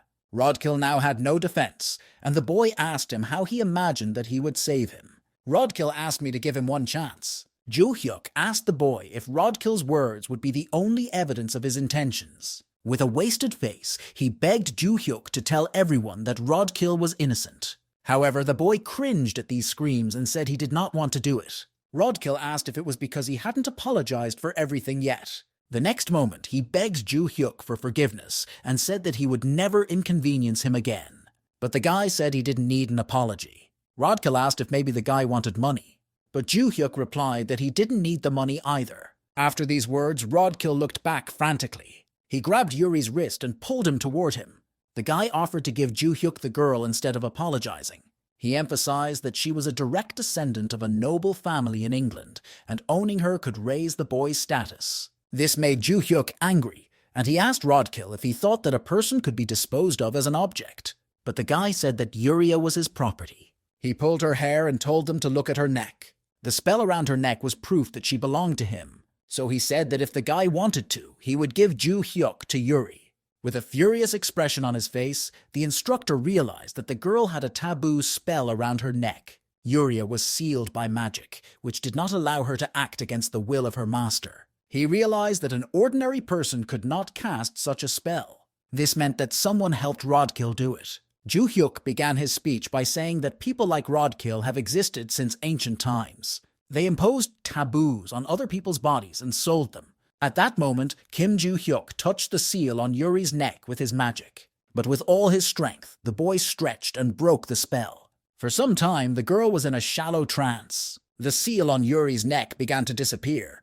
Rodkill was shocked that Kim Ju Hyuk broke the seal and removed the spell from Yuri. With moderate anger in his voice, Ju Hyuk turned to the instructor. He asked if he could hit Rodkill. The instructor replied that a teacher from Valhalla would not tolerate violence between students. But this was a completely different situation, because Rodkill was suspected of committing several crimes. Since Valhalla had cut ties with the Ventri family, the instructor said that the boy could do what he wanted. He would have his back. Ju Hyuk put his hand on Rodkill's shoulder. He pointed his fist at Ventri and told him to clench his teeth. The next blow knocked Rodkill back a meter. With this punch, Ju Hyuk knocked out several of Ventri's teeth. Kim Ju Hyuk came out of the building and walked forward. Barcha said he thought that this time the guy would really kill Rodkill. It was the first time he had shown his anger so much. The guy replied that if it had been 300 years ago, he would have really taken his head off. One of his students was a guy who had been trafficked using taboo, and it was a similar situation, so he got angry. He then added that he had also been through this. The god of destruction revealed that Ju Hyuk had been a slave in the past. Ju Hyuk caught up with Yuri Felix and asked him to stop. She said she didn't have time to thank him. The next moment she bowed and thanked him profusely. The guy replied that there was no need to thank him. He told the girl to forget about him and live as she pleased. The next moment, tears welled up in Yulia Felix's eyes. She said she would listen to what he had to say, so he walked on. The next day, Kim Ju Hyuk headed to the Valhalla Academy cafe. There he met his instructor Lilia. She said something about China, and the guy asked what she meant. The woman said that the Great Palace of Achilles is in China. She clarified that this palace is a labyrinth belonging to the White Lotus Association. The guy asked if by White Lotus she meant the academy that participated in the competition, and the woman nodded. Ju Hyuk reflected on the fact that, unlike the previous maze, he could not simply enter another one. He didn't understand why the labyrinths belonged to anyone at all. It used to be a mystery how dogs and cows could safely enter them. The guy could destroy the maze if he wanted to, but it's quite difficult because it belongs to the academy. Then he asked the instructor if there was any way to get into the maze. Lilia replied that she knew that the Great Palace of Achilles was open to White Lotus students. The woman wanted to say that the boy shouldn't hurry because something was about to happen, but she closed her mouth at this point. Ju Hyuk asked why Lilia was silent. The woman replied that she did so to avoid saying too much. After that, she reproached the guy for sitting and listening without giving her any information in return. The woman held up 3 fingers in her hand, where she was holding a spoon. She set a condition that the boy tell her 3 interesting facts, and she would tell him more information about the palace. But the guy said that he had to go, but the woman stopped him, saying that she would tell him more. So Ju Hyuk sat back down and continued to listen. Lilia told us in secret that the Great Palace of Valhalla would be one of the stages of the world competition in the 2nd semester, but the teachers had not yet received this information. The guy asked how Lilia knew this, and the woman replied that she had her own sources of information. The young man suggested that the world competition would be similar to a competition between academies. The woman said that while the competition in Korea is just a 3-way battle between Korea, China, and the United States, the global competition will involve academies from all over the world. Hyuk was annoyed by the fact that it was basically just a bigger competition than the last time. He thought it was too long to wait to participate in the second semester, so he asked the instructor if there was any way to get there earlier. The woman remembered if she knew of any other ways. She remembered that there was one way, but she didn't know if it was possible to take that chance. Before telling me about this method, the woman said that the boyfriend should help her. She asked him to go with her to the World Monster Research Community, which was just one event, so there was nothing to worry about. Instructor Lilia and Kim Hyuk stood in front of the gates of the Tottenham World Monster Research Community in North London. The guy was annoyed because the woman said it was a one-day event, but they had come all the way to London. She brought him for the weekend, but got permission to extend their trip until Monday. The boyfriend said she was abusing her teaching power. Hyuk asked Lilia what they were going to do here. The next moment, the guy was standing with a sword in a closed room with a boar-like monster. 2 men and a woman watched him from a side window. Lilia, the instructor, asked the boy to help them with their experiments, and in exchange for the information he had to kill several monsters. The next moment, the boy stabbed the monster's forehead with his sword. After that, the boar's silhouette began to disappear. He was informed that the boar had been successfully killed and that he should prepare to meet the stone goblin. An hour later, the guy lay down on the couch, exhausted. Hyuk reproached Lilia for asking him to kill only 3 monsters, but he had already killed a dozen. The instructor pretended that he was making it up. Afterward, he asked why the atmosphere was so tense. As soon as they entered the room, all the people stared at the woman with an angry look, and the guy asked if she had been in a quarrel with these people. The instructor Lilia was calmly drinking coffee. She replied that these people had been steadfast in their monster hunting theories for decades, and suddenly, out of nowhere, data appeared that contradicted what they were saying. However, the boy criticized that the way he fought monsters there was too old-fashioned, and the woman replied that it was the most reliable way. That is the tradition of the association. Hyuk asked why they didn't do the experiments themselves if they wanted to check. In a tense tone, the woman replied that they just didn't want to do it. These people were old men who couldn't stand to see their theories destroyed. Their theory of monster hunting was a good tool to strengthen the current status quo of the government, which is nepotism and a dead weight in the form of the upper circles of society. The guy felt disgusted with these people and asked why they needed to constantly update their documents. Lilia answered that this is because documents without public recognition are nothing. Their focus is on the ideal hunting strategy. She added that these people were willing to do anything to find new data. Hyuk told the woman that since he had helped her, she should help him. The woman said that the decision to come here was a good one, because a special woman came here, namely the head of the committee of the White Lotus Association. Lilia had heard that this woman was in the Association of the World Community for the Study of Monsters, so she assumed that this lady might have been watching the boy during the trial. He was sure that the instructor knew what the lady looked like, so he offered to go and talk to her. But suddenly there was a knock at their door. The voice behind the door asked if Kim Hyuk was in the room and added that he needed to talk to the boy. Hyuk assumed it could be this girl because he heard a woman's voice outside the door, so he told her to come in. A beautiful woman with a fan in her hands came into the room and greeted the boy. The woman said she was the head of the White Lotus Association and her name was Solian. The guy said his name was Kim Hyuk and asked how he could help her. Solian replied that she was actually looking for him to ask him to do something for her. She asked if he could take care of one person. The instructor assumed that the two were going to have a serious conversation, so she took this chance to walk away. After these words, the instructor Lilia immediately left the room. Hyuk asked the lady to tell him more about her request. The woman began by saying that she is the head of the committee of the White Lotus Association, but she is originally a member of the Seal family. This family was the first in China to be founded after the Chaos era, and thanks to this, they were able to build an academy called the White Lotus and hire strong contractors. However, their family had a genius, or rather a person who could be called a natural disaster. At the age of 13, she was defeating ordinary contract soldiers. She even trampled on her sisters and members of their family guild, and even the head of the family was defeated. As a result, this girl decided that she had nothing more to learn from the outside world, so she locked herself in the Soul family's training room in the White Lotus Palace. The guy asked if the lady wanted him to deal with the girl, and she replied in the affirmative. Hyuk assumed it would be easy, but he had a few questions. First, he asked if it wouldn't be easier to hire other strong men if Solian just wanted him to beat the girl. Also, looking at her magical power, the boy assumed that the lady was not weak herself. Solian replied that the boy had good eyesight because she had used magic to hide it. She had 2 reasons for hiring him. The first reason was that the girl fought only with physical strength. The second reason was that the girl was only 17 years old, just like Ju Hyuk. Watching the boy's fights, the woman realized that he was physically very strong, so if she lost to her peer, her pride would be hurt. The lady said that her request was the reason why she came here. If the guy hadn't been here, she would have written him a letter. The guy understood everything, so he asked if there would be any reward for this. The lady replied that as the head of the White Lotus Committee, she could pay any amount. But the guy denied it. He didn't need the money. Ju Hyuk said that there was one place he wanted to visit, so could the lady organize it for him? Kim Ju Hyuk and Miss Seol-yeon stood in front of the White Lotus Academy.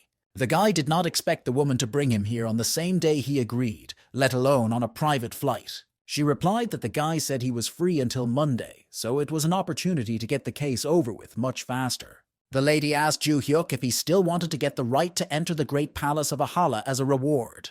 Kim Ju Hyuk nodded affirmatively, confirming her words. She replied that since it was a maze that they managed, it would be easy to organize. As Kim Ju Hyuk and Miss Seol-yeon walked through the academy, all the students were surprised to see the boy here. Together, they entered the open entrance to the academy. The guy said that there was still something he was interested in. He asked why the lady wanted him to deal with this girl. The woman said that there were many people who foolishly tried to fight this child, only to realize the limit of their abilities. This was done by both students and teachers. Miss Solian's main goal now was to get rid of this arrogant child. She believed that after that, she would lead the White Lotus to the top. He said he understood everything and expressed hope that the fate of the academy was in good hands. They approached the seal that was in the room. The woman said that when he stampeded, he would be transported to the seal family's secret training room. Ju Hyuk walked over and stepped right into the center of the seal. Before teleporting, he asked the girl's name. Miss Solian replied that the child's name was Yenlin. When the boy moved, the girl immediately greeted him with a question about whether the seal family had sent him to make her leave. She added that she was not going anywhere, so she told him to get out of there. Ju Hyuk reproached Yun-lang for being so impolite to a person she met for the first time. After that, he attacked her, asking if she was really as crazy as they said she was. However, the girl stopped the guy's punch with a grudging smile. Ju Hyuk did not understand what had just happened. The next moment, she tensed her arm and prepared to strike. She unexpectedly attacked Ju Hyuk right in the chest. Yenlin said to the guy that he really underestimated his opponent. She couldn't believe that he started with such a stupid punch. Ju Hyuk asked if the girl really couldn't believe it. The boy's previous words puzzled Yenlin.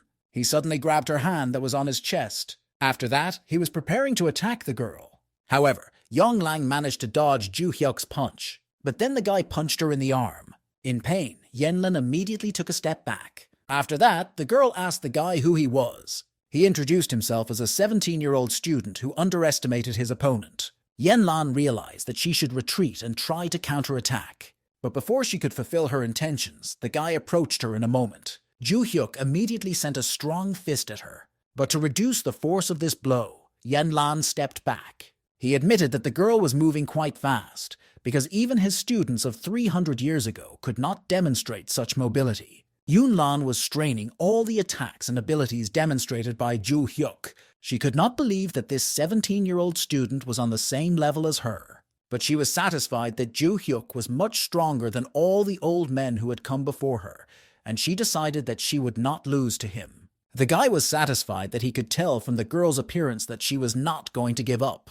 At the time, Lady Solian was watching the fight between the boy and the girl from the room. A secretary came up to her and interrupted her observations for a minute. He wondered if Kim Ju Hyuk would be okay. He believed that a student from another academy could not harm anyone from their White Lotus Academy. He could tell from the boy's expression that he was desperate, and he asked Lady Solian if the boy would be able to defeat Yenlan. After all, Lady Solian also once lost to Miss Yenlan. The Odazu secretary added that it was without the use of magical power. The lady fought her using only physical methods. The lady agreed with the secretary that she had indeed lost to the girl. She added that even if she had used her magic, there was no guarantee that she would have won.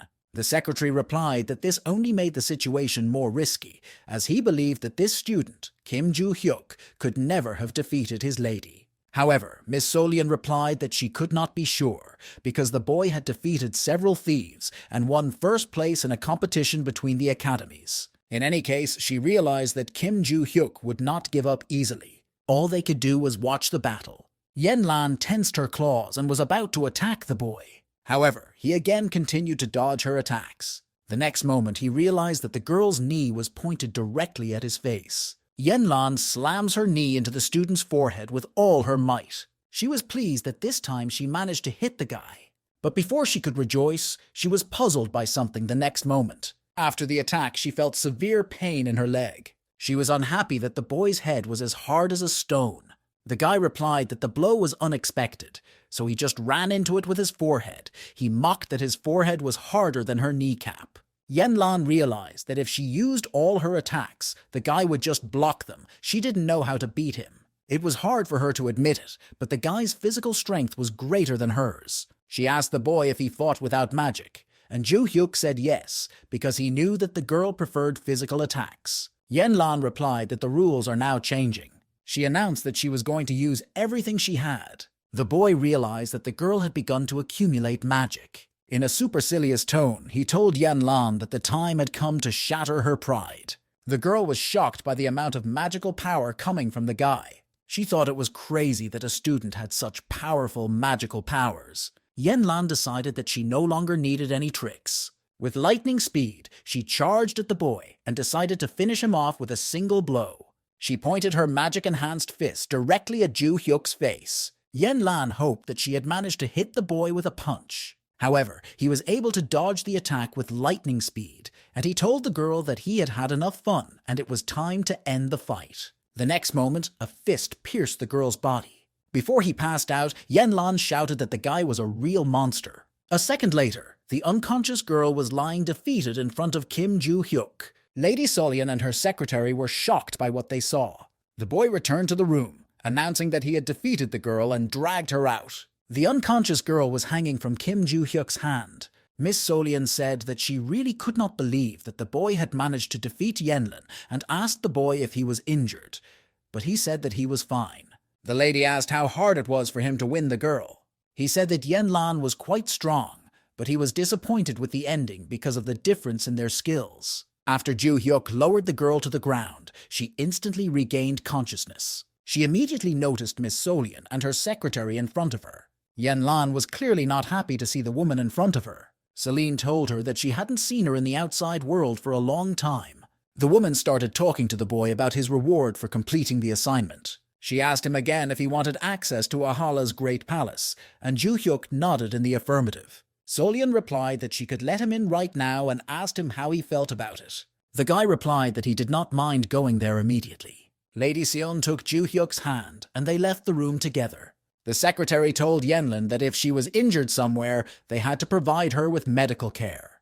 However, the girl only asked what the guy's name was, and the secretary replied that his name was Kim Joo-hyuk. Then Yen-lan said that she was sure he was one of the strongest people in the world. She had a desire to fight him again.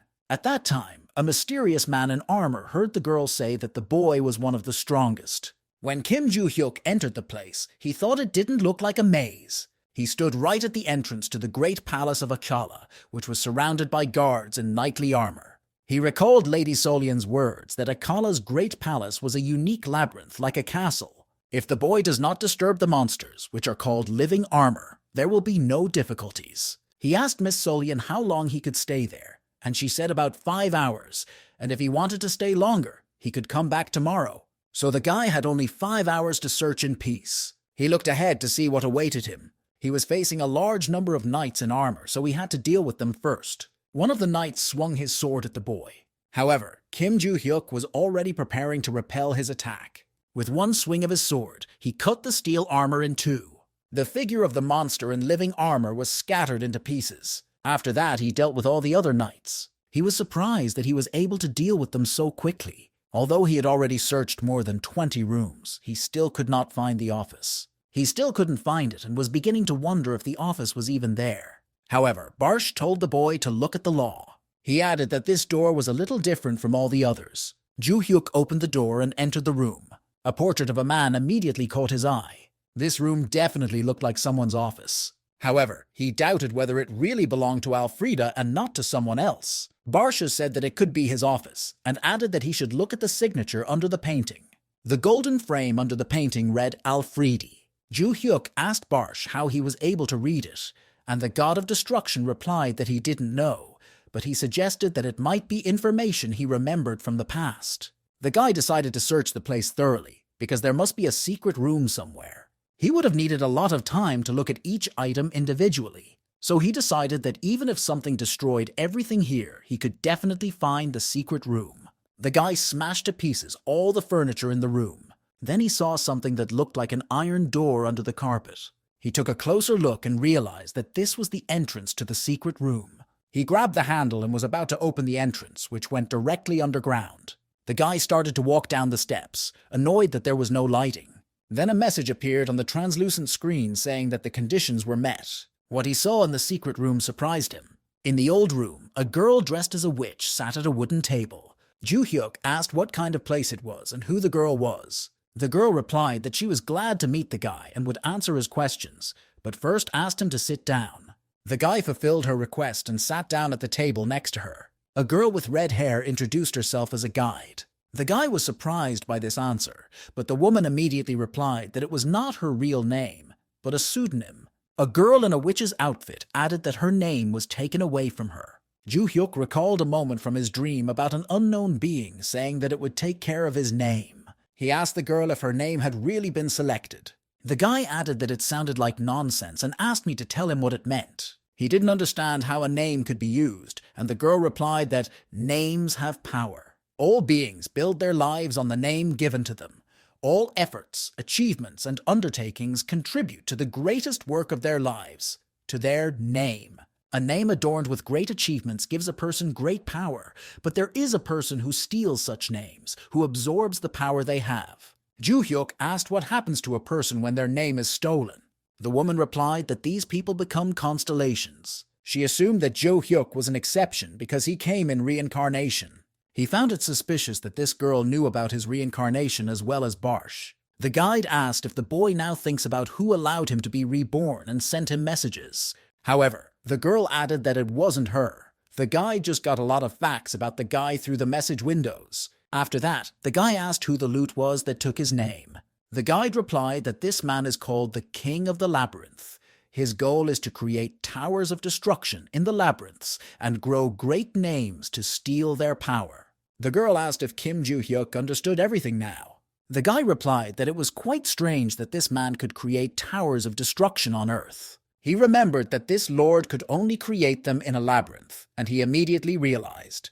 By the look on his face, Gid assumed that the guy had guessed everything. The girl said that the world they live in, the place they call home, is a labyrinth. Ju-hyuk didn't believe it, but Gid replied that it was up to him to decide whether to believe it or not, and she had no reason to lie. He asked again if the reason this man was creating towers of destruction was because he wanted to grow big names. The girl replied that it was easy to accumulate karma when there was chaos in the world, killing monsters, saving people, and he used this chaos to commit evil deeds. Only if a person had a lot of karma could he or she become a constellation.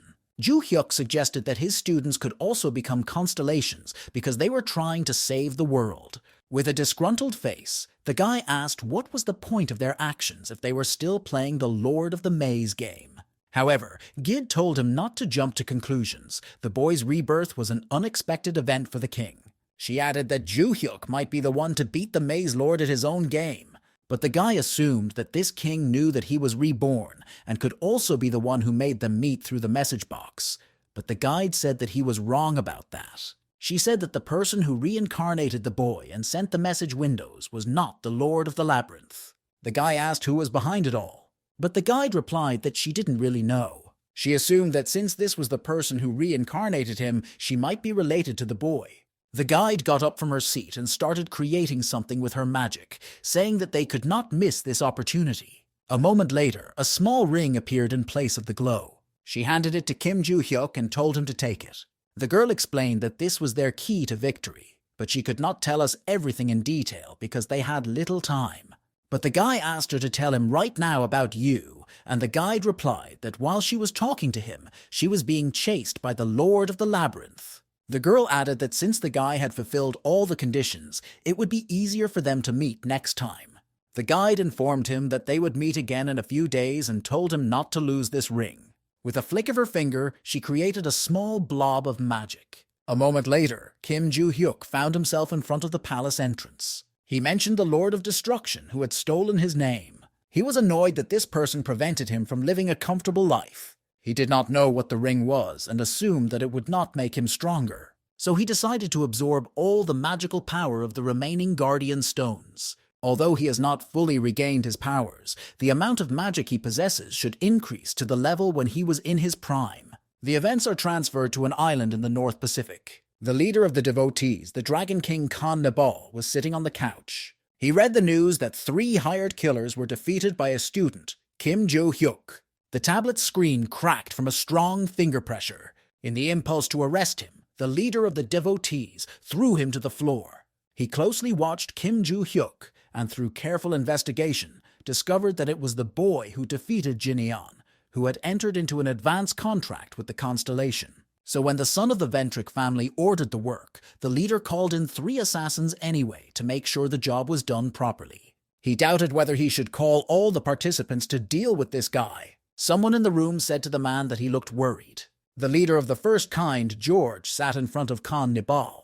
The leader ordered the man to knock before entering, to which he replied that he had just arrived. Georg noticed that the head seemed worried and asked if it was because of Kim Joo-hyuk, and the man confirmed his guess. Georg added that they also lost a precious pawn because of Kim Joo-hyuk. The leader realized that the man was talking about Desera Ventrica. Dicer didn't tell them about it because it was his personal work, but he couldn't even beat an ordinary student. The man wanted to keep him as an informant in the Ventri family, but he had to deal with him so that the boy would not leak information about them. The leader of the Loyalists asked if Georg could help him eliminate the killers he had sent, and the man agreed to his request. Georg also added that even though Kim Joo-hyuk is now a hot mess, he should not be contacted yet. This is because the guy was targeted by the first cult. Constellation was surprised that the first cult decided to act, because they were crazy. Georg agreed that all the members of the first cult are crazy. No one knew what motivated them or what goal they were trying to achieve. They were the people who killed Logan's squad. The leader replied that he had heard about it and that it was indeed a relief for them that these people had targeted Kim Joo-hyuk. Moreover, if they spoil the goal that these people are seeking, there is a good chance that they themselves will become their target, in which case they will only have to wait. At that time, Kim Joo-hyuk was already surrounded by a crowd of people in robes. Joo-hyuk turned to these people and asked who they were. He also added that they were on the territory of the academy and asked if they were fearless or just stupid. Under one of the robes was one of Adelia Ventric's servants. The events are transferred back to the conversation between him and the head of the Ventricle clan. Then he told her that all the preparations were already complete. Adelia said that this preparation took a lot of time. However, the servant replied that careful preparation was necessary to fulfill their mission in Valhalla, where Kim Joo-hyuk was located. The chairman asked if he had managed to find contractors with the ability to distort space.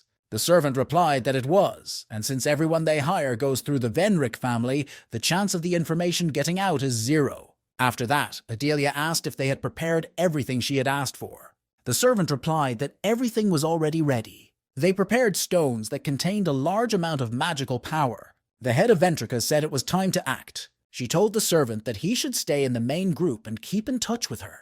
He then asked if she needed magic stones to summon the constellations. Adelia confirmed his words. The servant also asked if the lady was really planning to contact the constellation. However, this question clearly did not satisfy Adelia. She asked him if he thought it should cancel everything because of a miserable student, but the servant immediately denied that he did not think so. After that, the Ventri chairman ordered us to forget about it and proceed as planned. She was also worried that the constellation, which had not said anything before, had recently suddenly reacted. Adelia wanted to ask why. That was the reason why she wanted to summon the constellation. The servant also wondered why the constellation suddenly reacted. He ordered the main group to prepare for space warping. People in robes began to create a magical sphere around the boy. Ju-hyuk realized that they had created a space around him to fit him. He emphasized that this was a rather clever tactic, because attacking a student within the walls of the academy is a terrible idea. He asked the servant if this idea was created by the Ventricle family. The man was immediately alarmed to hear his question. He asked the boy how he found out about it. Ju-hyuk replied that it was quite easy, because there were only 2 groups hunting him, one of which used black magic and the other did not. So it was logical that the second group was the Ventric family. There was no point in disguise anymore, because they were discovered, and the servant ordered a cleanup team to be called. After he said this, all the servants immediately took off their hoods. A huge number of people surrounded him on both sides. The guy mocked the fact that so many people were called to deal with one student. The servant replied that it didn't matter, because they were just following orders. Ju-hyuk was annoyed that Adelia decided to play dirty. In a loud tone, the servant ordered everyone to kill the boy. They immediately rushed at Kim Ju-hyuk with a chorus. However, he was ready to attack back. With a single movement of his hand, he threw all his opponents back. They all fell to the floor from the boy's magic. Adelia's servant swung his sword and prepared to attack the boy. Ju-hyuk managed to dodge it, but he still didn't expect this attack. In a defiant tone, he asked the man why he was waving his sword. Before he could do anything, 2 enemies were flying straight at him from behind.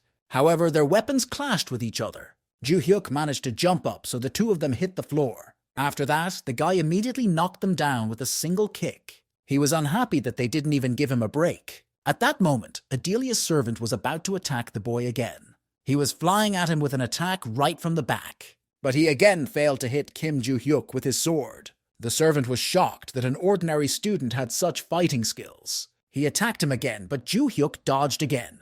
He was annoyed by these constant attacks from behind.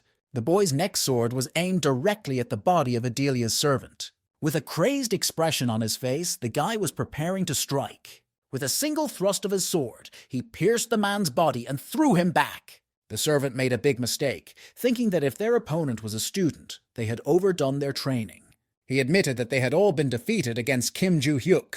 Suddenly, another figure appeared behind the unconscious servant. The head of the Ventrics, Adelia Ventric, was on her way to see the boy.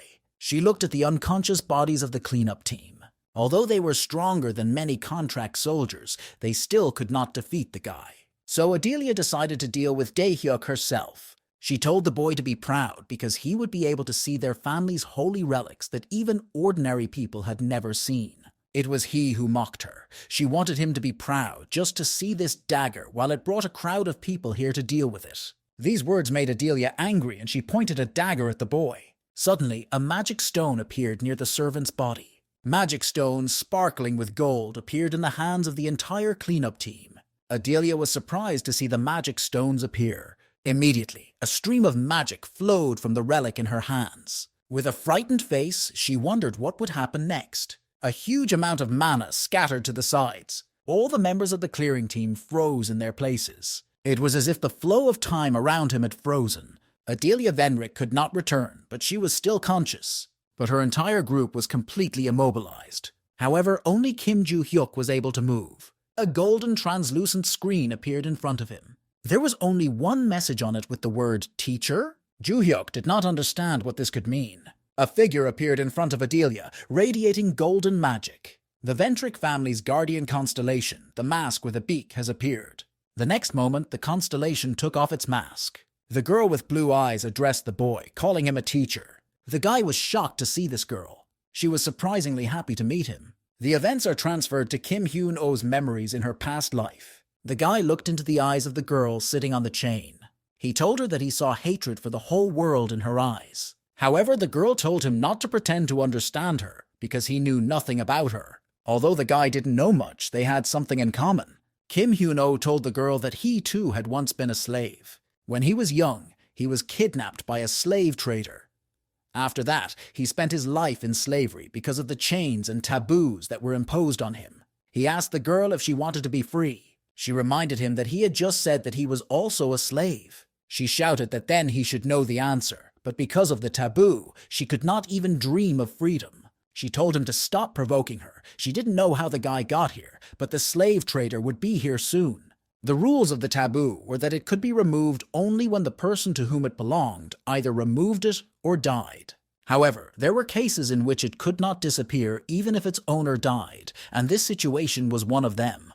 The girl asked if the slave trader was really dead. She assumed that now she had no other choice. But Kim Hyun-oh said there was another way. He grabbed the taboo spell around the girl's neck. Using the magical components of the taboo, he could remove it. Although this was not his specialty, he expected that there would be no problems. He added that this was the only way he could end his unbearable slave life. Our girl's taboo ring began to crack from the boy's magic, and the next moment, the spell was shattered. The girl cried because the taboo that constantly tormented her was finally broken. Kim Hyun-oh said that since he got rid of the spell, everything else now depends on the girl. He asked her what she would do next, having gained her freedom, and suggested that she might return to her family. However, the girl said that the slave trader had killed her entire family and burned down her house when he kidnapped her, so she had nowhere to go.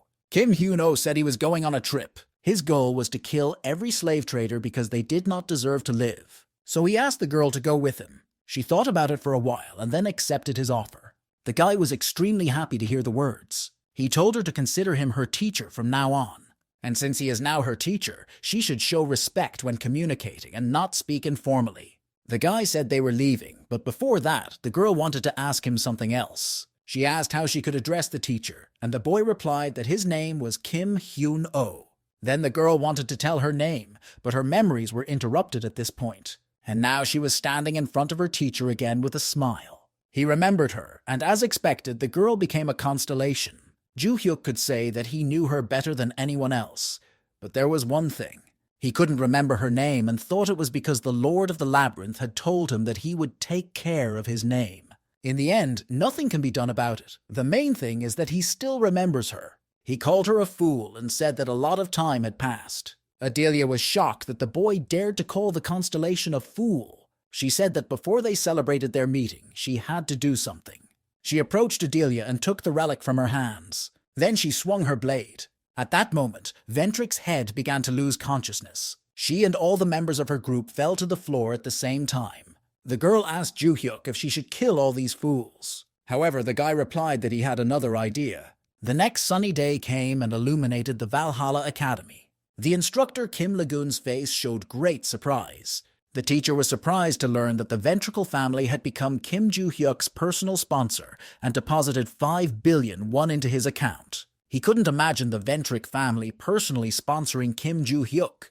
The senior instructor approached Kim Lagoon and noticed that the teacher had already seen it. Lee Sang-chol said that it was really surprising that the donation came now. Kim Lien suggested that it might be because of Rodkill, who sent 3 assassins last time, but the instructor said that was stupid if they wanted to cover it up with money. He added that when Dicer attacked the boy, they sent him sponsorship to keep him quiet, so they wanted to preserve the image of the Ventrico family, but they had already given up on Rodkill.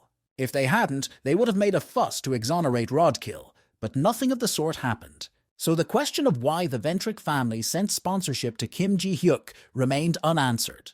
Moreover, they assumed that the boy might refuse this sponsorship. The senior instructor said that they could find out the answers to these questions if they asked him personally. They gathered in a room for negotiations, and the guy immediately said he would accept the sponsorship. Kim Legan was extremely surprised by the boy's answer, but he said that he meant that there was no point in giving up 5 billion won. He also asked if he could go now because he had answered the question, but the instructor told him to wait. Because the academy also received sponsorship, he was allowed to move to a premium dormitory, so the teacher asked him what he thought about it. Joo-hyuk replied that he was satisfied with everything now, but that he might contact him later. After that, the guy left the interrogation room, and the instructor was left alone with his thoughts. He didn't understand the guy's answer because he had already refused to sponsor him when Adelia came in person. But I decided that if the academy was not losing anything, it was not worth paying attention to. Kim Joo-hyuk walked around the academy's grounds with satisfaction. He recalled a conversation he had with a student yesterday. The girl asked if she should just kill these fools, but the guy had a different idea of how to use them. Adelia was sitting on her knees right in front of the guy. At that moment, the boy turned to the frightened head of the Ventric family. He said that her constellation wouldn't care if the guy did something to her, so he asked her opinion on what he should do to her. His student confirmed that she had created the Ventricle family in the first place to serve him, so he could do whatever he wanted with Adelia. Adelia asked the constellation about the phrase, all for one, that has been passed down from generation to generation in their family. In an aggressive tone, the girl replied that this phrase was meant for her teacher and reproached that the woman was so stupid that she had only now realized it. Adelia asked the constellation if this student was really her teacher, and she replied that his appearance had changed, but she was able to recognize the magical power of her teacher. The boyfriend told Adele to stop asking questions about him, because she had to worry about herself first. Joo-hyuk was very annoyed by all these people, but he also realized that they had power and authority. He decided that he would use them to the fullest for his comfortable life. He asked Adelia if she was managing the Ventri family well. The woman replied that even though she was only the vice president, it had been 4 years since she had taken over as head of the family. They managed to restore the strength of the family and become one of the strongest families in 4 years. After these words, Kim Joo-hyuk told the girl to continue managing the family, adding that they should support him and telling her not to ask why. He threatened that if something went wrong, she knew what could happen and pointed to a constellation. The girl replied that she would personally make sure that this would never happen. The figure of the constellation began to dissolve in the air. The girl told the teacher that she had to go, and the boy asked where. She explained that the space in which a constellation can be located requires a large amount of magical power. This required a dozen stones filled with magical power. Since the magic power is fading and the girl has also used her powers, she needs to rest. The guy was surprised that even though she was a constellation, she faced such restrictions, but the girl said that everything was fine. It was enough for her to be able to see the reincarnation of her teacher in person. Kim Joo-hyuk was embarrassed by these words and told the girl to go rest. Before she left, she had one more thing to say to the teacher. She assumed that the other student had also become a constellation and that Joo-hyuk would meet him soon. After these words, the constellation of the ventricles left this space. He expected another student to become a constellation, but he didn't understand how it happened. He assumed that all his students had become constellations and that he would soon meet them. After all, he had already met 2 constellations, the god of destruction Barsh and his disciple. The meeting with Barsh was inevitable because of the message window, but the meeting with the student was an accident. In addition, there are a lot of constellations, and it makes no sense for a guy to meet each of them. Joo-hyuk also noticed that Barsh had been silent since the moment he met the guide. Barch immediately responded to this thought, asking why he had been silent all this time. The god of destruction replied that he was sorting out his thoughts. His consciousness blacked out when the guy entered the secret room. He felt Joo-hyuk leave the room as soon as he entered it. Barsh also added that for a short time his memories came back. Mockingly, the guy asked if he remembered what a weakling he was, and Barsh didn't like the joke. During this time, he learned the concept of a name that the boy should have already known about. The god of destruction said that it was the Lord of the Labyrinth who gave him the name Barsha. After these words, Kim Joo-hyuk entered his classroom. He sat down in his seat and began to think further. He asked Barsh that the one who stole his real name and gave him the name Barsh was the Lord of the Labyrinth. The god of destruction replied that the Lord of the Labyrinth had given him his name and power at the same time so that he could become the owner of the Tower of Destruction. Joo-hyuk asked whether this power affects a person's personality, and Barch replied that when he was the owner of the tower, the influence of the name he received made him cruel. Now that he was closer to his original personality, Joo-hyuk asked how the labyrinth gives and takes names. The boy suggested that perhaps because this world is a labyrinth, the Lord can give and take away a name whenever he wants. Barsh asked what the guy meant by saying that this world is a maze. Classes were over, and the sun began to set behind the clouds. Joo-hyuk left the academy, at which time he told Barsh that although it was sad, it was true that the world was a maze. He recalled that Gid had mentioned that there was a possibility of a counterattack, and they just had to wait. The next day he found himself in a secret room. At first he didn't even realize what had just happened to him. Joo-hyuk stood with a tray of food right in front of the guide. She asked the boy what that silver shiny thing was in his hands. He shouted that it was just a tray for food. He was very angry because it prevented him from having lunch. The guide apologized to him for not paying attention to the fact that it was lunchtime, but the guy sat down and told me to forget about it. The girl asked if Joo-hyuk still had the ring. He said yes and pulled it out in front of him. The guide said they could use it now. The guy noticed that it had no effect on his characteristics, so how could it help them against that lord? The woman said it was really simple. The boy had to put it on and enter the maze. The guy asked if he just needed to enter the maze. He also added that there are no natural labyrinths anymore, and that the ones that do exist are managed by someone, and the girl confirmed his words. But she also said that the Lord of the Maze would soon create natural mazes. After that, a dungeon breakout and a disaster will appear. The boy recalled that as soon as the mazes appeared, monsters came out of them and wreaked havoc in the area. In his previous life, dungeon breakthroughs appeared everywhere, and there was not a single safe zone in the world. After reincarnation, everything calmed down, making life much more pleasant. Ju-hyuk asked where and when the breakthrough would be, and how big it would be. The guide replied that it would happen in 3 months. She knew for sure that he would appear in a country called Korea, and the guy said that they could prevent it because he lived there. However, the guide replied that she only knew the country, that she was hiding from the Maze Lord, and that information could be limited. Ju-hyuk asked if their planet is a labyrinth. What kind of labyrinths are there? And the guide replied that it is a lord who creates them. The boy suggested that the lord was preparing to give and take names again, and the girl replied that he probably thought the time had come. By the time the Tower of Destruction appears, the lord is preparing for a kind of human adaptation. The guy asked if he just needed to put on the ring and destroy the maze that would appear, and the guide answered yes. She also asked the boy how they used to destroy mazes. Ju-hyuk replied that since it was quite difficult to deal with the bosses, he ignored them and destroyed the maze stones, and then the maze disappeared. The girl replied that this was indeed the fastest way, but this time she needed to act differently. I had to kill the maze boss with the ring on. The guy asked if there was a specific reason why he should kill him. The woman answered that even though this world is a labyrinth created by the Lord of the Labyrinth, things like breaking through a dungeon or towers of destruction are not easy to create. She added that labyrinths are created by the power of names. And among the components of the mazes created in this way, the main point is the boss of the maze. After killing the boss with this ring, the guy will be able to absorb the name given to the maze. She added that this would be the starting point of their counterattack. Ju-hyuk suggested that the number of names that this person took was clearly not a few. He asked how one could expect a counterattack with just one name.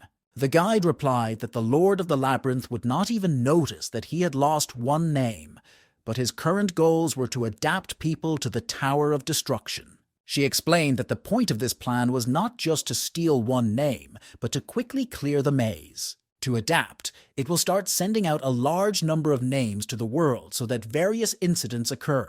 This will be the best moment for massive name acquisitions, which will be an additional strength for them. But after the last statement, the guy had a question. He asked how they would be different from the Lord of the Maze if they took away the names. She was surprised that he was interested in such things, but he replied that he needed a good reason to act freely. The guide began by saying that they would not harm innocent people by absorbing names. The Lord of the Labyrinth takes a person's name, which can become a constellation or become attached to a name without the possibility of rebirth, so no matter what happens, the body is trapped. Moreover, if they use the power of the absorbed names, they will be free from the restrictions imposed on the people whose names were taken. The guide told the guy that if he was concerned, he could do it his way, because in any case, he would be the only one to know who owned the name at the time of the takeover.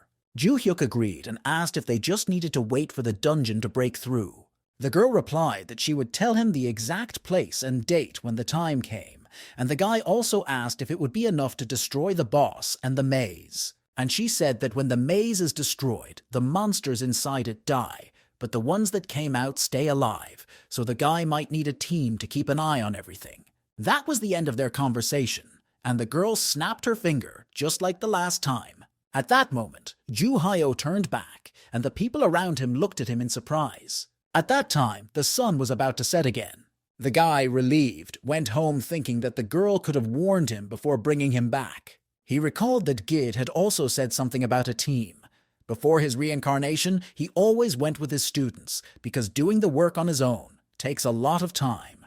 Ju-hyuk was thinking about having to train his students again, when he suddenly saw a familiar figure in front of him. Yenlan stood right in front of him, arms crossed. Ju-hyuk asked the girl why she had come here. Yenlan replied that when she lost to the guy, she thought a lot about the reason for her defeat. The girl realized that he was stronger than her, and that's why she lost, while the guy was not impressed that it took her so long to realize this. After that, she added that she thought she looked a lot like the guy, and he grimaced at these words. She said that a person who has impressed everyone with his or her talents without being defeated is rare among adults. Joo Hyuk replied that if she thought he was like her in this aspect, which was not true at all, he considered himself a person who made an effort. Prot Yen Lan replied that she used to think she was right, but now she is not. His movements were not just attacks, they were the movements of a man who had come through a lot of training. She was furious when she lost, but when she calmed down, she realized that she had lost because of her lack of experience. Yen Lan then concluded that she had become stronger because of her experience with the boy. After these words, she said that she wanted to continue fighting Joo Hyuk. She believed that one day she would be able to defeat him. The girl offered him a fight, but he told her not to bore him with her strange logic. He had to go. But Yen Lan followed him, saying that she had come all the way from China to compete with him, and he was just leaving. Joo Hyuk said that he was not interested, and suggested that the girl spend time learning the family martial art instead of hitting on him. However, the girl said that she had only studied proper training until she was 6 years old, after which she became self-taught, and at the age of 1 month, the boy defeated her. Joo Hyuk asked if the lunar year meant the period before she took control of the contractors. She confirmed what he said and added that at first her family did not like it, because she acted in her own way. She was forbidden to train with her family, so she asked to bring partners to train to hone her skills, and eventually was sent adult contractors. She was lucky that there were not many of them, so she defeated them all. The guy realized that what the head of the family and the girl told him were completely different versions. Joo Hyuk recognized that the girl had talent and loved to fight, but the head of the family thought that Yoon Lan was just competing with everyone she saw. Then he asked her if it was necessary for the girl to be in the White Lotus Palace, and Yen Lan said that it was not. The girl was stuck there because she was the main one for her family, but it didn't matter, because she was stronger than anyone who went there. However, now she believed that everything would be different, because she had found someone much stronger than her. Competing with the boy, she could have become stronger without the help of her family, but he did not care. Yoon Lan continued to beg Joo Hyuk to fight her. The whole thing seemed rather strange to him. If the girl was an outcast and was kept in the White Lotus Palace, why was the boy tasked with getting her out of there? Although he didn't know her story, he assumed that it would be better if Yen Lan was in the palace. He said to let him go, and the girl asked him again if he would fight her. Joo Hyuk said it was not wise to fight here, so he ordered the girl to follow him. They came to the training room, and Arin and Soyeon were surprised that the guy was not alone. Oh Seung-kyung was also tense at the appearance of Yoon Lan with Joo Hyuk. The guy told Yen Lan to wait for him here. He needed to change his clothes. Arin turned to the guy, but he confused her with Yen Lan and ordered her to wait in an angry tone. Arin asked who the girl was, and Joo Hyuk said that she was a crazy girl he met in the White Lotus, and she came here to fight him. Arin was surprised by the reason why this girl came here. She was irritated by the words that Yen Lan had traveled such a long way just to fight with a guy. Yen Lan noticed the girl's irritated look and asked her why she was looking at her like that, if she wanted to fight with her, but Arin said no. So-young guessed by the color of the girl's hair whose relative she might be, and the girl was surprised that Yoon Lan had come all the way from China to compete with Joo Hyuk. The guy changed his clothes and they stood opposite each other. He reproached himself for saying that it was a competition between them alone. He was annoyed that everyone else was watching them. Arin said she was watching to make sure that Yoon Lan didn't do anything strange. So-young came to get Arin, and Senyuk asked them not to pay attention to him. Yen Lan said she was looking forward to starting because she was much stronger than last time. To these words, the guy replied that he could now fight at full strength. He recalled Gid's words that he would need a team. Joo Hyuk asked her if she had said she wanted to become stronger, and Yoon Lang said yes. So he set a condition that if he won, the girl would become his student. But she denied that the reason she wanted to become stronger was to defeat him. The guy replied that she could achieve this after becoming his student and offered to start. Yen Lan said she hated having teachers, so she had to win. At the start, she immediately elbowed her opponent. He held back her punch with his hand and agreed that she had indeed become stronger. Yen Lan was only more enthusiastic after hearing these words. She was sure that the boy had blocked her attack, but this time he would not stop her. So-young and Arin were shocked by the magical power emanating from Yen Lan. Oh Senyuk admitted that the girl's mana concentration was higher than Joo Hyuk's when they were competing. Yoon Lan rushed straight at Joo Hyuk with lightning speed. She realized that even if she threw only one punch, she had to use maximum force. Even if the guy blocked it, she would be injured. However, she was surprised by the actions of the guy in front of her. Ju Hyuk took the same fighting stance as Yong Lan. The guy said that he likes to stand up to me face to face. And now the girl has already approached Ju Hyuk. The next moment, they clashed fists. Yen Lan was worried that she had made the maximum amount of effort, but the guy was still pushing her away, as if he didn't have much magical power. She realized that the boy had become stronger than when they fought. Yen Lan did not understand whether she was facing the same guy as before. After the girl's attack, Ju Hyuk said that he defended himself only once, and he added that after that he starts attacking. With a single swing of his leg, he struck the girl's body with a strong blow. The girl was so sick that she was unable to strike again. The next moment, Yong Lan was lying exhausted in front of Ju Hyuk's figure.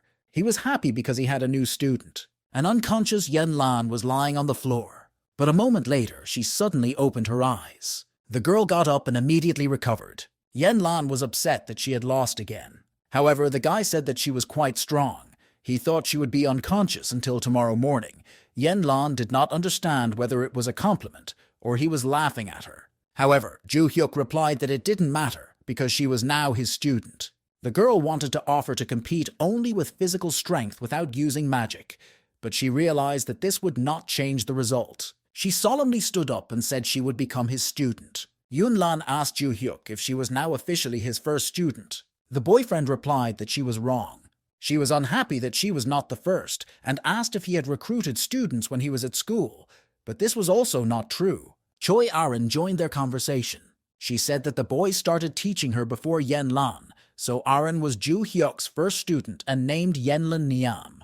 However, Arin was not Ju Hyuk's first student either, but he did not say so. Yen Lan got angry because Arin gave her a nickname. She asked if you were annoying her on purpose. However, Arin asked why the girl was angry and called her Meow again.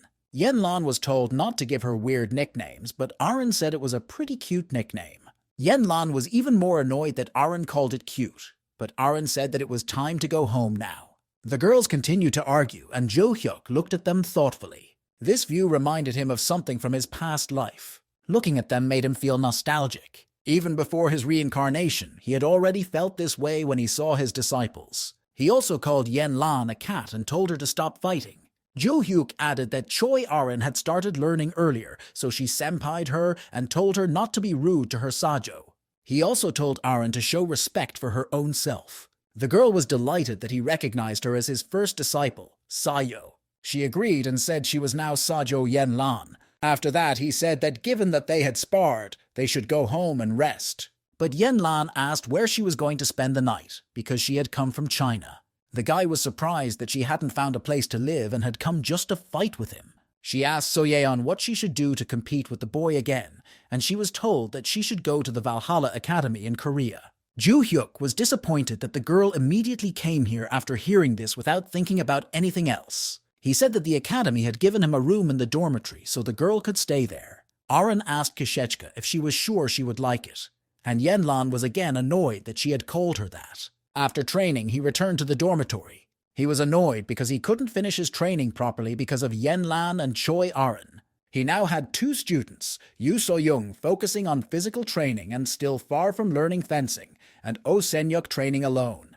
So at that time, he had only two people who could help prevent the disaster. While he was thinking about this, Adelia Ventri called him on his phone. He picked up the phone and asked what she needed. She called to report on the funds the guy had requested, and Adelia decided to inform him that they had credited the funds. Ju Hyuk said he checked the donation this morning and everything is fine. He also told the girl to contact the contractors. After that, he added that in 3 months a catastrophe would happen, and Adelia was shocked by these words. She asked him how he knew about it, and he said not to ask about the source. He knew for sure that something would happen. The woman asked if the disaster would happen in Korea, and Ju Hyuk confirmed her guess. Then Adelia said that she would contact all the useful contractors from the ventricle family and guilds in Korea, and the guy asked to keep everything a secret. After these words, Adelia addressed the boy with a request. She asked if he would be able to respond positively to her efforts when the constellation woke up. Jo Hyuk asked if the constellation was still asleep, and Adelia replied that she had tried to contact her, but she did not answer. Ju Hyuk suggested that one day of rest was not enough to restore the constellation's strength, so he said he would pass on Adelia's efforts and said goodbye. The next day, Ju Hyuk went to the gym after school. He started his training with a run. Choi Aaron was also at the gym and trained with him. Yen Lan also came to the training, but it was clear that even running was not easy for her. During the training, the guy frowned at the exhausted Yen Lan. After the run, she fell to the floor tired. The girl asked to rest. She felt like she was going to die. But the boyfriend emphasized that the girl was fine, but she screamed that she had almost died. However, he noticed that the girl was doing better than he expected, and Yen Lan said that she was very serious about training. Ju Hyuk realized that the girl's endurance was fine, but he thought about slowing down a bit. However, he heard a woman's voice greet him. A woman came into the training room and asked if Yen Lan had come here. Ju Hyuk didn't know who the woman was, but she looked very similar to Yoon Lang and Seol Yeon. After she spoke, the woman saw Yen Lan and addressed her. She reproached the girl for coming here without telling her mother. Yen Lan aggressively spoke Seol Yeonhwa's name. The guy asked the woman if she was her mother. He thought that Solyeon was Yen Lan's mother. After his question, she asked permission to introduce herself. She said her name was Seol Yeonhwa. She was the head of the family, and now she was Yoon Lan's new mother. She added that Solyeon, the head of the White Lotus, is her younger sister. Seol Yeonhwa thought this situation was strange. After all, Solyeon had promised her to contact her when Yen Lan left the White Lotus, but she didn't tell her anything and sent her here. After these words, the woman told Yen Lan that it was time to return to the White Lotus Palace. However, the girl was angry that after everything that had happened to her, this woman was just offering her to come back. The girl told Seol Yeonhwa to get out of here and stop treating her like a daughter. It was annoying her. However, the woman denied that everything that happened to Yen Lan was an order from the constellation. But Yen Lan was angry with her because she had learned about it from the maid only recently, and not from the head of the family. The woman replied that if she already knew,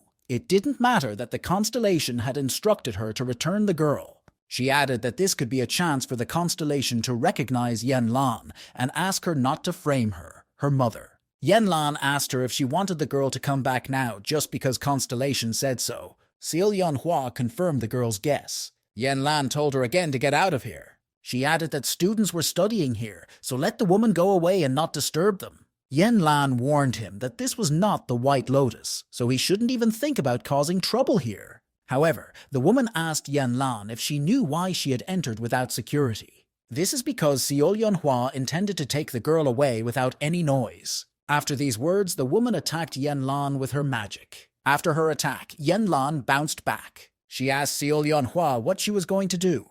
The woman replied that it was obvious that she was not going to hold back. Yen Lan said it wouldn't work, and she wasn't going to hold back either. After these words, she moved with lightning speed toward the woman. She asked her if she had forgotten that she had never been able to beat the girl. Immediately afterwards, she attacked Seol Yeonhwa with a punch. But the woman stopped her attack and said that Yen Lan had indeed become stronger, and she was not just having fun at the White Lotus. Yen Lan replied that she had been practicing really hard all this time.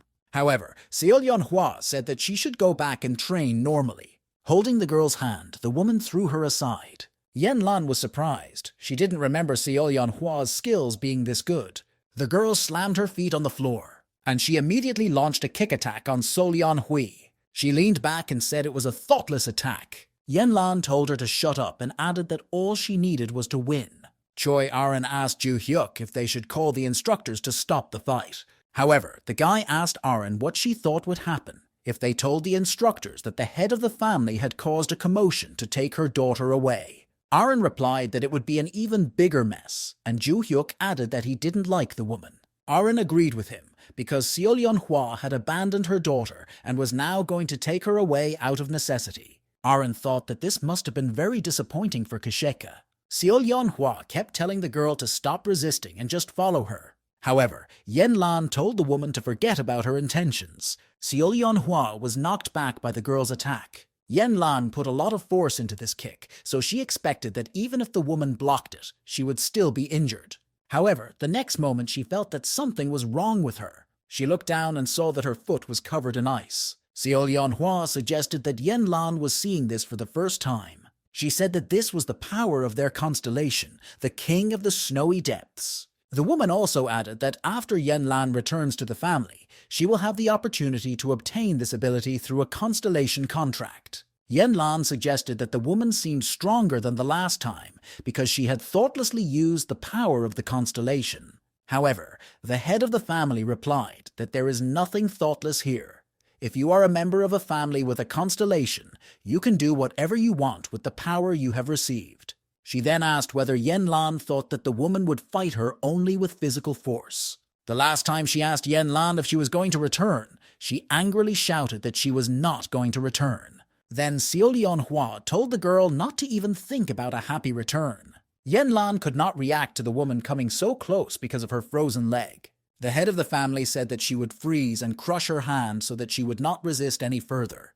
However, at that moment, Kim Joo-hyuk repelled the woman's attack, and he hoped that the Constellation families would no longer interfere with him. Yen Lan was surprised that the boy decided to defend her. He asked the woman what she was doing, if she was serious about cutting off her daughter's arm. She replied that it was not his place to interfere in their family affairs. He recalled that Jineon had told him the same thing when they fought over Choi Arin. MANHUA didn't understand how the boy was able to block the attack without being frozen. She also felt that the impact of the attack was serious. Then it turned out that he had repelled her blow with magic that was stronger than the magic of her constellation. The guy told Choi Arin to take Yen Lan away from here. However, the girl denied that she could fight as well, especially since it was her family. But Joo-hyuk realized that she would not be able to continue fighting because she could not feel her leg. He told her that even though he hadn't taught her anything yet, as her master he couldn't stand by and watch his student get hurt.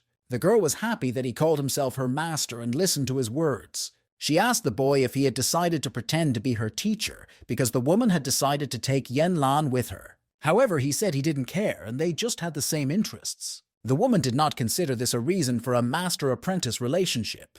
Then she said that she would check how good he was as a master. He thought that although his mother looked cold, she was just as aggressive as Yen Lan. He managed to block her attack, but it will be difficult to deal with her without serious mana costs. At first, he decided to dodge and target the joints. He managed to escape from the woman's attack. All the equipment in the gym began to be covered with ice. Even though it didn't hit him, it still caused a lot of damage, and it could also just be releasing ice. He told Seol-hee to reimburse the academy for all the sports equipment before she left. The woman said she would think about it if she lost. She directed her next magic attack at the boy. He realized that if he dodged, it would lead to more damage in the gym, but he would need to use up his magical power to take the hit. Then he decided that he would break the woman's stroke directly. The magical power she gathered in her hand hit the ceiling of the gym. Before MANHUA could recover, the guy had already come at her with a punch. With all his fury, he pierced the body of the head of the family with this attack. Such a force sent it flying back several miles. After that, she lay defeated at his feet. Yen Lan was shocked that the boy had defeated the one who had taken power from the constellation. MANHUA said that she now understands how the boy attracted Yen Lan here and why he calls himself her master. However, she added that although she recognizes him, Yen Lan will go home anyway. Even if the woman failed, 1,000 people would still come for Yen Lan after receiving this order. Yen Lan was desperate that no one took her opinion into account. The woman replied that the whole constellations are more important, and that is the meaning of their existence. The girl asked if she would have to fight with one of her family members again, even if she didn't want to. After these words, she screamed that she had had enough and would not stand for it. Joo-hyuk was very angry that Yun-lan's opinion was not taken into account, and she was desperate. He asked MANHUA what he needed to do to meet the constellation. The boy asked if he defeated their constellations, would everything resolve itself? The woman was shocked when the guy said he was going to defeat the constellations. She thought he didn't understand what he was saying. Ordinary people can only meet the constellation directly if it appears in a shrine, but this requires a lot of energy, so it doesn't happen often. Therefore, their family did not do anything that could harm them. But the guy said there was another way. You need to touch the sacred relic directly and be transported to the realm of the mind. MANHUA noticed that even though he was still studying at the academy, he seemed to have more knowledge about contracts and sacred relics than she had thought. She confirmed that if he came into contact with their family's sacred relic, he would be transported to the king of the depths of snow. However, the woman added that although the power of the constellation is limited in their world, the realm of the mind is the territory of the constellation. Ordinary people could have been instantly crushed by the pressure of the constellation upon entering it. But after all that, the guy still wanted to go against the grain. MANHUA said that she cannot allow an outsider to come into contact with the sacred relic herself. They'll schedule a meeting with the constellation in a week, and no one will attack Yanlan or the boy until then. Then the woman asked Ju Hyuk that if he lost in the realm of reason and came back here, what he planned to do. After all, it was not profitable for them to organize a meeting with constellations. The guy replied that whether he loses or wins, they can set any conditions for him. But if he wins, they have to leave Yanlan alone forever, and he will take care of her himself. MANHUA agreed and said that she would go alone today. After that, she got up and walked to the entrance of the training room. He gave the woman a very irritated look. A week later, he met the constellation. Right in front of him, the king of the deep snow was sitting on his ice troll looking disgruntled. However, the events go back a few days to Valhalla's dormitory. Jo Hyuk and Yunlang opened the door to one of the rooms. After that, he came over and turned on the light. The guy told Yanlan that she could stay here for the time being. She was amazed that the dormitory was on par with the house of a wealthy family. She asked the guy if she could really live here. Ju Hyuk said he could, although he had to move into this room first, but he asked to keep the old one and the management allowed him to. Yanlan asked the boy why he cared so much about her. She said it was her family's business, so even if he hadn't interfered, everything would have been fine. Then the girl assumed that he was taking care of her because she had become his student. Ju Hyuk replied that he did too, but he also didn't like the family's attitude toward the girl. He was annoyed by arrogant people who believe that their status allows them to disregard the opinions of others. The guy asked if Yanlan might be uncomfortable with this. She replied that everything was fine. It was just the first time she had received so much attention, and she just wanted to thank him for it. Ju Hyuk was delighted to hear Yunlang say that. He said that if she came because of his hard training, something told him that her gratitude would quickly dissipate. He also added that he wanted to ask the girl something else. He asked if her family's constellation was the king of the deep mountain, and Yunlan said no, that it was the king of the deep snow. But the boy was interested in what this constellation was. The girl said that he uses ice when he attacks, but she hasn't talked to her family for a long time, so she doesn't know for sure. But she had also heard that the constellation was not very interested in family affairs, and that there were those in the family who knew nothing about him. The guy thought it was strange that the constellation told him to bring the girl to him.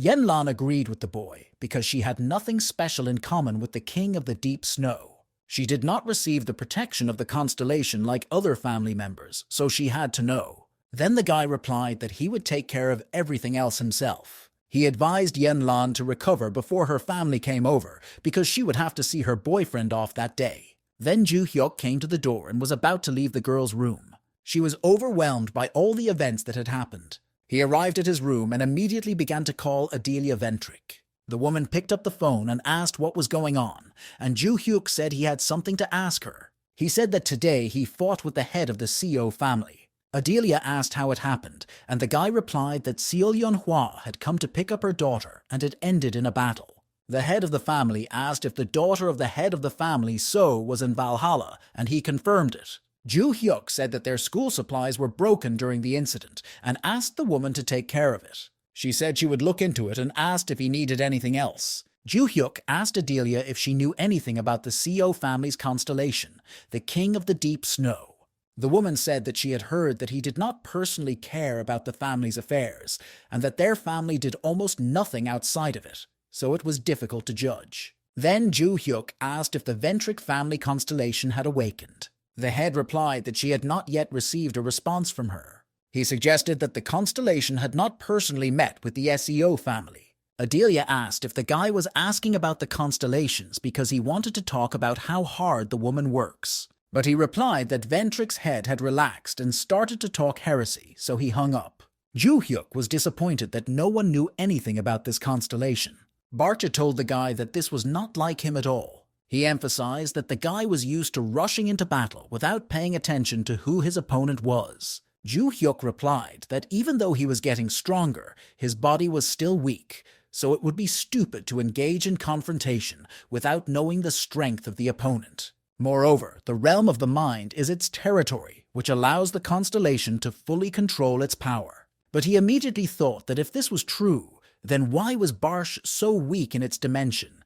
Given its strength, it should be no weaker than other constellations. The god of destruction said he could give him some advice if he was going to fight in the kingdom of reason. He said that strength in the kingdom of the mind has nothing to do with the strength of one's own body. The boy asked what it was, and Burvers replied that he could use the power based on the strength of the body he knew. He added that an ordinary person will not feel the difference once they enter the kingdom of mind. But this had nothing to do with Kim Joo-hyuk. The boy replied that he might have realized that God meant destruction. All he had to do was go to the temple and cross the constellations. A week later, he arrived in China to visit the So family. All the family members lined up in front of the chairman and Kim Joo-hyuk and Yong-lan. Seo Yeon-hwa said she thought the boy would run away, but he came anyway. Joo-hyuk said he was not that kind of person and asked if he could now touch the sacred relic. The head of the family told him to follow her. Jo-hyuk said goodbye to Yun-lang, saying that he would return soon.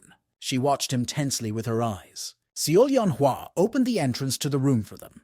There were huge mountains of cold snow in this room. Joo-hyuk didn't understand why the room looked like that. The head of the family who pulled a small box out from under a pile of snow. She said that after she returned from Seoul, she thought for a long time about what to do with the guy if he lost. The woman said that while thinking about it, she came up with the idea of making him a slave in their home. The guy said let him do what he wanted and give him a mitten. She held out the mittens from which the magic was emanating. The boy took them from the hands of the family head. After that, he found himself in the realm of the mind of the king of the depths of snow. The constellation asked the boy who he was. Joo-hyuk replied that he would name himself when the constellation introduced itself. Joo-hyuk stared at the boy and tried to remember if he had seen him before. He realized that this guy was definitely not his student, but he looked familiar enough. The constellation of the Seo family asked Joo-hyuk who he was. He suggested that Joo-hyuk was a person who posed a threat to the Seo family. The guy replied that the constellation seemed to know him, but he did not, and suggested exchanging names. Constellation said only if the guy survives his next attack. The guy realized that it would be a long-range attack. A huge number of sharp pieces of ice flew right at the guy. The king of the depths of the snow was waiting to see what would happen next. He was alarmed by what he saw in front of him. Kim Joo-hyuk dodged his long-range attack. Suziria was surprised that the guy managed to dodge. He knew that this attack could not have been dodged with a simple jump, and most likely the boy was using magic to increase the range of his jump. Suziria said he would have told him his real name, but he forgot it after being locked up here, so he would tell the guy his pseudonym. He continued that he was known as the King of the Deep Snow. As he approached the boy, a snowstorm began. The followers called the king the God of Chaos, and those who were afraid of him called him the Snow Demon. Combining the two titles, he was called the Snow God of Chaos. The guy replied that his name was Kim Joo-hyuk. After the guy introduced himself, the Snow Demon said he would remember the name.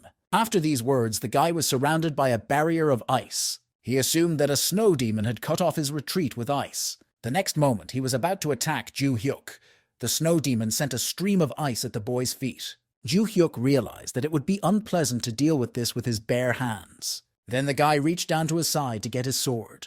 The snow demon saw this and recognized the sword. Joo-hyuk hollowed out a wall of ice in front of him to protect himself from the next attack. For a moment, the snow demon was alarmed by the boy's actions. He thought it was ridiculous to use his own lit against his attack. Then the snow demon told the boy that all the ice in this place was under his control. However, after these words, Joo-hyuk immediately moved closer to strike. He took a swing at the king of the depths of snow, but the latter stopped him with his sword. He said that using the ice to repel the attack and get closer was a good idea, but the guy was not strong enough. However, with confidence in his voice, Joo-hyuk told him not to jump to conclusions. He asked the snow demon if he really said that he did not have enough strength. He offered to hit the demon once and see if the guy had the strength to do it or not. The guy approached the constellation to launch an attack. After this blow, the King of the Deep was knocked back a few meters. Joo-hyuk asked him if he had been hit with a fist for a long time. The snow demon remembered who this magic-soaked attack and this sword could belong to. He asked Kim Joo-hyuk if he was a martial arts god. The boy replied that his students had given him this name, but the snow demon was not mistaken. The King of the Depths of the Snow recalled that although he did not know the martial arts god very well, he was able to personally see his power 300 years ago. He began to recall the events that happened 300 years ago. Once he was attacked by a huge group of monsters. At first, he managed to defeat them quite well. However, it was a huge army that he could not face alone. Then the snow demon decided that he would take as many monsters with him as he could. However, something saved him from such a fate. It was then that the god of martial arts appeared to him. The god of chaos wanted to ask him why he had come, and why he had come between him and the monsters. But then the guy swung his ink-colored sword. And after that, all the questions of the snow demon disappeared. Only fear remained. He remembered the magical power he felt from it. The guy may look different, but he was definitely the god of martial arts in person. Ju Hyuk said that if the snake demon doesn't attack, it will attack. He replied that he had always wanted to fight the god of martial arts. The god of chaos said he accepted the boy's challenge. He was going to show everything he was capable of. At the time, Yanlan was waiting in the reception hall. The girl noticed that someone was watching her. A huge number of human shadows could be seen from the windows of the door. They all looked directly at the girl with an eerie gaze. That is why Yanlan did not want to return to the SEO family. She recalled Ju Hyuk's request that she recover before her family arrived. If not for Kim Ju Hyuk's request, she would not have come here. Yanlan asked what they wanted if they wanted to fight her. However, the girls replied that they had heard that the girl had returned from the castle and just wanted to see her. Yanlan replied that if they just wanted to look at her, they could stand with the people behind the wall. So Irene said that there must have been some misunderstanding and wanted to apologize. The girl was extremely surprised by the words of apology. Seopei said that after the girl got to the Bakrio castle, they had a duel, so they didn't have time to talk. She said that although it was a little late, she apologized for leaving Yanlan behind. Yanlan was surprised that after all these years they came just to talk about it. She said they were only saying that because they were scared that the girl had returned. Seo Irene said that although it looked like a forced apology, they had no choice at the time. She added that their mother did not allow them to meet the girl. Then Seo Irene admitted that it was their mother who did not allow Yunlan to train. She said that she always thought that her sisters left Yanlan because they were jealous of her. So Pei said that they were a little jealous of her, but they were more proud of her. She justified this by saying that it was nice to have such a strong representative of the So family. Although they held this opinion, their mother called them. And then Seo Yanhua forbade Yunlan to train. The reason for this was that the girl could have become a threat to them in the battle for the place of the next head of the family, because all the elders would have chosen her. So they had no choice but to accept Yanlan's exclusion from the family. However, Iren added that their mother was wrong about one thing. Neither she nor Pei wanted to become the head of the family. She then added that it was not that they didn't want to, but rather that they shouldn't want to, and Yanlan asked what that meant. Then Lady Solian interrupted their conversation. She offered to tell me the reason why none of the girls should have become the head of the family. At that time, Snow Demon and Kim Ju Hyuk continued their battle. The god of chaos continued to attack the boy with ice fragments. However, the next moment Ju Hyuk was right in front of him. But the snow demon synthesized the next fragments of ice. They flew straight at the god of martial arts again. He was already annoyed by these constant ice attacks. He asked Snow Demon if he was going to continue to annoy him with such petty attacks. Constellation took this as the guy's request for a big attack. Then a stream of icy air rushed out of the magical snowflake. Ju Hyuk was surprised that his opponent had such attacks in his arsenal. The Snow Demon said that he was going to freeze the guy completely, but he was able to dodge it, which is something he did not expect from the god of martial arts. The guy said he was embarrassed by this praise. He realized that this guy was different. If he had been this strong in his past life, Ju Hyuk would have remembered him. Ju Hyuk assumed that this guy had crossed his limit in the realm of reason, and because of this, he became much stronger than in his previous life. Ju Hyuk said that he regretted not having met the boy before. The Snow Demon asked what he meant by these words. The god of martial arts replied that this was his way of praising him. The Snow Demon was satisfied with his opponent's answer. However, he said that only one compliment would be enough for him. Then a magical fist of ice gripped his hand. The god of chaos said he intended to defeat the boy.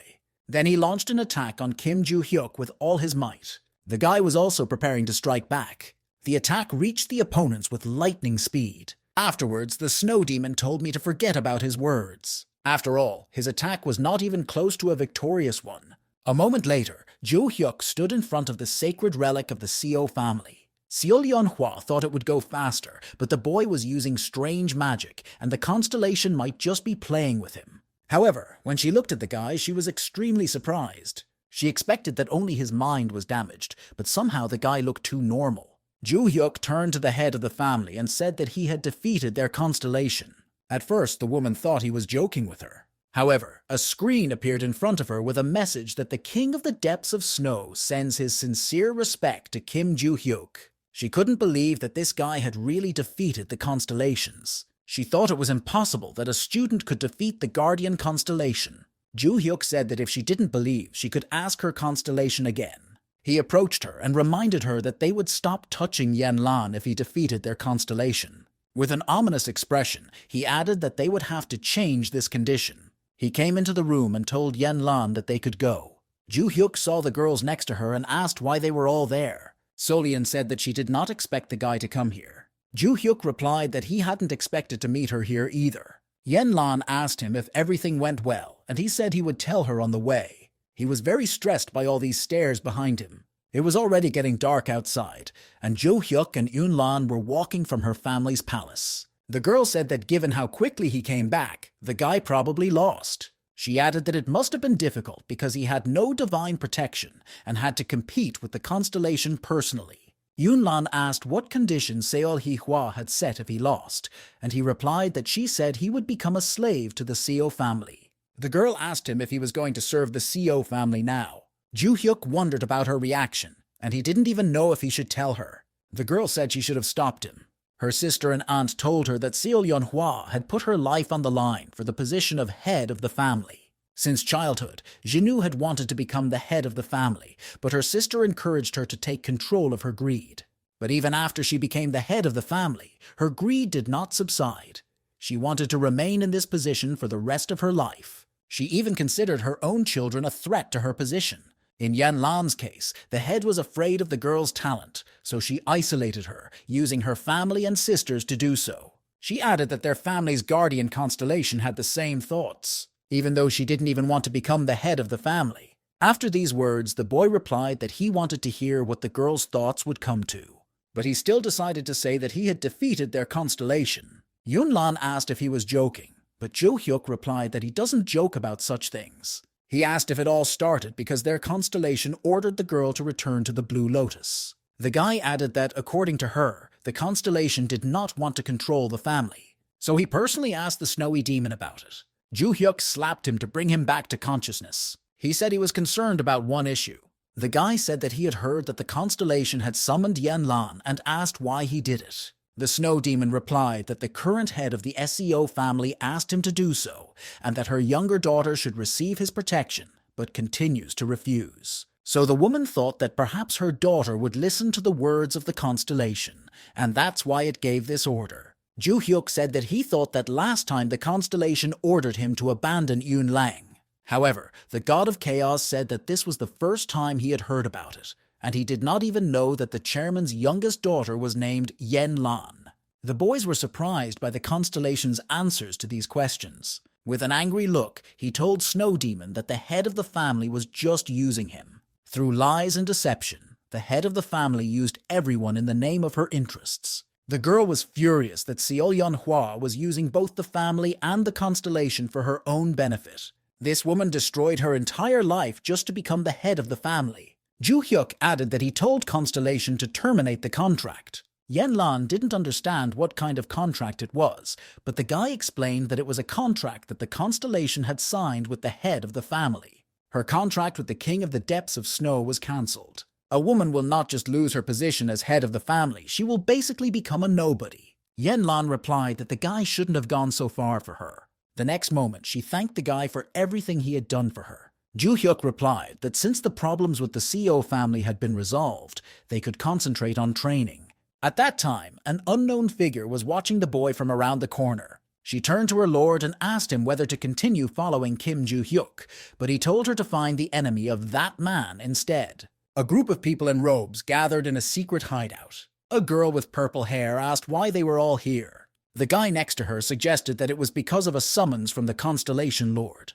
The girl asked if the constellation had ordered them to kill Kim Ju-hyuk, why it had suddenly decided to look for his enemies. The man across the street said it had changed its mind.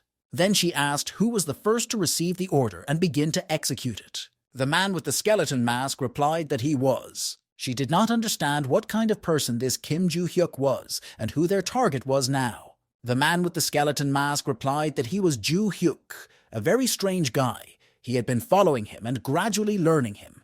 However, he did not manage to get any useful information. The only thing he managed to find out was that the boy grew up in an orphanage and did not know who his parents were. The man was unable to find anything else about the boy. This information was provided to him by a search firm he trusted, so it was definitely reliable. The man added that after that, he continued to watch and waited for the Constellation's orders, and Joo-hyuk defeated the strongest member of the Seo family and the head of the family. After Kim Joo-hyuk overcame the guardian constellation of the Seo family, the order was changed to search for his enemies. Then a semi-blurry purple screen appeared in front of the man. It asked whether the sacred stone was ready. The man replied that he was ready. Then the members of the organization picked up a bright purple stone. On their table was a handful of such stones. Constellation asked whether they had managed to find the enemy of Kim Joo-hyuk. The man wearing the skeleton mask said that there are 3 organizations that have some form of animosity towards Kim Joo-hyuk, namely the Wenriks, the Samsal Alliance, and the Loyalists Organization. The Samsal Alliance and the Devotees are sinister organizations, and the Ventriks are a prestigious English family, and in their case, they unexpectedly settled their relationship with the boy. It seems that after the Ventrik attack, some kind of agreement was made between them, so it's impossible to say whether they are enemies now. She added that although no steps have been taken yet, there is news that the Baekjang gang has also targeted Joo-hyuk. Constellation said it would give them a new order. It ordered all enemies of Kim Joo-hyuk to be killed. A new day came, and the guy immediately went to the gym. Aaron texted her boyfriend that she had to go home to pick up something, so she would miss today's practice. Joo-hyuk thought that if it was important, it would be nice if the girl brought some kind of sacred relic, because it was possible that the constellation Chojin could be his disciple. After he defeated the constellations in the SEO family, he checked what relics they had, but found nothing special. Given that the Tower of Destruction would soon appear, every student was important, and the delay was serious. Recalling that the White Lotus community also had sacred relics, he thought that perhaps he should go there as well. However, at that moment, someone's voice addressed him. Black Cat stood at the entrance to the gym, addressing the boy. The boy guessed who it could be, but asked the man who he was anyway. Black Cat asked if they could talk in private. He agreed to the offer and approached him. He told the girls to spar with each other until he returned, but they were clearly unhappy with this request. They started arguing with each other, but the guy just loved it. He went out into the corridor and stood in front of the Black Cat. The man told Joo-hyuk that he had come from the market. The guy replied that it was quite obvious, but isn't anonymity guaranteed in the market? He added that if he starts coming to the academy so freely, won't it damage the market's reputation? However, the man replied that he had only come to deliver a message to the boy. After that, the Black Cat handed Joo-hyuk an envelope. He asked if the letter was for him. The Black Cat confirmed it. The man then added that this letter was sent by the real owner of the market. Joo-hyuk asked if the backstage ruler constellation was the real ruler of the market, and the man said yes. The Black Cat asked the boy to read the letter and come to the market if he could answer it. He also said that in addition to the boy, the letter was delivered to several other people, and the constellation needed someone who could read the letter. He did not know the content and meaning of the letter, so if Joo-hyuk understood what was written in the letter and wanted to respond, he should come to the market. The man said that the constellation was waiting and said goodbye. Barsh asked the boy if it was really a letter from the constellation, and the boy began to unfold it. The god of destruction asked what it said. He didn't know such signs, and Kim Joo-hyuk replied that he needed to get to the market. The signs used to write this letter were invented by him. After receiving the letter the same night, Kim Joo-hyuk went to the market. Barsh noticed that recently the boy has been leaving the academy without any additional applications. Joo-hyuk replied that he had made an agreement with Miss Lilia in exchange for his continuing to pass on information about the monsters to them periodically. The god of destruction was also interested in whether the boy really created the symbols from that letter, and Joo-hyuk said that it was true. Barsh did not understand why, because 300 years ago, of course, the situation was not good, but the letter existed. The guy replied that it was part of his training. He didn't want to talk about it, so he suggested that Barsh not continue the conversation, threatening that otherwise he would come in and beat the hell out of him. The guy opened the door to the building that led to the market. There he saw another iron door and headed for it. Kim Joo-hyuk did not think he would have to visit the market again. But still, the guy had to come back here. Upon entering the market, Joo-hyuk began to think about the reason for the purple color of the sky. He assumed that the sky was this color because of the person he came to meet. After all, the sky was the same color 300 years ago. Then he heard someone call his name. It was a guard who asked if the guy had come here because of the letter. Joo-hyuk confirmed his guess and asked where he should go next, and the guard told him to follow him. The martial arts god was surprised that he didn't need to wear a mask, but the guard explained that he would take him through a secret entrance, so there was no need. The guard led the man to the territory of the 7th zone of the market. Joo-hyuk looked at the views from the window of a high-rise building. He was surprised that the black cat was not there, because he expected to see him. Then Barsha turned to the boy and asked him to look at the building in front of him. The yellow part of this building was built entirely of banknotes. Joo-hyuk did not remember seeing such a place on the market before. Then Black Cat approached the boy and noticed that he had come after all. He asked Joo-hyuk if the boy had come to answer the letter after all. Joo-hyuk said that this was partly true and added that the letter could not be answered. Black Cat couldn't understand what the guy meant, so Joo-hyuk said he would explain what it said. To do this, he asked me to give him a pen and a piece of paper. The man thought it must be a joke. 5 people were suspected of selling the ring. 3 of them came claiming to know the answer, but they turned out to be frauds and only angered the Constellation. Joo-hyuk wrote an answer on a piece of paper and handed it to Black Cat. The man noticed that it really looked like text from a letter and asked what it meant. The martial arts god replied with satisfaction that this meant no. After that, the Constellation asked the Black Cat if the martial arts god was saying no. After this message, more text appeared behind the man. It looked like Kim Joo-hyuk's identity was confirmed, so Black Cat told the boy that he should meet with Her Holiness as soon as possible. Then a staff with a purple crystal appeared in the man's hands. The Black Cat told the boy that if he touched the staff, he would be transported to the space of Her Holiness. Joo-hyuk obeyed the man's words and touched the top of the staff. After that, the guy moved to another space. There, he immediately saw a very familiar face. She also immediately recognized Kim Joo-hyuk's magical power. Although the guy had changed outwardly, his strength was incomparable. The martial arts god turned to Luminos and told her that they hadn't seen each other for a long time. The girl was incredibly happy to see her teacher here. Luminos knelt down and greeted Joo-hyuk once again. The guy replied that she didn't have to fall to her knees and told her to get up. After these words, the girl immediately got to her feet. She also noted that she did not think the teacher still remembered those symbols. Joo-hyuk replied that he could not forget them so easily. After all, a long time ago he invented them with only one goal in mind. That day he found Luminos in one of the slave prisons. He turned her hair around and saw half-empty eyes filled with fear. When Kim Hyun-oh took her in as a student, he realized that the girl was not socialized at all and did not even know how to communicate. And the only language Luminos knew was the language of her own emotions. It was the first time he had taught someone like her, so they came up with these symbols together. However, the girl very stubbornly refused to study. Joo-hyuk tried to instill in Luminos a love of writing to make learning hieroglyphics a little easier. Once the girl mastered the language, the teacher was finally able to teach her the art of wrestling. Luminos asked the teacher if he understood what was written in the letter. Joo-hyuk replied that it said, "I miss you, teacher. When we meet, will you marry me?" That's why the guy wrote back with a refusal. He explained that there is no time for that now, because the world today is as dangerous as it was 300 years ago. Luminos replied that she understood, and that there was nothing she could do about it for now. Then the girl asked the teacher if he had seen the building from the outside. The guy remembered that skyscraper made of money and said that it was quite nice. Luminos happily informed Joo-hyuk that he was now his alone. But the boy didn't seem very happy about the news and said he didn't want it. The girl did not understand why and attacked the teacher with 1,000,000 questions. Joo-hyuk was embarrassed to realize that without his supervision, Luminosity had become even worse. With an eerie expression on her face, the girl continued to bombard him with questions. It was this trait that made Luminos look like a maniac. Then he tensed his fingers and pointed them at the girl's head. He gave her a pinch and told her to come to her senses immediately. Joo-hyuk ordered Luminos to calm down and put her thoughts in order. Then the girl asked the teacher offended if he did not like her gift and if she had done something wrong.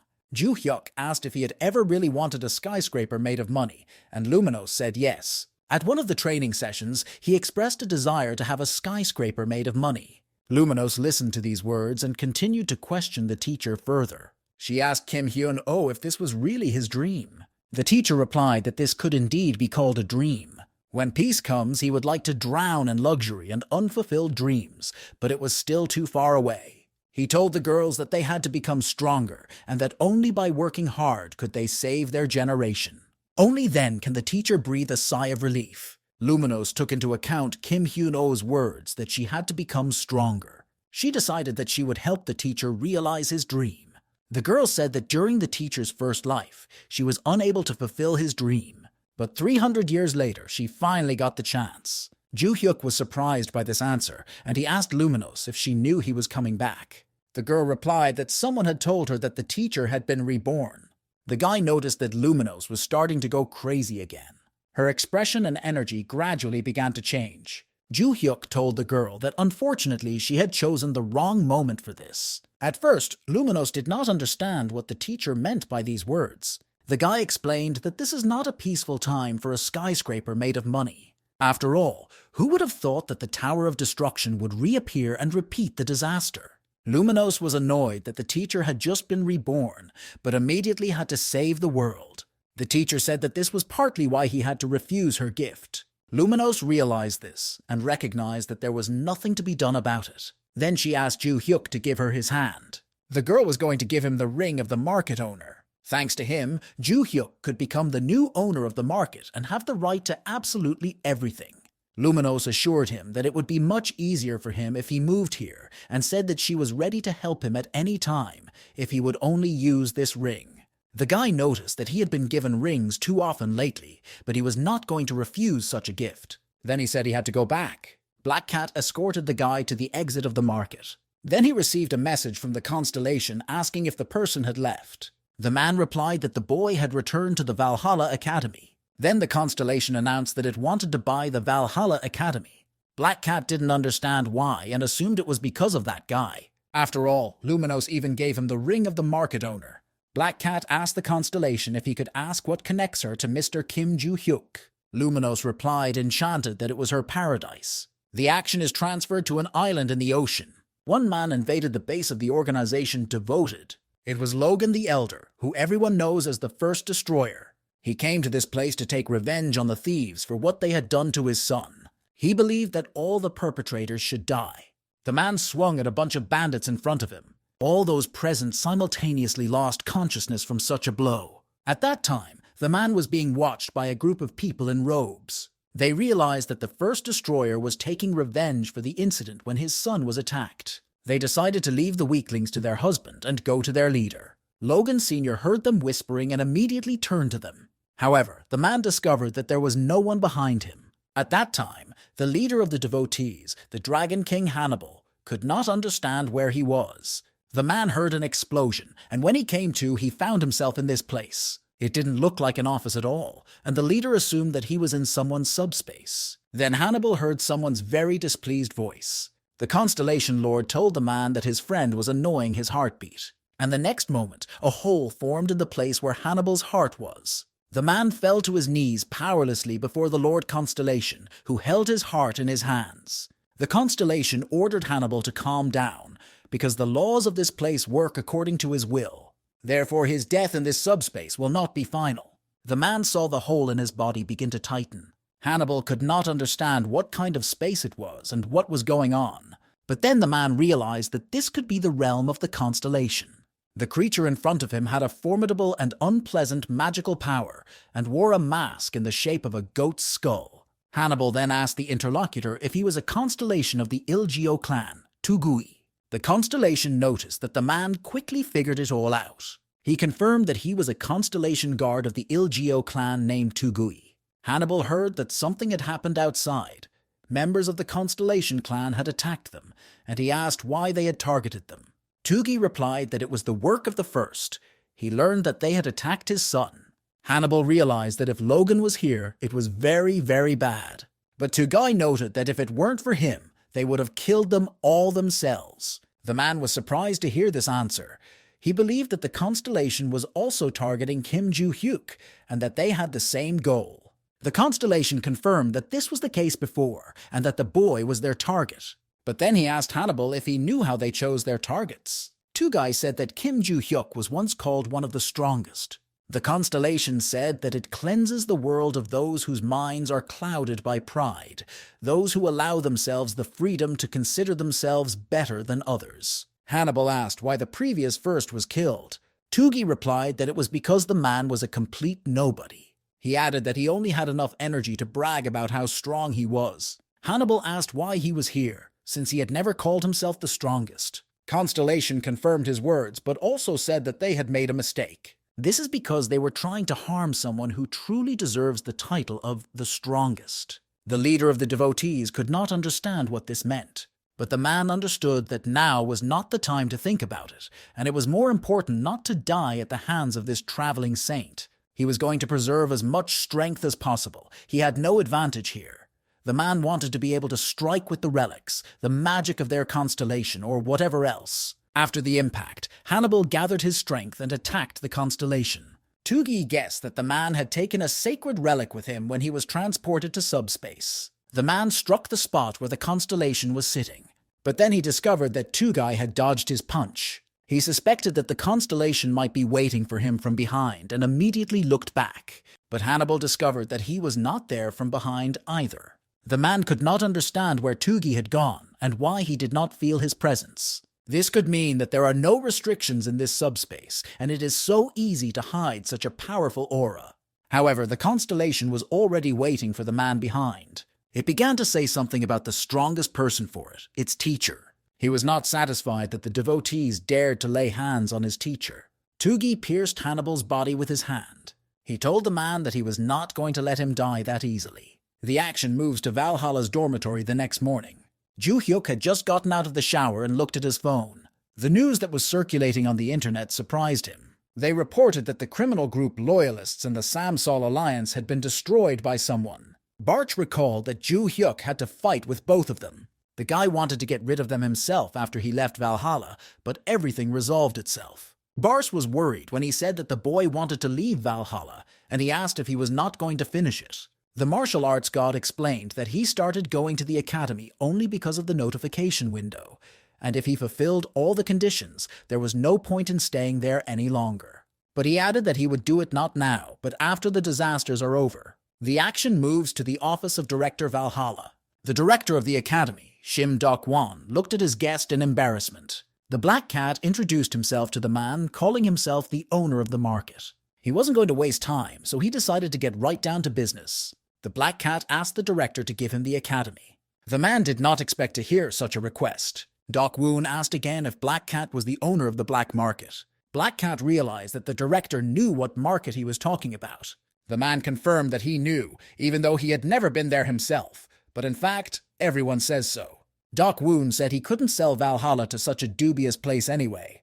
The Black Cat was partly expecting such a response. After this answer, he snapped his fingers loudly. A suitcase full of money appeared on the director's desk, and then the Black Cat asked him what he thought about it. Dok-woon replied that he did not need the money and was not ready to sell the academy. Then he asked Black Cat if he knew why he had founded this academy. Shim Dok-woon used to be a hunter and constantly fought monsters. At that time, Korea could barely resist mazes and monsters. Crimes committed by people could be investigated by the police. But when it came to monster attacks, the government sent a request to the guild and contractors dealt with them. The government also tried to create its own unit from contract soldiers, but they did not carefully select the cadets, and so the guild members were still more effective. And then the man made a very important decision. He set up an academy to train contract soldiers and hunters. Since then, the academy has been successfully operating, and its graduates have proven themselves to be excellent, not only in guilds, but also in other areas. Thanks to them, Korea became famous for the most rapid elimination of monsters in the world, and the director believed that now the Black Cat should understand the idea he put into the creation of this academy. The man replied that the idea was really great and he was not going to change the academy's policy. He added that everything would remain in its place, and he would only become its official owner. But Dok-woon was surprised that the Black Cat wanted him to believe it. The market owner asked the man again if he really didn't need the money, but the director still tried to stand his ground. Black Cat asked the man if he had any doubts about it. The director continued to say that he did not need the money, but the market ruler continued to add full suitcases of money. At the age of 62, Shim Dok-wan finally decided to retire. He gladly asked the Black Cat to take care of this academy. The man realized that now he needed to change the sign on the table. He told the Constellation that, as she had asked, he had bought out the Valhalla Academy. The underworld ruler replied that she was instructing him to connect the building's entrance with Valhalla. Black Cat asked if by the building she meant the Central Market Complex, and Constellation answered yes. Also, the ruler of the underworld ordered to install cameras everywhere, but the Black Cat thought that they were already installed everywhere. However, the Constellation told us to install even more cameras. In this way, she intended to track down all of her teacher's enemies. Classes ended and Kim Joo-hyuk headed to the gym. Barsh noticed that today the academy seemed to be in some kind of chaos, but the boy didn't even notice it. The god of destruction announced that the teachers were too thoughtful and the students had to learn on their own. Then he heard a woman's voice calling his name. It was Choi Arin. The girl had finally returned. Arin was surprised that Joo-hyuk hadn't noticed her because she was in all the classes, but he said that he had been sleeping all day. The girl asked the teacher if he was going straight to the gym. She said she would go with him because she wanted to show him something. Soon they reached the training hall building. Joo-hyuk wasn't the only one waiting to see what Arin had brought with her. The girl pulled a new blade out of her bag. Joo-hyuk asked Arin if she was holding a new sword. The girl confirmed this and said that she had gone home to pick up the sword. He felt a strong, magical force emanating from the blade. Choi Arin said that this sword was her family's heirloom. Yoo Seo-young asked if the blue moon in the girl's hands was really Choi Jin's relic. Arin announced that she had defeated her brother and became the official heir to the family.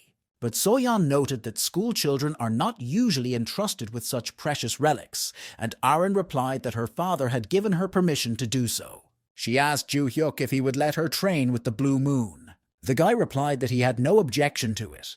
But first he wanted to ask the girl for something. Joo-hyuk asked Arin if she could let him see her blue moon. So-yeon was unhappy with this request, because it is a family heirloom with a constellation in the middle, and the boy simply thought that Arin would give it to him easily. But Arin had no objections and gave the boy her blade. When he touched Joo-hyuk's sword, a strange sensation pierced him. The magical power sealed in this sword was surprisingly familiar to him. Then he felt himself being transported into subspace. The man in it noticed that they hadn't seen each other for a long time. It was the guardian constellation of the Choi Jin clan, Daewon. Joo-hyuk squinted his eyes to get a better look at the boy in front of him. Then he finally recognized the boy he knew. Daewon noticed that he was an adult and no longer acted like a boy. The guy tried to remember if he had ever told Hyun-oh his name, but the interlocutor noticed that the guy always came at him with a sword. Then Daewon said that even if he wanted to tell his real name, he wouldn't be able to, because after he became a constellation, he still doesn't remember it. Hyun-oh replied that even if he knew the name, he would still not stop calling him boy. He was always restless, and then he managed to become a constellation. Kim Hyun-oh recalled how 300 years ago a boy offered him a fight. At the time, he didn't like this offer very much. The boy thought that Kim Hyun-oh was the strongest among the adults here, so he wanted to fight him. One of the martial arts god students did not like the boy's boldness and asked if she could kill him, but Hyun-oh told her to calm down. The guy asked the kid why he decided to fight him in the first place. The boy replied embarrassedly that he wanted to create the perfect sword art, one that anyone could master. When his family was suddenly attacked by monsters, everyone died because no one knew how to use a sword. The boy wanted to create such art so that no one would have to repeat his fate. That's why he wanted to fight Kim Hyun-oh, because the art of the sword would be perfect if he could defeat him. The martial arts god was impressed by the boy's courage, because he hadn't even learned to hold a sword yet, and he was already talking about some kind of art. The guy said that if the kid called him Hyun, he would agree. Daewon agreed to call him that and offered to fight. Before he struck, the martial arts god warned that he would not hold back. At that time, Daewon asked to fight every week, and it was quite annoying for the guy. But Daewon noted that if Hyun had given him a break once, he might not have had to repeat it every week. After each loss, the guy learned something new, and thanks to this, he was eventually able to create a martial arts manual. Hyun guessed that he was talking about the indestructible iron body. He noticed that if Daewon became his student, he could look after him all the time. Of course Daowon thought about it, but then it would be Hyun's perfect sword art, not his. He couldn't help but pay attention to such thoughts. Hyun had noticed that when he had seen Choi Arin's sword art, it had seemed quite familiar, and now he could see why. Daowon said that after he became a Constellation, he diligently taught this art to all his contract workers. Hyuno asked if the sword art he was familiar with had changed much, and Daowon confirmed his guess. He said that now magical training has taken over from physical training because the old techniques put a lot of strain on the body. That's why modern people made some changes to make training easier, but Daowon was still far from perfecting the art of the sword. Besides, the boy could not even think that Hyun would be reborn in the body of a high school student. Hyun asked the man if he had seen any windows with messages, and he said no. It was strange, because Lumino said that she found out about Hyun's rebirth through the message box, while Daowon had no idea. Hyuno suggested that the message was sent only to those who were directly related to the boy. Daowon said that perhaps fate itself brought them together today. He exposed his blade and offered Kim Hyun-oh a fight. The guy agreed, noting that he hadn't seen Daowon in action for a long time, and it was worth checking out his skills. The opponent was happy that his old friend had accepted his offer. Then, the next moment, with fervor in his eyes, Hyun-oh rushed at the boy. Daowon was going to answer him with no less enthusiasm. After the fight, the guy returned to the real world. He informed Arin that he had a good time and said that her constellation was a cool guy. And then Ju Hyuk suggested that she practice the art of the sword more often. Meanwhile, Daowon was lying on the ground in his subspace. After the defeat, he began to doubt whether there was any point in everything he had done before. The plot shifts to China, to the temple of the So clan. 3 elders and Miss Solian gathered at the same table.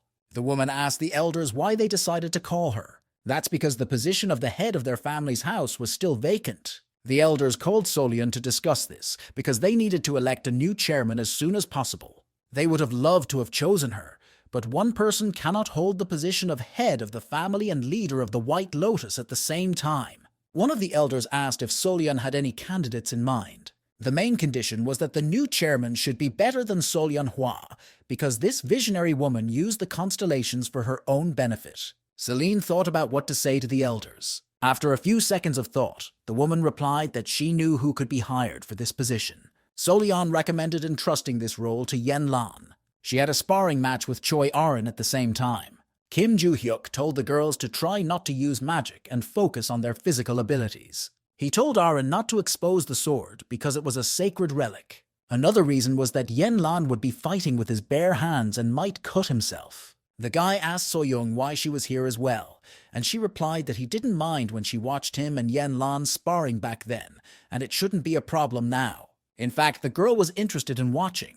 She wanted to see how Yen Lan, who had defeated her in a battle, would perform against Choi Arin. Choi Arin had become stronger thanks to Kim Ju-hyuk's guidance and the sacred relic, and it was interesting to see if she could stand up to Yun Lan. Arin told the kitty to obey Ju-hyuk, and that if she pulled out her sword, she would definitely get hurt. Yen Lan was incredibly annoyed when Arin called her a kitty. That's why she was the first to attack her opponent. Arin grabbed her sword, ready to confront Yen Lan, and so the two girls faced each other in a battle. Ju-hyuk and Seo-young watched the battle with concern. Yen Lan was able to repel Arin's attack with effort. Then she attacked her opponent, about to kick her. But Arin dodged the attack with a straight face. The next moment, the girl pointed her blade at her opponent. Yen Lan caught the moment, but didn't have time to dodge the blow. Then Arin was going to launch another attack after that. She swung her blade, intending to knock her opponent down. However, Yen Lan managed to dodge this attack. Looking at the destruction behind her, she realized that if she hadn't done it, she would have been in trouble. The girl admitted that Choi Arin was really quite strong. Yen Lan accelerated again, about to attack her opponent. She could not understand when Arin had become so strong. Yen Lan did not know what her opponent could do.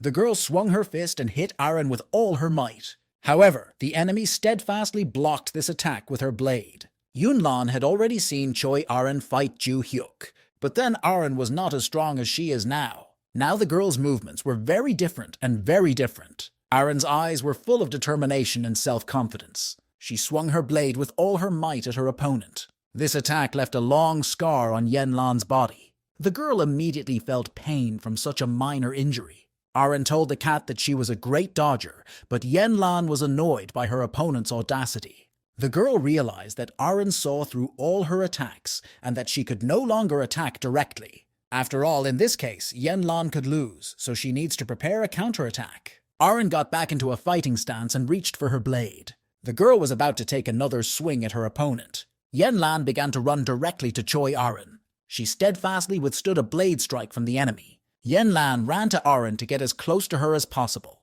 Then she swung her fist right in her face. This attack was unexpected and knocked Aren's balance off her feet. And the next moment, the girl was lying on the floor in front of her opponent. This battle made Yen Lan try harder. Choi Aren was badly hurt after such a blow.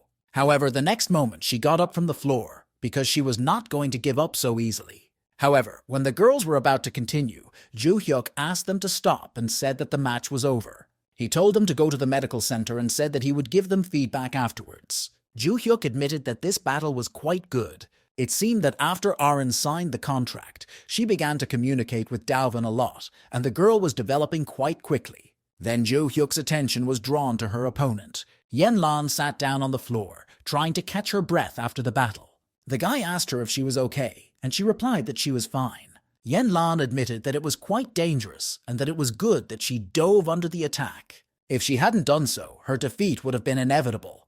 Yen Lan managed to block the blow only after a short swing. The girl assumed that Aren was able to become stronger thanks to the sacred relic. Then she remembered the object containing her family's sacred relic. She recalled everything that happened with mixed feelings. When it was already dark outside, Ju Hyuk announced that he had had enough training for the day. A few days later, Gid called the boy back to her. The girl said she had discovered where the next disaster would begin. Ju Hyuk sat down at the table and began to ask about the place where the disaster would begin. The guide told me that this place was in Sejong. The guy asked her if she knew when exactly, and she replied that it would be in 3 weeks. Last time, the guide said that the disaster would appear in 3 months, so it sounded quite plausible. At the time, she also emphasized the need to deal with the maze as soon as possible. Ju Hyuk asked what he should do with the monsters that would come out when he entered the maze. The guide had already recommended that he find a team and asked if he had succeeded. Ju Hyuk recalled all the candidates who would have been suitable for the role. The guy replied unhappily that there were a couple of people. He also asked whether it would be good to deploy contractors in that area in advance. The guide admitted that it was necessary, but emphasized that it was the boy who needed to kill the Maze Lord, so he should focus on that. Ju Hyuk wanted to discuss the whole sequence of actions once again. He has to put on the ring and quickly go through the maze, and the guy asked if he didn't need to protect it and if he should go straight to the boss. The guide replied that it should be that way, and Ju Hyuk asked what he should do after that. Then the interlocutor began to synthesize a stone in her hand. She gave it to Ju Hyuk and told him to use it. It was a teleportation crystal, and if the boy filled it with magic, he would bring it here. Ju Hyuk asked Gid if she could call him here herself. Of course she could do that, but it had its limitations. The guide explained that when the disaster appears, it will track the movement of the Maze Lord, so when the boy goes through the maze, he will need to act quickly. The girl told him to get ready and emphasized that they would see each other in 3 weeks. Kim Ju Hyuk was walking to the academy with a thoughtful expression on his face. To begin with, he decided to contact Adelia and recruit a few of the Ventri family's contractors. The girls who are now being trained by the boy are also good, so you can safely take them with you. In 3 weeks, he would have a day off, so he needed to request to leave Valhalla, so he decided to call Lilia. When the woman picked up the phone, Ju Hyuk immediately informed her that she wanted to leave a request to leave Valhalla. But the instructor sounded upset and said she was having problems. Lilia did not know how to tell her boyfriend without crying. She said pitifully that she had been fired from Valhalla. But Kim Ju Hyuk reacted to the news with complete calmness. He assumed that the instructor had to have earned it. But Lilia objected, saying that even though she behaves a little strangely in front of the boy, she is a strict instructor in class. The woman was a top-class instructor, and she was constantly researching monsters. It was really strange, because it's the middle of the semester, and dismissals are usually made during the holidays. She added that it was also more unexpected because the director had changed. It was supposed to be a secret for the students. Lilia didn't know why, but she couldn't let the news get into the newspapers. All this seemed suspicious to Ju Hyuk, because why shouldn't this news be in the newspapers? If Lilia was fired, the boy would no longer be able to leave the academy freely, which could mean that it was time to leave. Joo-hyuk said he would visit the director's office and find out what was going on. Lilia wanted to stop him, but the guy immediately hung up. Then he saw that he had received a message from Yen Lan on his phone. The girl said that for some unknown reason she was also expelled from the academy. Joo-hyuk couldn't understand what was happening and why she was suddenly being kicked out. All these events seemed very strange to him, so he decided to visit the director's office as soon as possible. The new director of the academy is the black market owner, the Black Cat. Now Joo-hyuk understood why it all seemed so strange. He asked Black Cat if he had really become a director, but the man replied that this was not true. The Black Cat was the director here only formally. The real director is the constellation he serves. Joo-hyuk guessed that Yunlang and Lilia had been expelled by Luminos on Luminos's orders. Luminos said she found foxes that challenged the teacher and immediately chased them away. She also wanted to expel the student Choi Arin, but Joo-hyuk asked her to do him a favor and bring back all the people who had been expelled by the constellation. He said that none of them bothered him. He taught them or just used them, so it would be unpleasant if they were kicked out just because of that. The lady of the underworld said okay, in a very dissatisfied tone. Joo-hyuk didn't understand why they bought Valhalla in the first place, but Black Cat replied that it was an order from the constellation.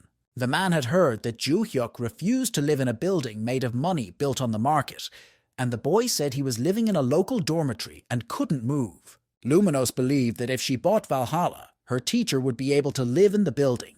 The Black Cat also announced that he had connected one of the academy's rooms to this building on the market. Only authorized people had access to it, so Joo-hyuk could use it safely. The Black Cat asked the boy if he needed anything else. Joo-hyuk asked the man if he could do whatever he wanted with this academy, and Black Cat replied that he hadn't planned to get involved in teaching, but he was already doing it. So the guy decided to ask the man to help him with one thing.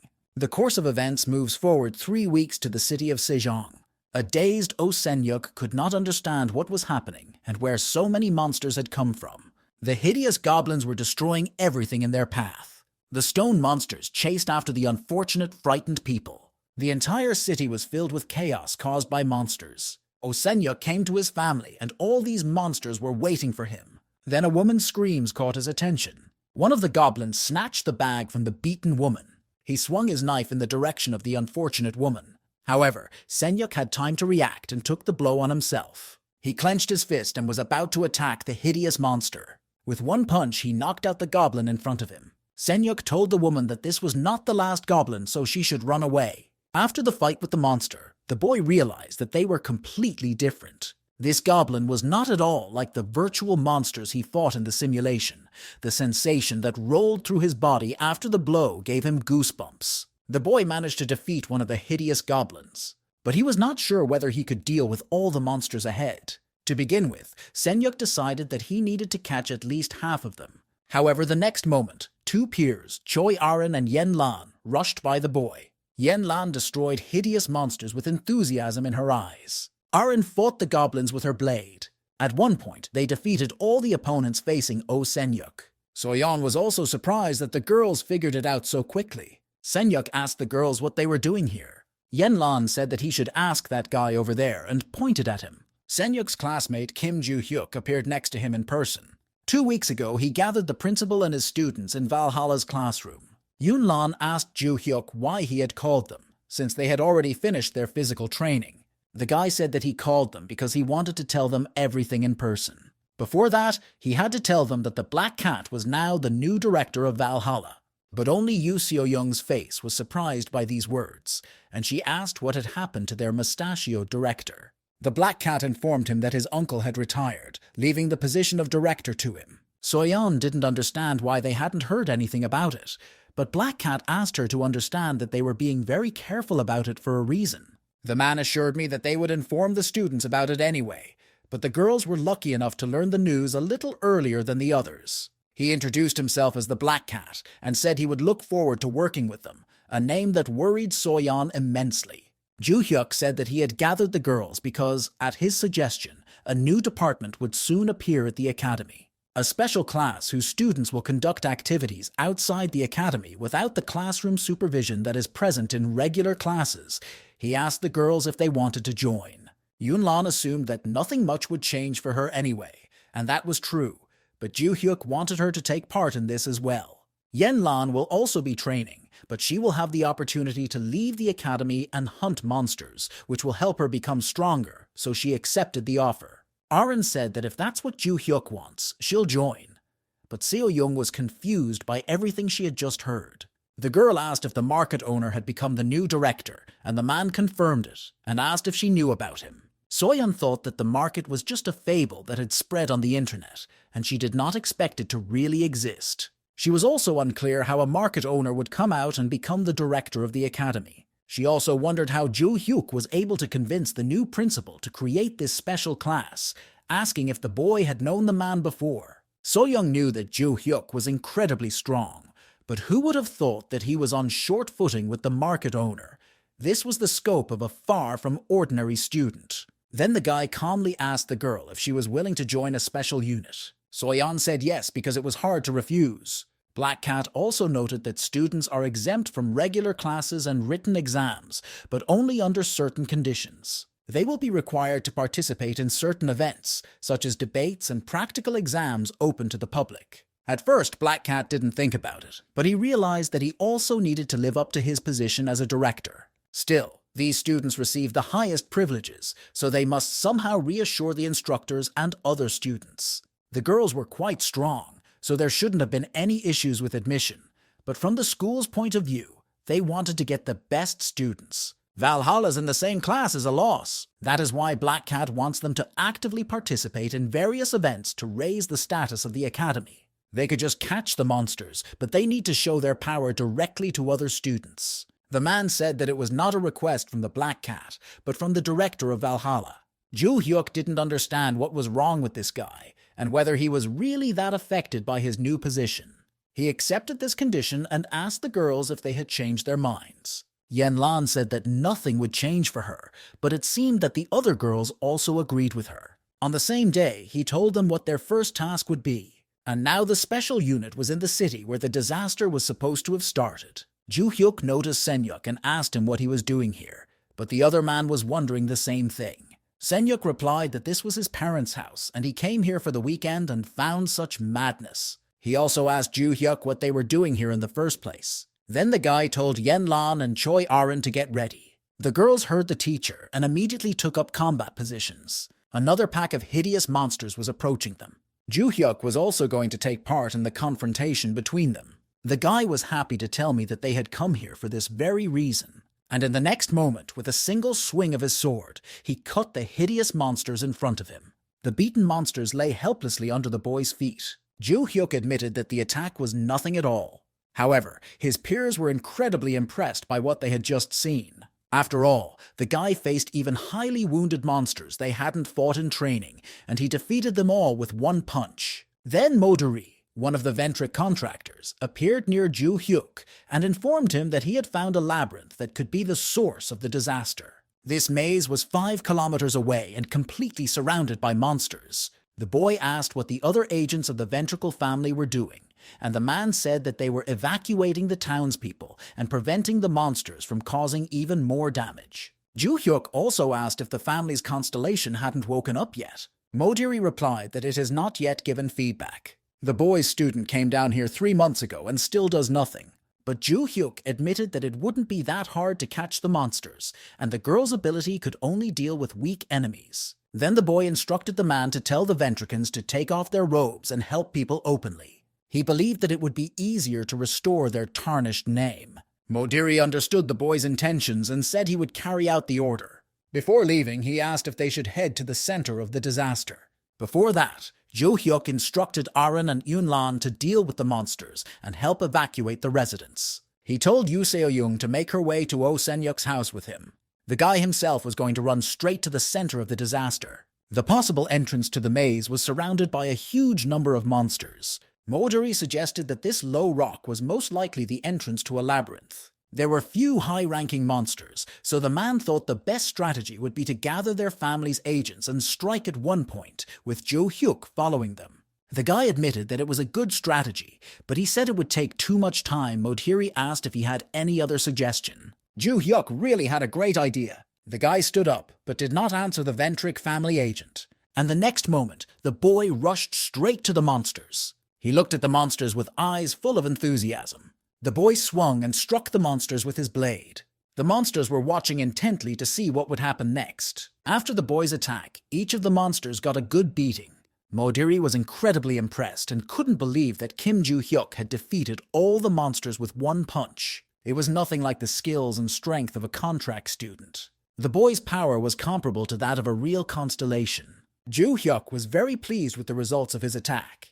The guy had made a contract with Luminos to use her powers, and they turned out to be very useful. Now it's time for the boy to enter the maze. But before entering, Joo-hyuk remembered one important detail, namely, that the guide instructed the boy to put on the ring to defeat the Lord of the Labyrinth. So he pulled it out and carefully put it on his finger. All preparations were completed, and it was finally time to clear the maze. The dark night enveloped the majestic estate of the Ventri family. In her office, Adelia was watching the news about the disaster, which was just beginning to appear. The head of the family realized that the news had reached the Korean government only now. According to the latest data, about 50% of the residents were evacuated, and it looked like Kim Joo-hyuk had already headed to the center of the disaster. Adelia wondered if the boy was really going to get rid of the source of the disaster alone. Then a screen with a notification appeared near the head of the family, and the constellation asked how much time had passed.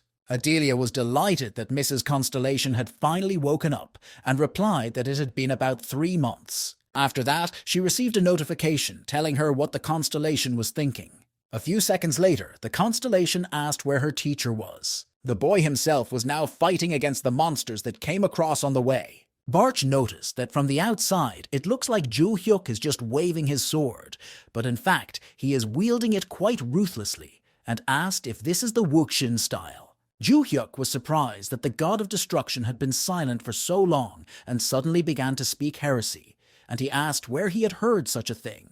It seemed to the god of destruction that this was the name of the style used by the boy's disciples when they climbed the Tower of Destruction, whose owner was Barsha.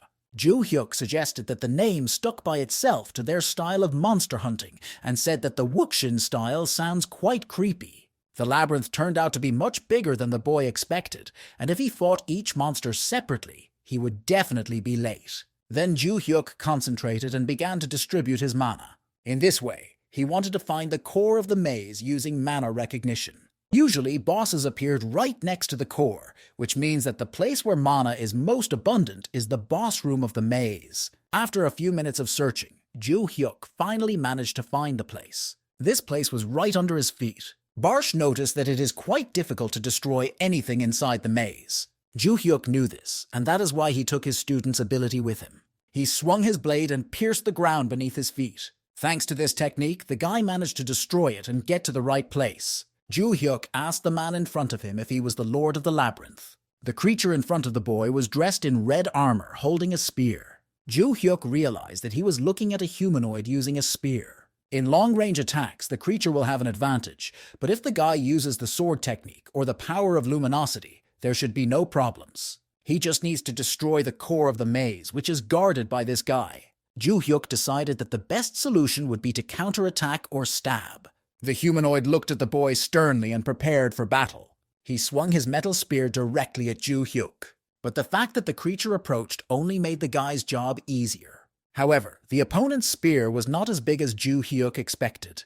The spear was sealed with mana, so the boy had the feeling that his opponent was waving a blade. The humanoid was not going to wait for something and moved on to attack. However, the guy managed to block each of his attacks. Joo-hyuk was annoyed that the opponent kept his distance during the attack, making it very difficult to counterattack. Then the humanoid put even more of his mana into the spear, and he began to break the floor under the guy's feet into pieces. He did this in order to attack the enemy with debris from the destroyed land. But Joo-hyuk steadfastly repelled every flying pebble. Then the humanoid strained his spear and swung it with all his might at his opponent. However, the guy was able to withstand this attack and stepped back a little. Barsh asked the boy if he was being crushed in this battle. Ta Joo-hyuk replied to the god of destruction that he was deliberately retreating from his opponent. He did this in order to separate the boss and the core of the maze. The guy decided to deal with it not with the help of luminosity, but on his own. He sent several sword blows directly at the enemy. And the next moment, Ju Hyuk was already at the core of the maze. The humanoid was also going to confront his rival. But he didn't even have time to realize when he slipped past him so quickly. The guy's entire body was pierced by painful sword blows. Ju Hyuk just watched calmly as nothing remained of his opponent. Then the ring on the boy's hand began to glow with a blue light. It began to absorb energy from the place where the humanoid had lost. Barch asked what it could be, and the martial arts god suggested that it was probably the name that Gid was talking about. Then Ju Hyuk remembered what he had recently said to Barch and asked if he had been beaten recently, and he immediately began to apologize. He realized that he had to get out of here before the maze collapsed. But then his attention was drawn to a spear left by the boss of the maze. Ju Hyuk could not understand why he fell out and was not absorbed by the ring, so he decided to take it with him just in case. The treehouse housed the chambers of the Lord of the Labyrinth. A servant came to his master to inform him of the news about the labyrinth. He turned to the Lord of the Labyrinth and announced that the disaster was over. The maze lord asked her how many days she had survived. The servant replied that the disaster had lasted about 2 hours. He recalled that the previous disaster lasted about 5 days. The Dark Lord noticed that the difference between them was quite significant. The man assumed that the average level had increased because he had made constellations out of the characters whose names he had taken, rather than reborn them. The servant said that the labyrinth closed so quickly that he is still trying to figure out who made the greatest contribution to closing the disaster. The Lord of the Labyrinth resigned himself to this, because sooner or later they would find out about it anyway. He told his subject to continue with the original plan. They intended to announce the names, and that the next disaster would not compare to this one. The Maze Lord announced that they would now use a different method, so he ordered the servants to get ready. The man was looking forward to the day when he would be able to shake hands with big names. The news that Kim Ju Hyuk of Valhalla Academy had closed the disaster and overcome evil spread very quickly. People from a sinister organization also learned about this. They were amazed that the boy had dealt with the killer squad on his own and even closed the disaster. The leader of Baekjang, Alchemist John, believed that this guy would definitely raise their reputation. If the organization kills it, it will be a great debut for it. Other members of the organization also thought so, but you need to prepare for this carefully. John also thought so, because the guy had changed quite a bit since his first appearance. At the entrance ceremony and the inter-school competition, he seemed to be an A rank, and now he is definitely not lower than an S rank. The leader assumed that he would have to take part in this personally. He ordered people to be called in to organize a surprise attack on Kim Ju Hyuk. In Valhalla's dormitory, lights were on in some student rooms. After a hard day, Kim Ju Hyuk finally made it to his room. He was very tired, so he immediately lay down on the bed. The boy has completely absorbed the magic from the Keeper's Stone, and his overall magic level has increased dramatically since the beginning of the semester, but he hasn't reached the peak yet. Ju Hyuk's magic power was still low, and he also had a limit on his mana usage. That's why he was so tired during the closure of the disaster. He still has a long way to go. The boss of the maze was more problematic than the boy thought, although he was not particularly strong. It was a good thing he used the power of luminosity. Now Ju Hyuk was beginning to understand why people were choosing to sign long-term contracts with constellations at this time. The constellation whose name was taken away this time is Ra. Barsh noticed that the boy had a lot of thoughts, and it was all about the constellations. The god of destruction asked if she had said anything new after defeating the boss. When they went to the guide, Ju Hyuk recalled the moment he moved into the woman's room.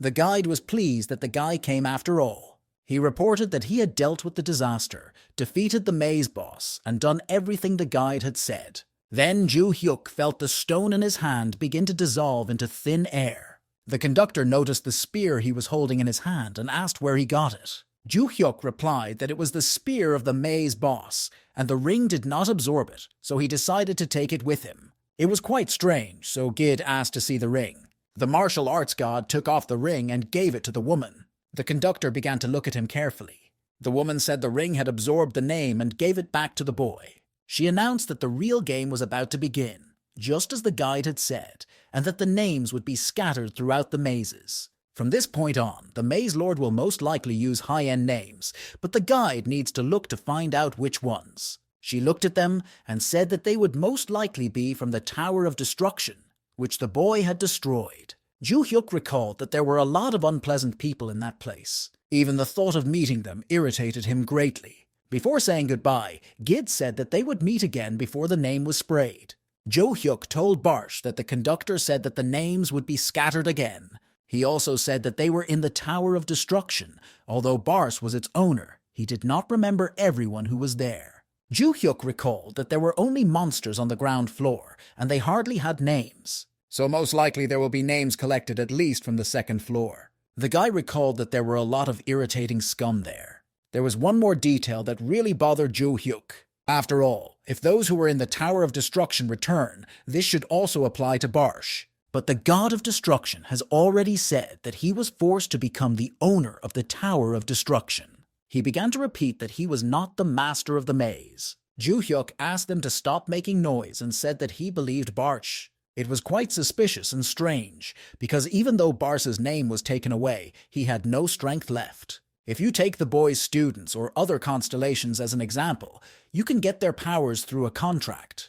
But Barsh was the only constellation that did not have powers. The name of the god of martial arts was also taken away, but he did not become a constellation at all, and besides, people who knew him call him by his name from his past life. But the guy decided that all these thoughts were useless and that he would only break his head. For now, he decided to train regularly and regain his former strength. And the answers can be found even after all this. The events are moved to the next day after class, to Valhalla Hall. Today, Mr. Senyuk made an important decision for himself. He remembered how Kim Joo-hyuk had skillfully dealt with that bunch of monsters. He knew he was strong, but deep down he still didn't want to admit it. However, after Senyuk saw this power in person, he cannot but recognize it. Moreover, it was not just Kim Joo-hyuk. The whole trio under his leadership easily coped with the monsters. Senyuk believed that if he coached him, he would be able to achieve the same result. Then he opened the door to the training room with the intention of talking to Kim Joo-hyuk.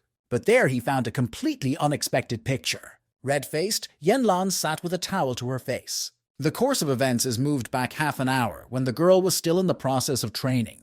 Then Kim Joo-hyuk announced that they were done for the day. Yenlan was sweating a lot, so the guy offered her a towel. He also noted that the girl had good endurance and had done a great job with the training, and Yenlan replied that she was ready for more difficult challenges. On the first day of training, she was out of breath because she didn't know they were going to be seriously practicing right away. Aaron said that if Yenlan was fine, it would be worth checking on So-young.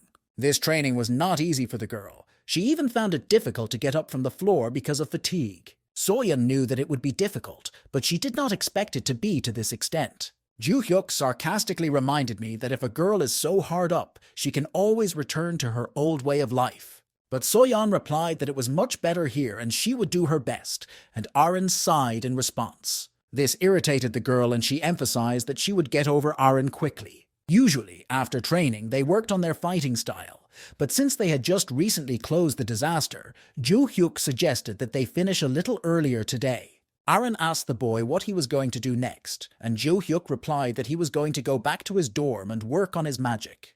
The girl replied that she would do it then, but Joo-hyuk emphasized that she didn't have to do it and could go about her normal business. The guy emphasized that next time they will work on the upper body, so they need to sign up for the gym in advance. In the next room, the manners were not very good, but only Oh Senyuk was working with them, so there shouldn't have been any problems. Yenlan just watched excitedly as everyone was getting ready to go home. So-young asked the girl if she was going to stay late, and Yenlan replied that she wasn't too tired, so she would study a little longer. So-yeon praised the girl and told her not to overwork, and then they said goodbye to each other. Yunlan felt that thanks to Kim Joo-hyuk's training, she was getting stronger. This was especially noticeable during the disaster, as the monsters seemed very weak to her. But the girl recognized that Kim Joo-hyuk was on a completely different level. Yenlan had never seen anyone deal with monsters so easily before. The girl admitted that her teacher was just incredible. Yunlang wondered why she became Kim Joo-hyuk's student. After all, she was going to surpass him, but the guy was so strong that it was even cool. After the battle with Kim Joo-hyuk, Yunlang felt a little depressed. The girl could not accept that she would not be able to surpass him, but she remained in the role of his student anyway. Yenlan suggested that the reason for this might be that he had solved all her problems in the SEO clan. In addition, the boyfriend provided her with free housing, and thanks to a special class, she eats here for free. Yen Lan suggested that perhaps because of this loyalty she was still his student, but then dismissed this speculation because she knew that this was not the case at all. The girl clutched the towel in her hands and threw it to the floor. Yen Lan admitted that she remained his student because she could not stop thinking about him. Her heart was beating harder and she was missing Kim Joo-hyuk. She wanted to train with him, not do it alone. Yen Lan realized that she needed to calm down because she had just had a pretty hard workout and needed to stop thinking about such things. However, the image of Joo-hyuk still filled her thoughts. Yen Lan tried not to think about him, but she kept doing so. Then the girl opened her eyes and one thing caught her attention. On the training bench, she saw a towel left by Joo-hyuk. She went over and took a towel, deciding that she was going to wash it. Joo-hyuk sometimes forgot to take his towel, so Yun Lang decided to do it for him. She knew there was no one else in that training room but her. Yen Lan had a strong desire to inhale the smell coming from the towel. She decided that she would breathe in just a little while no one was around. But at that moment, Osenia caught her doing this. The guy couldn't understand what Yen Lan was doing here, but she was incredibly annoyed that he saw her weakness. In a fit of rage, she clenched her fist and swung at him. Yen Lan punched Osenyuk right in the stomach. The girl's episodic aggression began to partially subside. Bitter tears began to appear on Yen Lan's face. She screamed and immediately fled the scene of her crime. The dark night enveloped the multi-story building of the Valhalla dormitory. Kim Joo-hyuk was in his room, practicing magic with concentration. He was distracted from this activity by a call on his phone at a rather late hour. The guy picked up the phone and asked Adelia what had happened in the middle of the night. Chairwoman Ventri apologized because she had forgotten that it was night in Korea. She informed Kim Joo-hyuk that the constellation had finally awakened. The guy asked Adelia if she was free now, and she replied that she could free up some time if he wanted. After this answer, Kim Joo-hyuk told her to wait with the relic. He has not met his students face-to-face for a long time. The Black Cat received a notification that the ruler of the underworld was in a rage. He suspected that it might have been because of that camera recording. The man realized that he shouldn't have turned it on. 10 minutes ago, the Black Cat was sitting quietly in his office as Valhalla's director. In his position as director, he didn't even notice when day turned to night. The man decided to check the records and then go home. Mrs. Constellation ordered to check the camera footage every day before they bought the school. She also told him to check out the girl who was talking about Kim Joo-hyuk, and Black Cat thought that Luminos was already going a little overboard. On the recordings, the director noticed that there was still someone in the room. He was scared, thinking that there was a dead guy lying there. But then the man noticed that it was Oh Senyuk and he was unconscious. The ruler of the underworld ordered the man to rewind the tape. Black Cat obeyed and started rewinding the video. He rewound to the moment when the guy was still conscious. Then he saw Yen Lan start to approach Senyuk, and the next moment she knocked the guy down with a fist. After that, the girl began to flee the scene of her crime. There was no sound, so it's impossible to understand why Yen Lan attacked Oh Senyuk. Then the ruler of the underworld ordered to rewind the part with Yen Lan a little more. From the video, Luminos learned that this girl had stolen a dirty teacher's towel and was sniffing it when no one was around.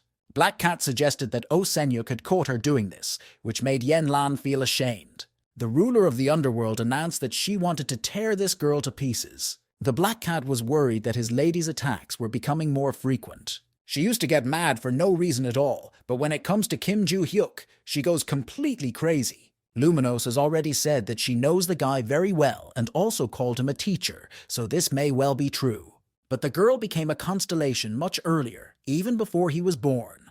But now the Black Cat needed to calm her down somehow. Then he heard someone knocking on the door and addressed him. Joo-hyuk apologized for the late visit and asked the man if he could come with him. From the Black Cat's intense reaction, he realized that he was talking to Luminoso. Joo-hyuk suggested that the man use his skill to go somewhere. The Black Cat asked where he was going, and then the boy told him that the place was England. At this time, the organization Beck John held meetings about the future mission. The leader of the organization, Alchemist John, asked his subjects if everything was well thought out. They answered that they did, and said that Valhalla had about 200 magical seals against invasion, and about 100 of them are located around the dormitory where Kim Joo-hyuk lives. But it didn't matter, because they still don't compare to the Constellation's ability. Their constellation, the Eternal Alchemist, is brilliant in matters related to magical skills and protection. When the leader gets rid of all the magic seals, he and the four of them are to go to Kim Joo-hyuk, after which they intend to use a spell to hide the attack. The other members of the organization have to deal with the boys' friends, because if they kill not only Kim Joo-hyuk, but also them, they will definitely become famous. People may call them cowards who can only attack students, but for thieves like them, this is even a compliment. Then Alchemist John announced that they were launching an operation to kill Kim Joo-hyuk and his men. Then a woman in the room said that she knew this would happen. And in the next moment, the heads of all the members of the organization, except for the leader, flew off their shoulders. She was just going to watch and wait for an opportunity, but the leader himself said that they would go and kill Kim Joo-hyuk. Then the same people appeared in front of the man, who were instructed to destroy the boy's enemies. These people had been planning to kill the members of the organization for a long time, because the Constellation told them so. The Alchemist John sat there in bewilderment, not understanding who they were. The girl tilted her head and said that now he should understand who they were. She focused on the insignia on her neck. Then John realized that they were members of the One-Horned God sect. One of the sect members immediately attacked Baekjang's leader from behind. However, he did not manage to break through the man's defense at all. He did not understand why, because his attack should have easily passed through such a defense. John said that he did not know why they wanted to kill him. But the man was not going to let them do it so easily. The members of the Czech were thrown back under the pressure of John's aura. The leader of the Baekjanu said he would show them the power of the S-rank constellation. He touched the ring from which a bright glow began to emanate. The power from the constellation began to overwhelm the man's body. The purple-haired girl was surprised to hear about the S-rank constellation. Her partner in glasses announced that Alchemist John had signed a contract with the Eternal Alchemist Constellation. John did not expect them to know about his constellation, but the sect members said that the man was actually quite famous in their circles. They knew that the relic that John was using now belonged to the era of destruction. Artifacts from the Age of Destruction were known for belonging to strong constellations. Alchemist John was known for accidentally finding a relic of the S-rank constellation. The price for such artifacts on the market was simply enormous. And the man, possessing such power, decided to simply create a criminal group. John didn't want to hear that from scum like them. Magic circles began to appear over the heads of the sect members. Shells started flying from them, and all three of them managed to dodge them. This meant that John had set up the magic circles before they came here.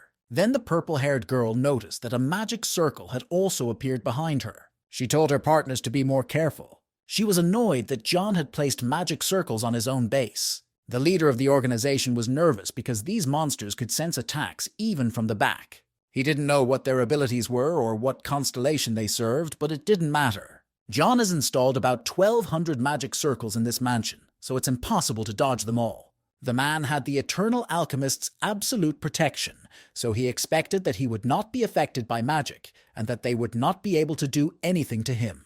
If the man's comrades were alive, he would definitely not have used it. But now he did not care. He wished his enemies only death. John waved his hand, about to activate another single magic circle. But the sect members told him to take a closer look. John could not understand what was wrong because he had definitely activated his magic circle. The guy with the glasses said that he felt the magic here as soon as they walked in. He said that there were about 1,200 magic circles connected by a regular activation chain. And then the guy said that he had blocked all these circles. But John said that if it was true, he would have noticed it. The guy with the glasses replied that it was not neutralization, but blocking, although it was not that important. The purple-haired woman said that this was her friend's ability. Then she attacked the leader of the organization with her scythe. John expected that a shockwave of this magnitude could be blocked by absolute defense. But then the man noticed that his hands started bleeding. The girl was disappointed that she hadn't hit it deep enough. Alchemist John could not understand why the absolute defense did not work. Before he could do anything, another blade appeared near his head. A member of the sect left a scar on John's face with a swing of his sword. He started to get closer and closer, so John had to defend himself. The man clenched his fist, accumulating magic in it. He directed his fist attack directly at the enemy. The opponent admitted that John was better in close combat than he expected, and it seems that he relies on more than just the power of the constellation. The man himself was already very exhausted. He could barely hold on, and his opponents were full of energy. And besides, absolute protection doesn't work, so John realized that he couldn't do anything. He asked his rivals if they thought he wouldn't last that long. John added that he does not know why they targeted them, but it can be called a difference, because all 100 members of the organization were killed. The man said that if they didn't like the fact that he had decided to become a thief, he would quit. The guy in the skeleton mask replied that John had misunderstood and that they didn't care whether he became a thief or not. He said that Alamic John decided to raise his hand against an untouchable person. Baek John's last target was Kim Joo-hyuk, a man who did not understand why the most evil organization was protecting a schoolboy. But there was nothing else for him to do because words could not help. John realized that he had only one chance. Members of the sect felt that a strange mana began to emanate from the man. They assumed that John intended to use a challenge. With the help of an incredible amount of mana from the relic, John decided to summon the constellations because he had no other choice. Then he received a message that the Eternal Alchemist would forever absorb his magic and life force in order to appear. But the man was not afraid to make such a sacrifice. He wanted to ensure that he would at least have a chance to win when challenging the constellation. Then the man wearing the skeleton mask noticed that their constellation was addressing him. He turned to the Eternal Alchemist and apologized for interrupting him during his appearance. The man wanted to give him a message from their constellation, Tuguya. Tugi told the alchemist that this bastard wanted to harm their benefactor, the god of martial arts. The Eternal Alchemist asked John if this was true, and the man replied that it was not. He said he was just going to kill a Valhalla student named Kim Joo-hyuk. The Eternal Alchemist called him stupid and cancelled his challenge. At the same time, the constellation terminated the contract with the man, and it also took away the power of alchemy with which it had endowed him. Then a man in a skeleton mask began to greet Alchemist John. He announced that their constellation would execute the man personally. Joo-hyuk was surprised to hear what Black Cat told him. The man said it was impossible to meet several constellations at the same time, but the boy knew that there was only one way to do it, through initiation. This method was best known among the world of heroes. However, the initiation did not solve all the problems, because each constellation needs to be initiated, which requires a huge amount of magical power. There was also a method for contractors called the True Divine Contract, the price of which was the life force of the contractors, but it was not a common method. Joo-hyuk asked if he took 2 sacred relics at the same time. Would he be able to meet both constellations at the same time? Adelia replied that it was also quite difficult, because when a person holds a sacred relic in his or her hands, he or she is transported into the space of the constellation. This space is sealed in a sacred relic and is its own dimension of the constellation, so the 2 dimensions cannot intersect. Constellations have incredible power and they are bound to their relics, so until this binding disappears, the constellation cannot move to another relic. So even if Joo-hyuk holds 2 relics, it won't change the fact that he has only one consciousness and will go to only one dimension. Then Joo-hyuk heard Barch address him, and he wanted to inform him that he should have heard all this in class anyway. The martial arts god was angry because Barsha had not told him about it before. Joo-hyuk asked if he could hold the 2 relics at the same time and keep the conversation going despite the fact that they would not be able to meet. Black Cat didn't even know what to say to the guy. Adelia suspected what her husband was going to tell him. This is because after Joo-hyuk's arrival, Adelia and Black Cat received a whole bunch of messages, but they have not yet responded to them in a targeted manner. The man said that Luminos angrily said, "Long time no see, girl." Adelia said that her constellation read, "Yeah, she's crazy." They continued to transmit messages from the constellations, and this made Joo-hyuk's head spin. The guy thought he had taught them diligently, but they hadn't changed at all since then, and still didn't get along well. Then the guy told me to stop talking and listen to him. He told the constellations that they both didn't understand what was going on, and the guy who did this to them was back at it. Joo-hyuk said that the Lord of the Labyrinth was also to blame for the latest disaster, and that it was all just flowers, and now something more serious awaits them. So until he regained his original strength, he wanted to borrow it from the students and asked if they would mind. Adelia said that her constellation answered, "Of course, teacher." The Black Cat said that Luminos had also agreed to lend her power to the teacher. Kim Joo-hyuk was completely satisfied with this result. There were 3 more students left, and he wanted to find them before the next strike of the Labyrinth Lord. Joo-hyuk informed Black Cat that he would use the passage between the academy and the market. The guy asked if the portal through which they had come here was still working, and Black Cat replied that the portal was still connected to the entrance. Ju-hyuk said that while he was back in Valhalla, Black Cat and Adelia could get to know each other as they are his students' contractors, so they would see each other often. For the first minute after the boy's departure, the two stood in silence. Adelia was the first to start a conversation. She didn't decide to ask right away, but now was the time. She asked the man if he was the owner of the market. Black Cat replied that this was true, and added that due to certain circumstances, he was now also the director of Valhalla. Adelia was told about this by the secretary, and she wondered why her husband had become the director of the academy. The man replied that the reason could be the same as why the head of the Ventri family serves Kim Ju-hyuk. The woman admitted that this was a pretty good answer. At this time, the one-horned god sect gathered in their secret hideout.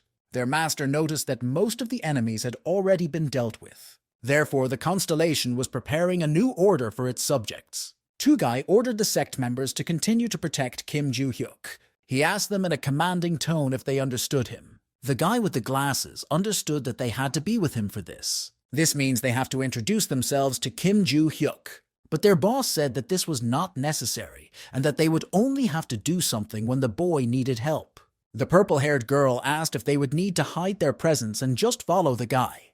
The Constellation replied that they would need to prove themselves when the god of martial arts spoke a certain word. The sect members asked what the word was supposed to be. Constellation replied that the word should be LLC. The masked man asked if their gentleman was sure if that was the right word.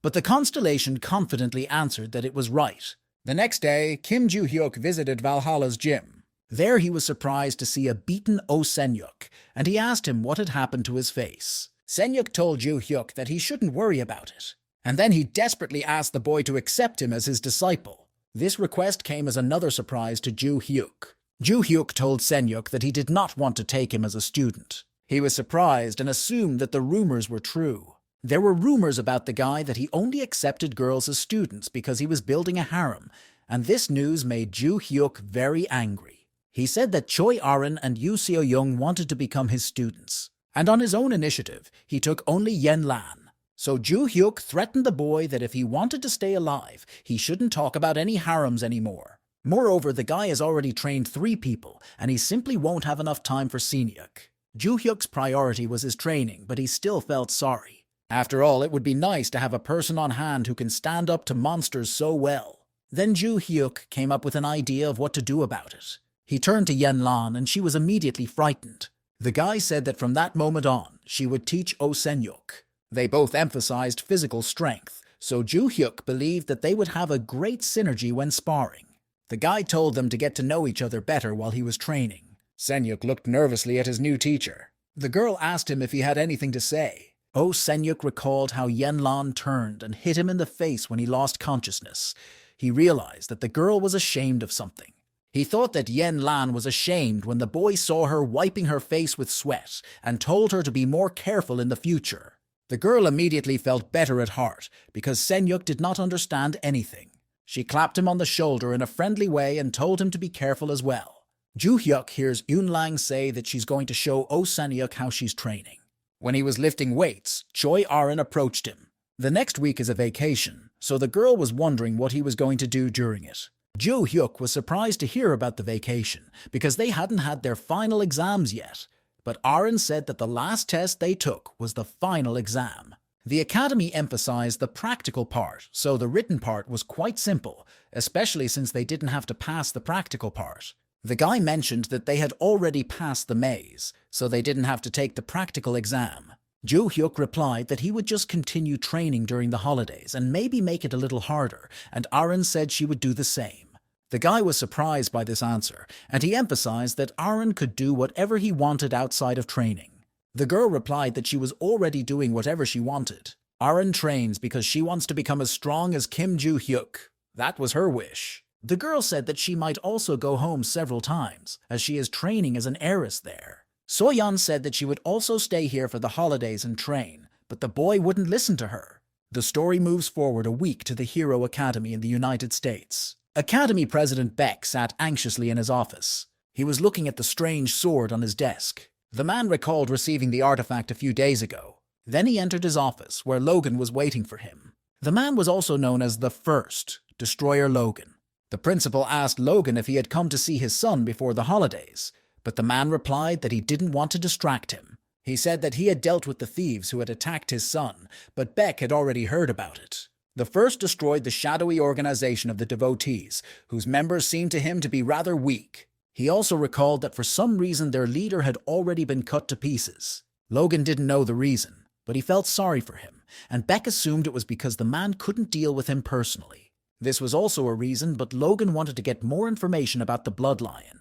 It was the same mystical group of thieves who had killed his father. Beck asked the man what the red thing was in his hands. It was the Sword of Light, and the first reported that he had stumbled upon it in the lair of the devotees. It was the same blade that had enchanted the wielder and led to the genocide of the guild. Beck thought it had disappeared without a trace after that incident. Logan had the feeling that the sword was trying to talk to him.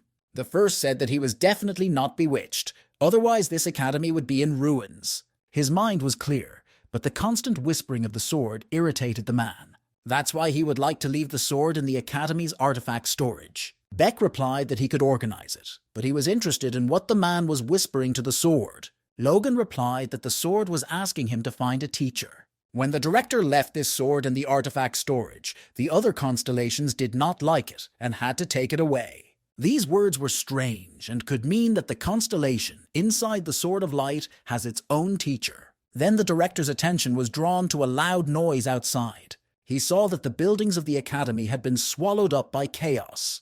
The man didn't understand what could have happened because it was the holidays. Then Beck heard a creature land loudly behind him. It was a red-skinned creature that looked like the devil himself. The man did not expect such a monster to appear.